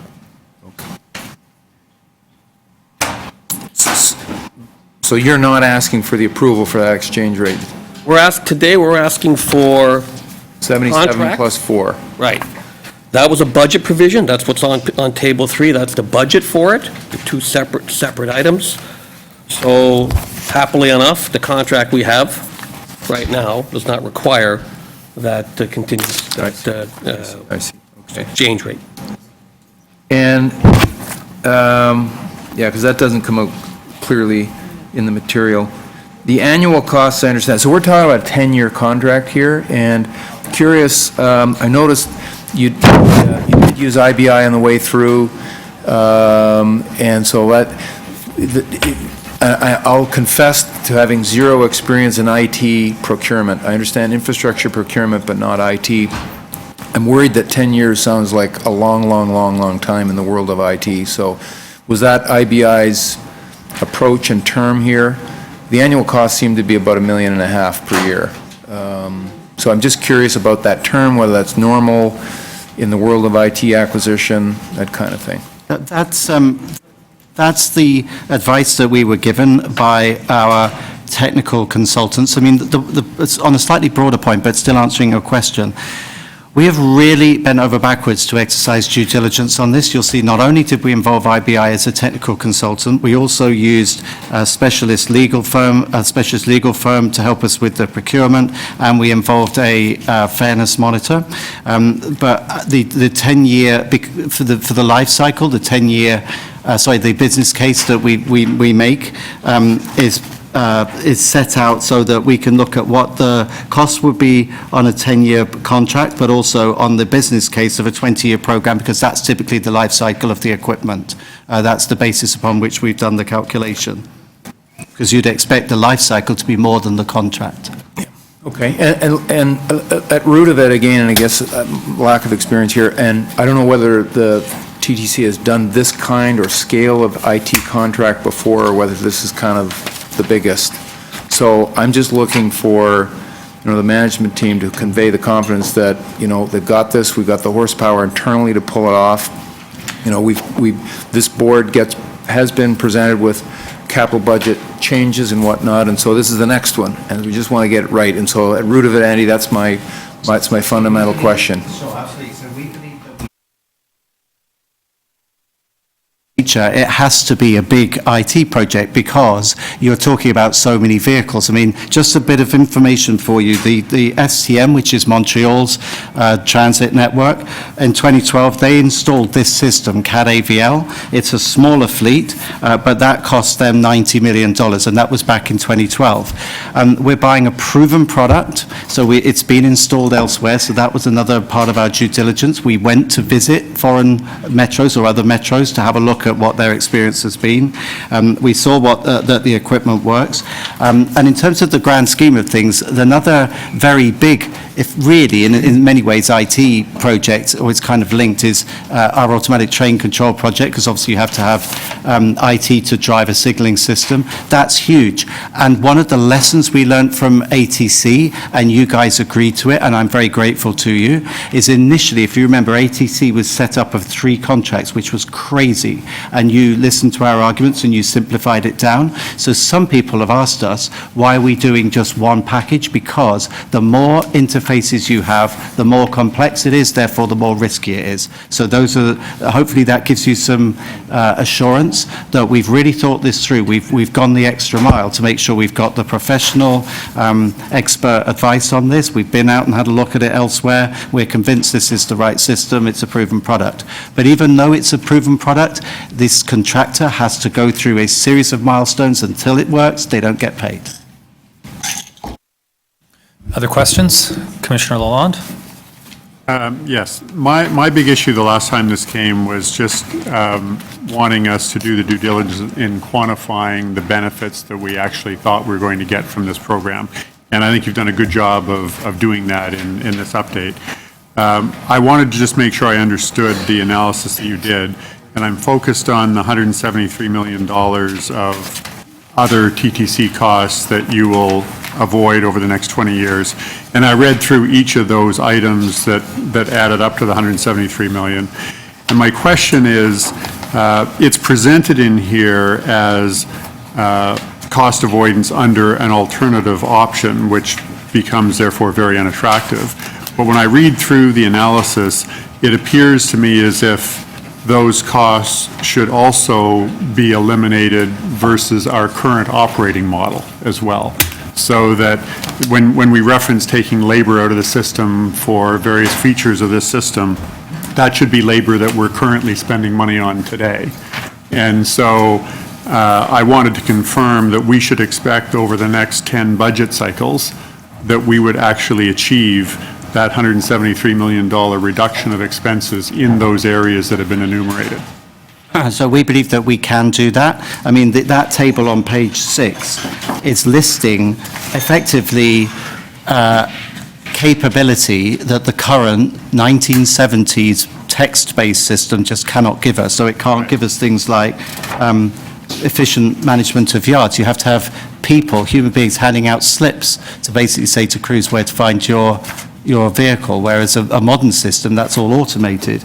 And similarly, things like route supervision efficiency, I think Mr. Buell's presentation showed how limited that is. So these are real savings that you would expect to see factored into future budget submissions, along with many others, I might add, including what we just heard about on Wheel-Trans. Yeah, good. My second question, this might have been in here, but I missed it. How long do we expect the project to take to actually roll out? Until we've implemented the new equipment on all of our various modes of transportation? Let me just bear with me, because that was in the previous paper.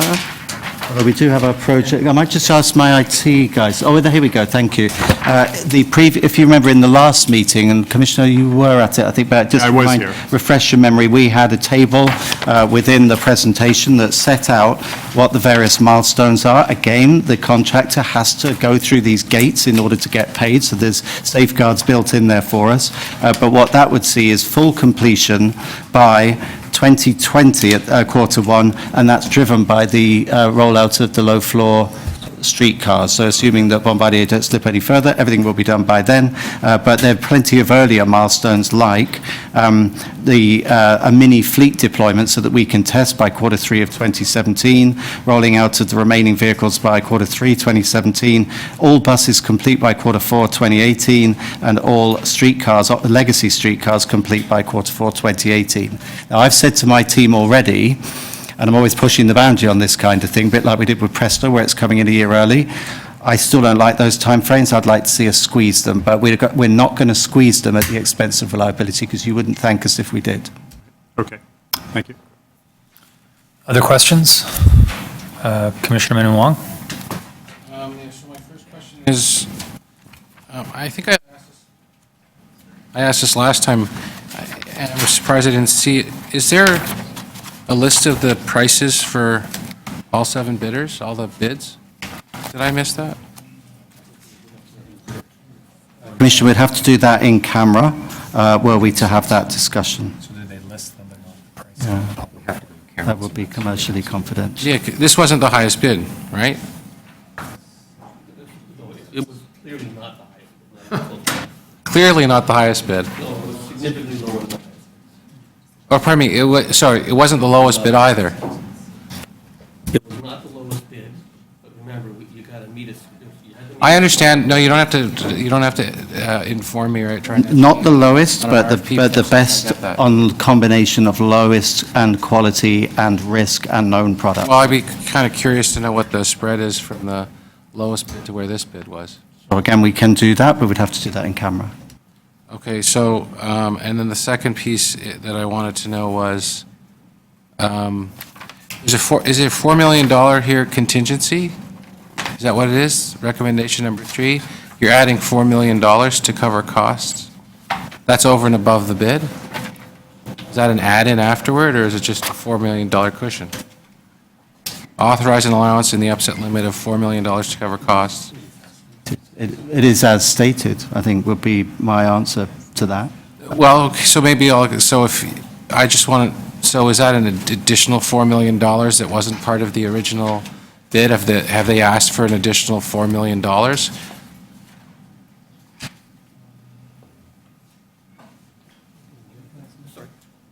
So it's not over and above anything. It's an allowance we have in there for things like spare piece of equipment we needed. If your fleet size is a little large by the time we get down to doing this, there's some provision in here for that. And this allowance is all issued basically through the CEO's office as needed. Yeah, it's an upset limit. It's not that someone else has asked us to do this. This gives us room in case we need it. We won't spend it if we don't. No, so my question is more, maybe I'll be a little bit more specific. Whether this was added in after why this wasn't part of the original the RFP document in terms of the requirements that were asked for, and whether the successful bidder got the benefit of an additional $4 million. I do not believe that was the case. Absolutely not. Does anyone else want to comment? There are options in the contract, and what we did is we selected. Sorry? Sorry.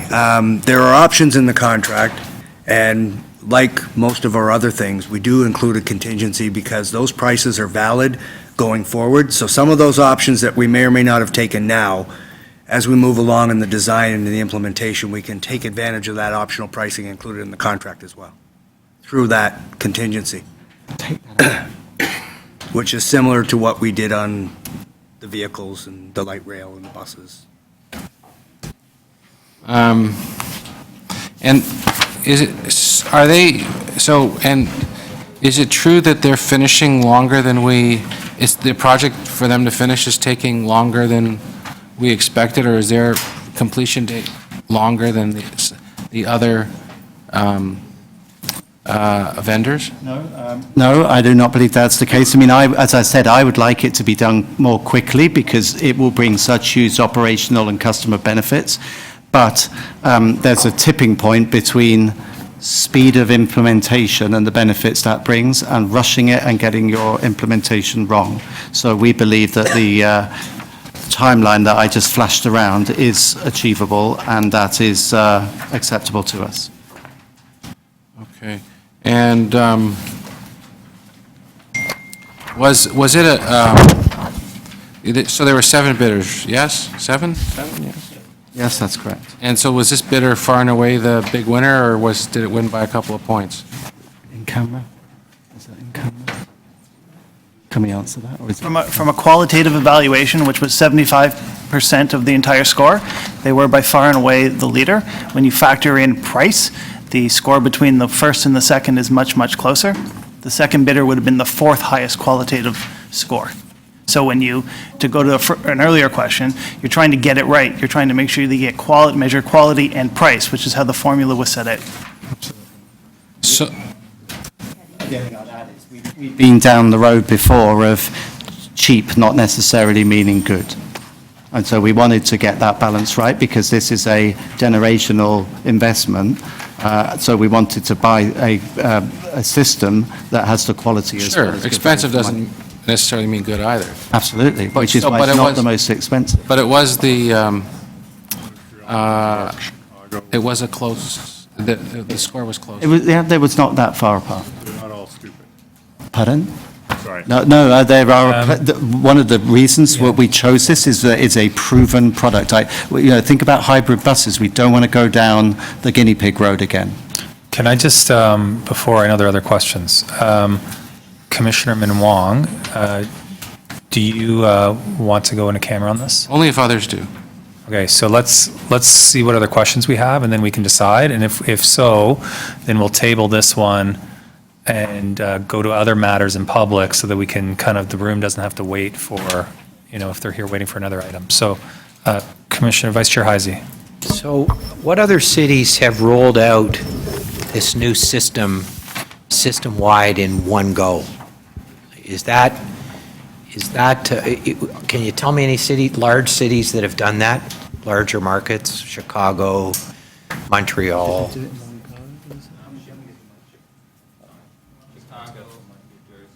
They did it in one go?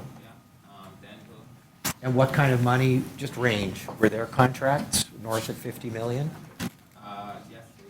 Okay. May I just add to that? I mean, Chicago, I think, is a good comparator because it's another big system, a very big system. But also, there are advantages in doing things in one go because that way you do get to see the benefit for earlier on. But again, I'd stress that there are milestones, so it's not. There are still safeguards within the rollout because the contractor has to meet certain gates before they get their payment. Okay, so my next question is, I'm sorry. Oh, I apologize, I'm just thinking and looking at my notes. That was also, by the way, the strong advice from the technical consultants to do it in one go. Okay, and so is there any advantage to trying a pilot project for a part of the system? Effectively, we are doing a pilot. You notice reference to a mini fleet. That's what that is. Yeah, absolutely. And so then if they meet the targets at that point, that's a predeterminer to rolling out. So I see. the mini fleet testing stage is a pilot, it's another way of describing it, and that must be completed successfully before we pay for that pilot. And only if the pilot is successful do we then progress on to stage rollouts, operating division by operating division. So there are plenty of opportunities for us to say, now, hang on a second, that you need to get that right if you want to carry on and if you want to get paid. There are plenty of safeguards. And sorry to be too fussy, but I know when you look at cities, cities have different structures of transit. So when we say Chicago, New Jersey did this, what transit authority were they? Because I know that in Chicago, there's a couple of them. I presume in the New York, New Jersey area, there is two. So do you know which authority they were? Yeah, New Jersey Transit. CTA, okay, great. Thanks. That's it. Commissioner DeBaremaker has questions. Hi, thank you, through Mr. Chair. I think mine is more a general question. I thought I've seen in the past that when we have bids, that, if you will, the scores are before us as well. I beg your pardon? Sorry? That if there's a ranking system and a scoring system that like we have on one of the pages, there were 7 bids received on this score, like we actually have like the Olympics. This is how they scored on quality, this is how they measured on quantity, this is how they measured on cost, and this is the weighting that we gave them to equal their total score. And I didn't think I saw it in here. But do we do that as a practice? In some cases, yes. If you want to see that, we can provide that. I would think as a general rule, like I think on the Works Committee, when we're awarding various, again, very large contracts, it's all out there so that everybody can see it. In the public paper, and I'm referring now to, let me just make sure I'm looking at the right one, the previous paper, the one that was tabled last month. Yeah. On page 7, there's an extensive description of the results, and that says who the companies were that were who submitted, and then it talks about the weightings. It's not in a grid, so again, we can provide that if you want, but it does talk about how the process went. I would think, Mr. Chair, because I know it says here, one company, Strategic Mapping, Inc., failed to meet the requirements of Stage 2 and was not evaluated further. I think in past years, again, as companies that don't pass the test, they're usually said that they didn't provide insurance, or they didn't give us securities, or they didn't do this or that. So why don't I suggest that we hold this item down and we'll go into camera on it. And at that time, we can be provided on copies marked and then returned to staff of the evaluation the evaluation scores for the bidders. Is that? For what it's worth, I think that's going down a path we shouldn't. I, as a board member, we got an RFP process with a fairness monitor. I'm not getting anywhere near that. And I think that's a mistake, to be quite honest, Mr. Chair, for this board to be meddling in the scoring data. I leave that up to management and their advisors. Yeah, my intent is not for us to do a second edition and scoring and weighting. It's just that what should be public should be public. It's a slippery slope. Okay, so that should not be public. We're clear on that. The question is, is it the prerogative of this board to see that information today? And I'm seeing a lot of people shaking their heads now. Okay, so let's continue on this then. Any other questions of staff to speak? I think questions said a lot, but Commissioner Byers. Look, this is, no one's debating the need for this. That's very evident. I think that my only questions were around, have we done the scrutiny and the numbers make sense? I'm satisfied our CEO was telling this commission he's on it, and so it's something we need, so I'm happy to support. Others to speak? So you're moving you're moving the staff recommendation? Okay. No? Okay, all in favor? That carries, thanks very much. There's been a request to reopen item number, I think it was 13, the impacts with Eglinton, and so Commissioner Mihevc was not here for it and has a motion, so could I have a motion to reopen 13? All in favor? So that's now back on the agenda, but we're actually now on item 12, bike initiatives, where I think, again, maybe Commissioner Mihevc has some motions. Yes. Questions, are there questions, or can we go right to, yeah, okay. I don't have any questions. Two motions. So Mahavik and Heisey? Yes, thank you. I haven't had a chance to talk to Alan about his motion, or frankly, my motion either, but I'm sure they're consistent. So Commissioner Heisey and I had a chance to meet with our staff.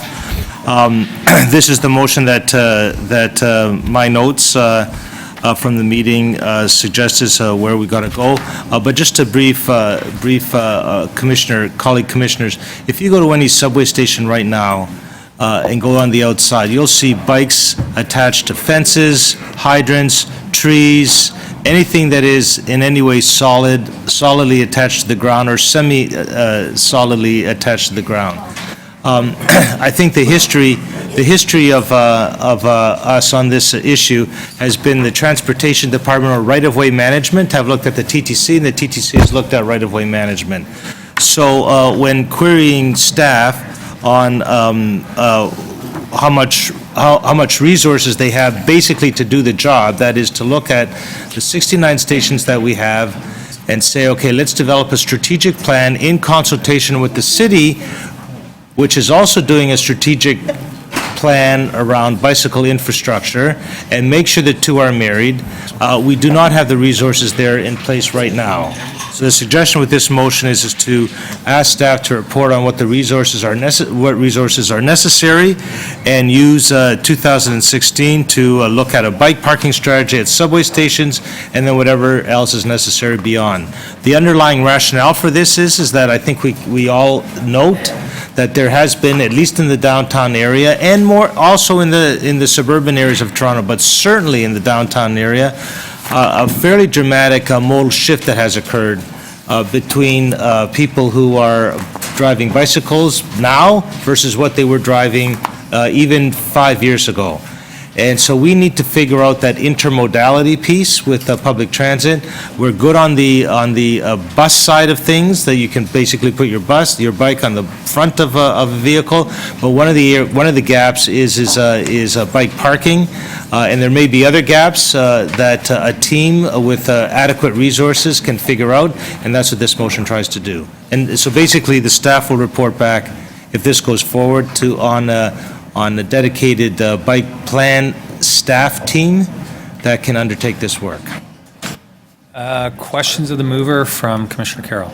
Yes, you're not asking that this replace these recommendations that communicate with Works right away. This is in addition to? Correct. We set up this group here at the TTC, but we still communicate to Public Works? Of course. Okay, just checking, okay. They should work together, frankly. Because some of the stations, the place where you'd put a bike station is on the right-of-way road allowance. Other places, it would be on TTC property. So they need to be working hand in glove. Right, but these recommendations just say forward that we think this should be an intention to Works, but you want us to do some work of our own. Yes. Yes, okay.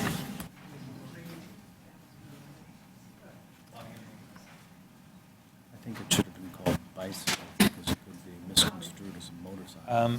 To speak, Commissioner Carroll, then DeBaremaker, then Heisey. Yes, just quickly, I just wanted to support Commissioner Mahavik's or motion. In our participatory budgeting process last year, one of the projects on the ballot was bike lockers for Don Mills subway station.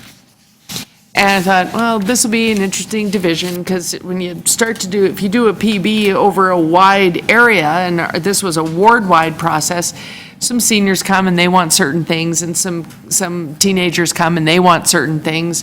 And always, even though, this is a suburban ward north of the 401, my small band of cyclists come and they want certain things. And so they came and wanted bike lockers. Just so you know, the stunning thing was it was the most voted on project, and universally it didn't seem to matter what your profile was in the neighborhood. Everybody said, yeah, put those bike lockers in. And also I want this, and this. there was adult fitness equipment, something for the kids, et cetera, and the car drivers wanted a flower bed somewhere. But everyone voted for the bike lockers, and I think it's exactly for the reasons outlined by Commissioner Mihevik. Even if you're driving by the station, the fact that the bikes are chained up all over everywhere, that has an impact on you, even if you're never going to use the system.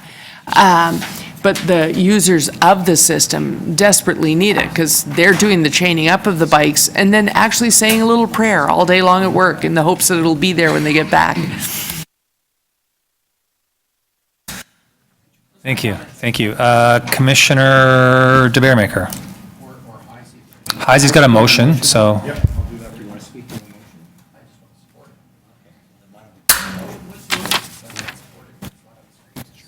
So let me describe this to you. You're at a subway station without an elevator, which is most of them. You've got your bicycle, you're on the platform, you have to carry it up the stairs. I have done this. And occasionally, if you're not careful, someone comes up behind you and you can hit them or they'll hit your bike and it could be messy. It's not good. And I've done a lot of traveling in Northern Europe, and in the train and subway stations, every single one, it's not optional like it is here. There's a channel in the stair at the side, just underneath the stair rail, where you can put your wheel in and safely go up and down. So it's controlled, and people who don't want to be near a guy with a bicycle can avoid and go to the other side.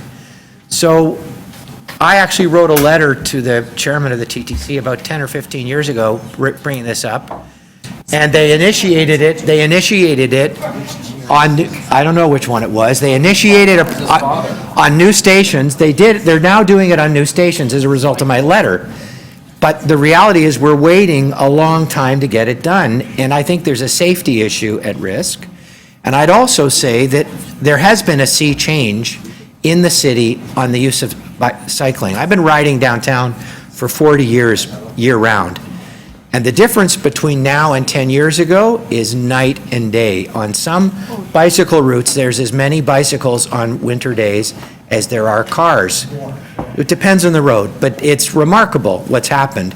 So I think that we maybe need to look at, if you look at Report 12, we spend $50,000 on bicycles stuff, rings, this is the entire TTC budget. And when they put in the Sherburne bike lanes, half of the new people that went on the Sherburne bike lanes used to take a TTC bus at rush hour. So it's way cheaper for us to get them on a bicycle than it is. So anything we can do to get people out of our surface vehicles, it's something like that. I read the stat. So I'd urge you to support this, that we should look at advancing, making it easier to interface our system with bicycles. I strongly support Mr. Mihevik's motion. I'd tell you right now, I'm one of the few guys in this room who's ridden his bicycle to Montreal to go by train to Montreal at Union Station. But you can't do that now because there's no bicycle parking in the plaza in front of Union Station. It's all gone. They removed it because bicycle parking is messy. And most train stations in Europe are surrounded by bicycle parking, and ours is pristine. You think it's Denzel? Come on. Yeah, you're just trying to cause trouble. Question of the mover. What is a stair channel? So imagine, I've seen a bunch of them. Sometimes they're built into the concrete. It's a gap about an inch, 2 inches deep by 2 inches wide, that's open, a rail. Is this to lead from street level down to the platform? And back up. We want to encourage people to bring their bicycles on the already overcrowded subways. Okay, so here's the deal. You can't do it when it's... I just wanted to, no, it's okay, I just want, no. I got the editorial. It's clarification of the motion, so you've clarified that part of the motion. What do you mean by semi-permanent? So I'm not sure your editorial was clarification of the motion. Probably wasn't.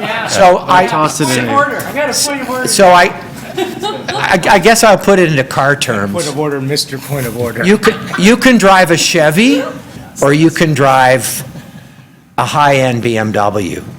And my idea of a Chevy is a metal railing that you put on top of the existing concrete rail. The perfect job would be built into new concrete steps. That's what semi-permanent meant. But you mean to be there fixed permanently? Yes, sir. I just wanted it, the intention of the motion is, and I think you'd appreciate this, to spend less money than more.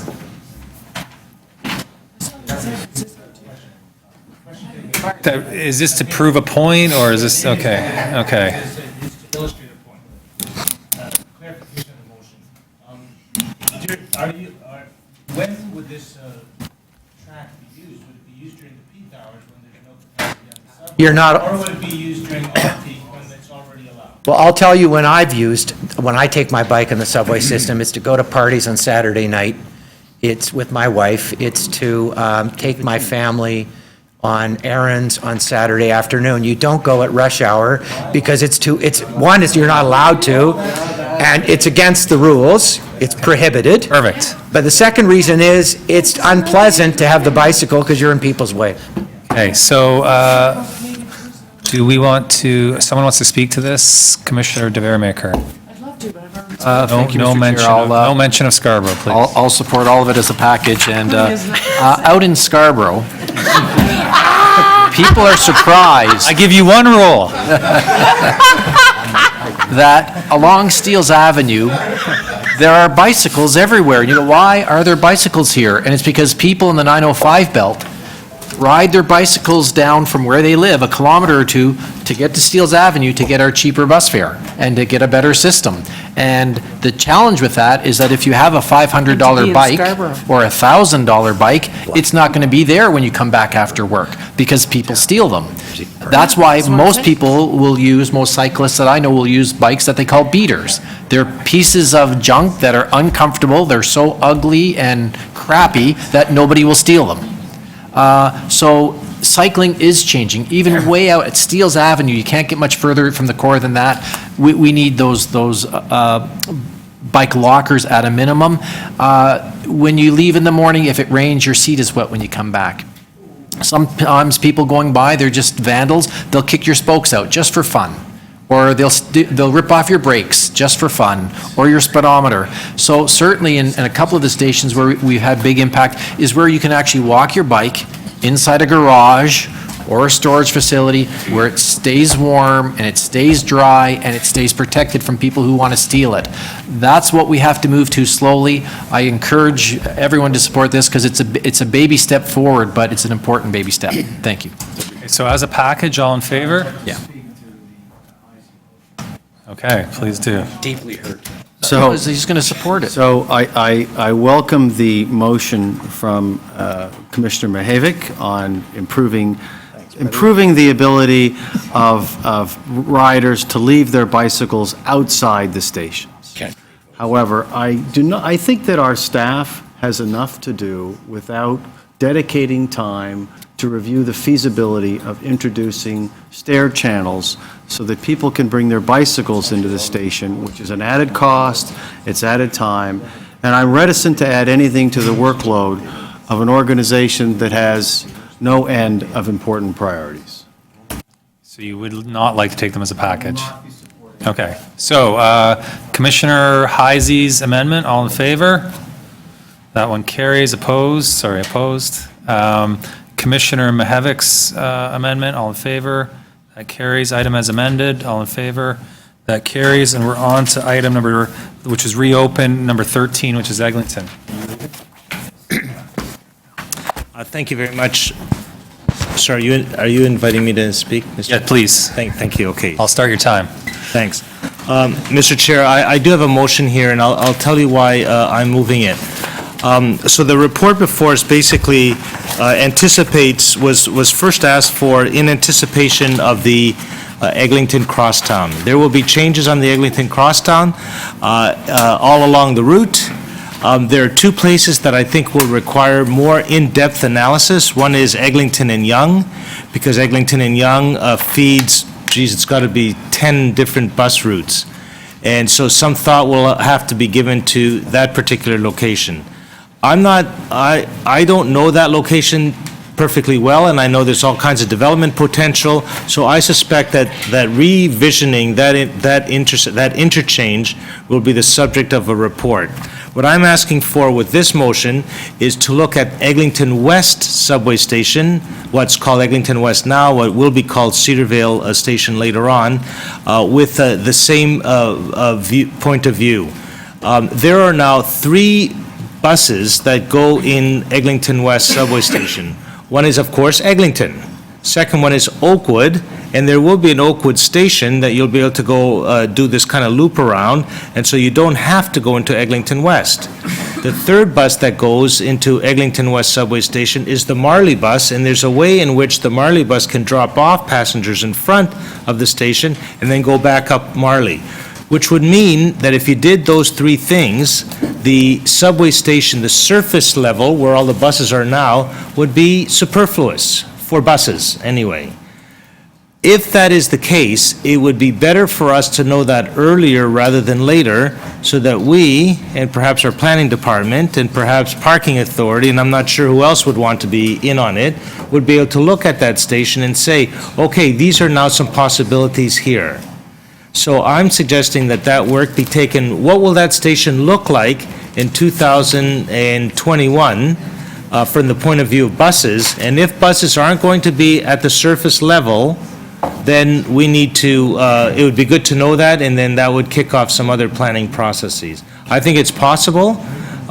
People have been talking everything from a farmer's market to a parking facility to development possibilities. Who knows what it would be? So that's what my motion tries to do, is just look at that one station with a view to what the bus needs will be there after the Eglinton Crosstown is finished, and then what alternate use planning might be appropriate.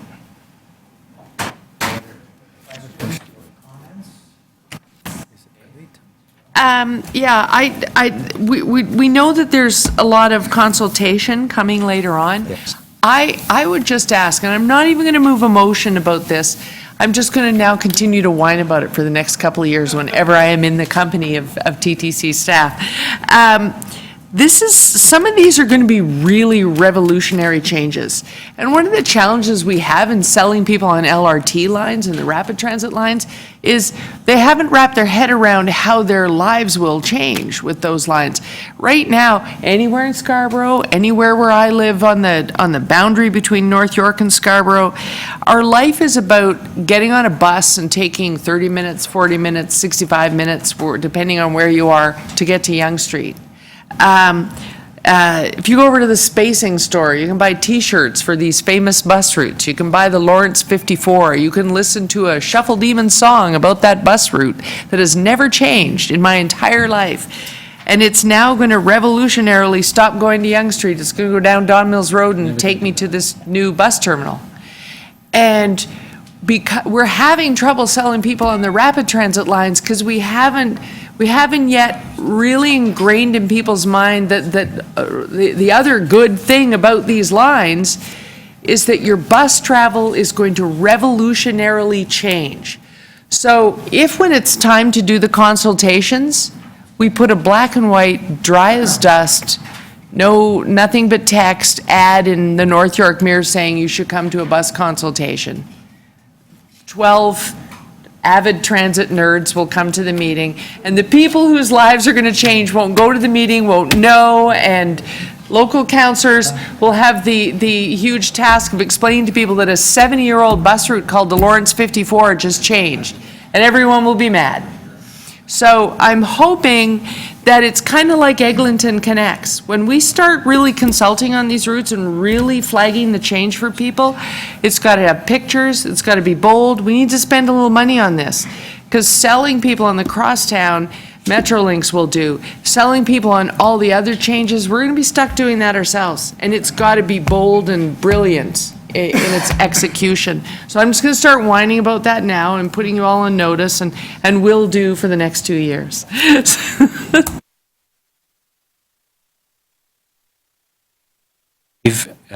Ms. Carroll's wine.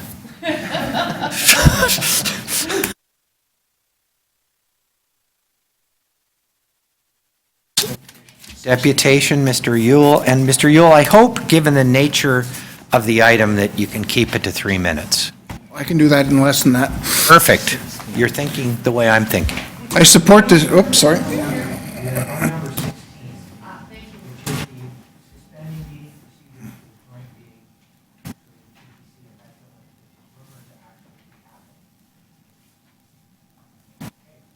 I support this motion.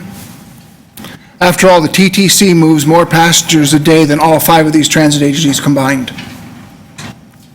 We have both federal and provincial governments that are transit-friendly, at least when it comes to capital projects. Unfortunately, we have no commitment for the day-to-day operating costs coming from these higher orders of government.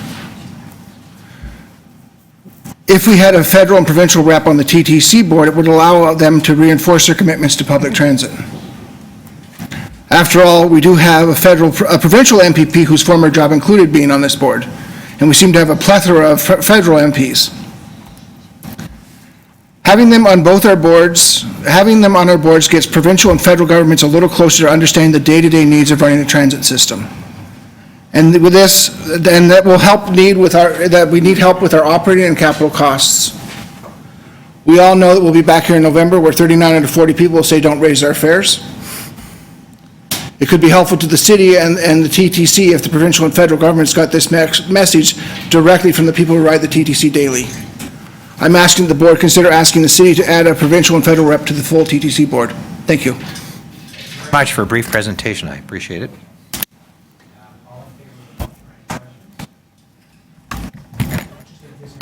Mr. Staff, sorry. Okay. How is the agenda going to be set, or how can one contribute to it? I asked that. The chair's office, the chair of our chair, Josh Cole, and the chair of Metrolinx, Rob Pritchard, put out a note, asked Bruce McCraig and I actually to put together some agenda items. So I did send a note out to commissioners. To be fair, it was some time ago, inviting agenda items. I didn't get too many. We've about 4 so far. If you've got one, Commissioner, just send it over to me and I can ask the chairs if they wish to add it. It's very high-level stuff, though, right? But just flip me an email and I can look and see if we can squeeze it on.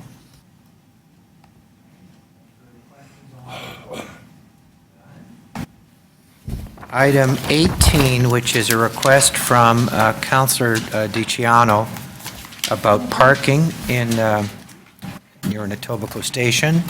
Councillor Cole asked me to move a motion on this item. It's new business. So as I understand it, there's some station parkings being removed, and he's asked as a matter of constituency concern that there be an attempt to see what can be done about it. Can I just speak to it? At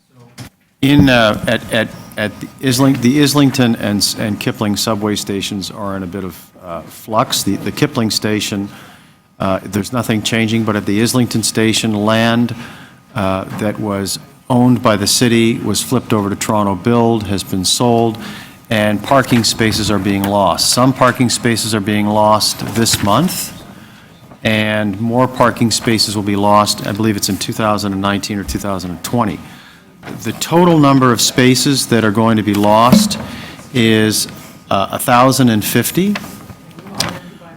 Well, 1,050 spaces, you don't think of the lost parking revenue, but if all of those people were to take their car, that's $17 million in lost fares. So the motion, so this is in Councillor DiCiano's ward. It's adjacent to my ward and Councillor Holliday's ward. And what the motion is doing is asking the TTC to reaffirm its support for and the need for commuter parking. And if you think about it, we really should be, I believe, as a commission, encouraging people to park at the terminuses and come in. And although we would like people to use buses or buses to get to the station, some people won't do that. In fact, even one of our councillors prefers to drive to the Islington station rather than take the bus because it saves him a considerable amount of time. So that's the motion. They would like you to work with Green P, to work with Metrolinx, and with Toronto Build to come up with some sort of a strategy to address the problem, because it will be a considerable problem. I don't know where if these people all of a sudden decide to drive, then that's just more people on the Gardiner Expressway and Lakeshore Boulevard coming in. just learned that Councillor Holliday tried to get here, but missed the deputation. I know he's here, and I'm going to invite him if the rest of the board will let him speak to our board about this item, because I presume he has some local knowledge.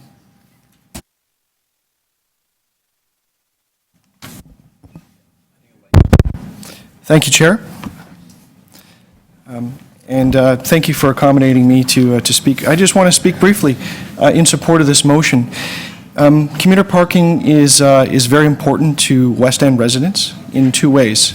And first, Councillor Campbell, you alluded to it. You might have even been describing me as a customer of parking near subway stations. But that's my mode. That's the way that I get to work. I ride a car for the first leg of my journey and then take the subway downtown every day. And I know from experience that many Central Etobicoke residents follow the same pattern. And I realize things change, spaces change, but those lots are full every day. And often there are lineups to get into them. And that just shows a great need and a good customer service to enable people to take the subway. The other piece I want to add to that is, there could be 1,000 spaces lost around the Islington Station. And that is 1,000 more cars that will be using the Gardiner Expressway, perhaps Bloor Street, Dundas Street, Burnhamthorpe, and some of the streets that run east-west through our community. And that is 2,000 or more riders that normally would use the TTC right now. And I say 2,000 or more because that's a trip downtown and a trip back, plus whoever else may have carpooled with them. And I don't expect the Toronto Transit Commission to be the provider of parking. That's not your core business. Your core business is public transit. But I think you have to take a customer service approach to it and realize that it is an important leg of a journey that is custom for everybody, and to think about that in the planning for what you do, and to work very well with other agencies that are in the business of providing parking. Thank you. Any questions for Councillor Holliday? He didn't move a motion. He didn't move a motion, so I think we have to ask them. But we like to question him anyway. This is awkward. Keeping the rules of order. We're back to Councillor Campbell. My questions are around, as I understand it, in reading Councillor DiCiano's letter, my memory is refreshed now. This actually wasn't a TTC lot. It was a piece of property that became temporary, and they asked could they temporarily use it as a lot. So would I be right in saying that because it wasn't really run as that, they just got permission to use it until Tridel was ready to build, we don't have data on is it full every day? So this is a green pea parking lot, correct? It's a green pea parking lot. This is green pea. It's city-owned property. And it said, Right. and the information from Councilor DiCiano is when they started charging MetroPass users $3 to use it, demand went down. And so demand subsequently rose, and now the lots are chocker block full all of the time. Oh, they are full. So the decision was taken when parking demand was down to sell the lands, to flip them to Toronto Build, which in turn has sold them off. So part of the lot is being closed at the end of February, in a few days, and the main lot will be closed in 2019, resulting in a loss of 1,050 out of 1,450 spaces. Mm-hmm. And the problem is, Kipling would be the logical place to add parking, but so as the Green Pea president will point out, there's no financial benefit to providing a parking garage for all-day parking, which is not very costly. So it's all just surface parking at Kipling, with very little opportunity to expand. Okay, and actually, it says it's being moved by Chair Heisey. Is that, who's taking care of Chair? I'm sorry, I'm asking a question. I got this from Councillor Cole, and I didn't realize if Councillor Campbell. I mean, Yeah. Intend to steal any glory. I mean, they've sort of reworded it, but the gist is that Yeah, that, I appreciate the rewording, because the wording as submitted by the counselor, I could not support without more information from staff. So I think this is more constructive. I'm just wondering if you, as a mover, and maybe you can, you're flying the flag for Etobicoke now.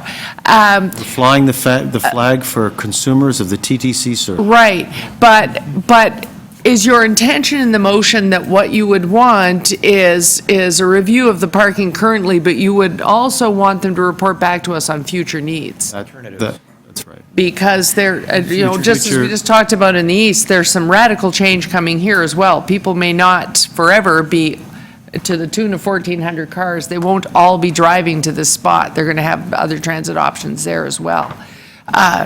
Smart Track RER, et cetera, et cetera. So you want a bit of an overview on past, present, and future in that report? We would like them to take a forward vision of how, Right. of what the needs will be in the West End. I just wanted to make sure that was the intent. I can support the motion. Thank you, Mr. Chair. Supposed to be very general. It's looking at the whole issue. Okay, great. All in favor? Done. Before we go in camera is a new business item on the Scarborough subway extension. Okay. Can you give me a copy of the one that we just passed? So the motion from Councillor Cole emanates from the fact that our TTC staff and TTC, current direction from City Council is to build the Scarborough subway with 2 stops to Shepherd. And I think this is an attempt to get focus on, so that the staff can get started on the revised TTC Scarborough subway extension proposal, so that it's not an orphan with costs running through lack of formal decision. I think that's how I'd summarize what the intention of this is.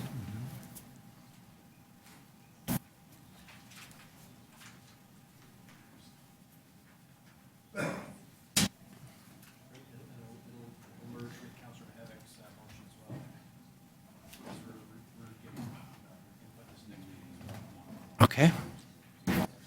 So anybody want to discuss it? Okay, all in favor? Done? Opposed? None? That worked out. So I think we have to ask members of the public to leave now. We're going to items 5, item and to go in camera. Motion to go in camera. Done. And we're going to take care of items 5, 6, and 7.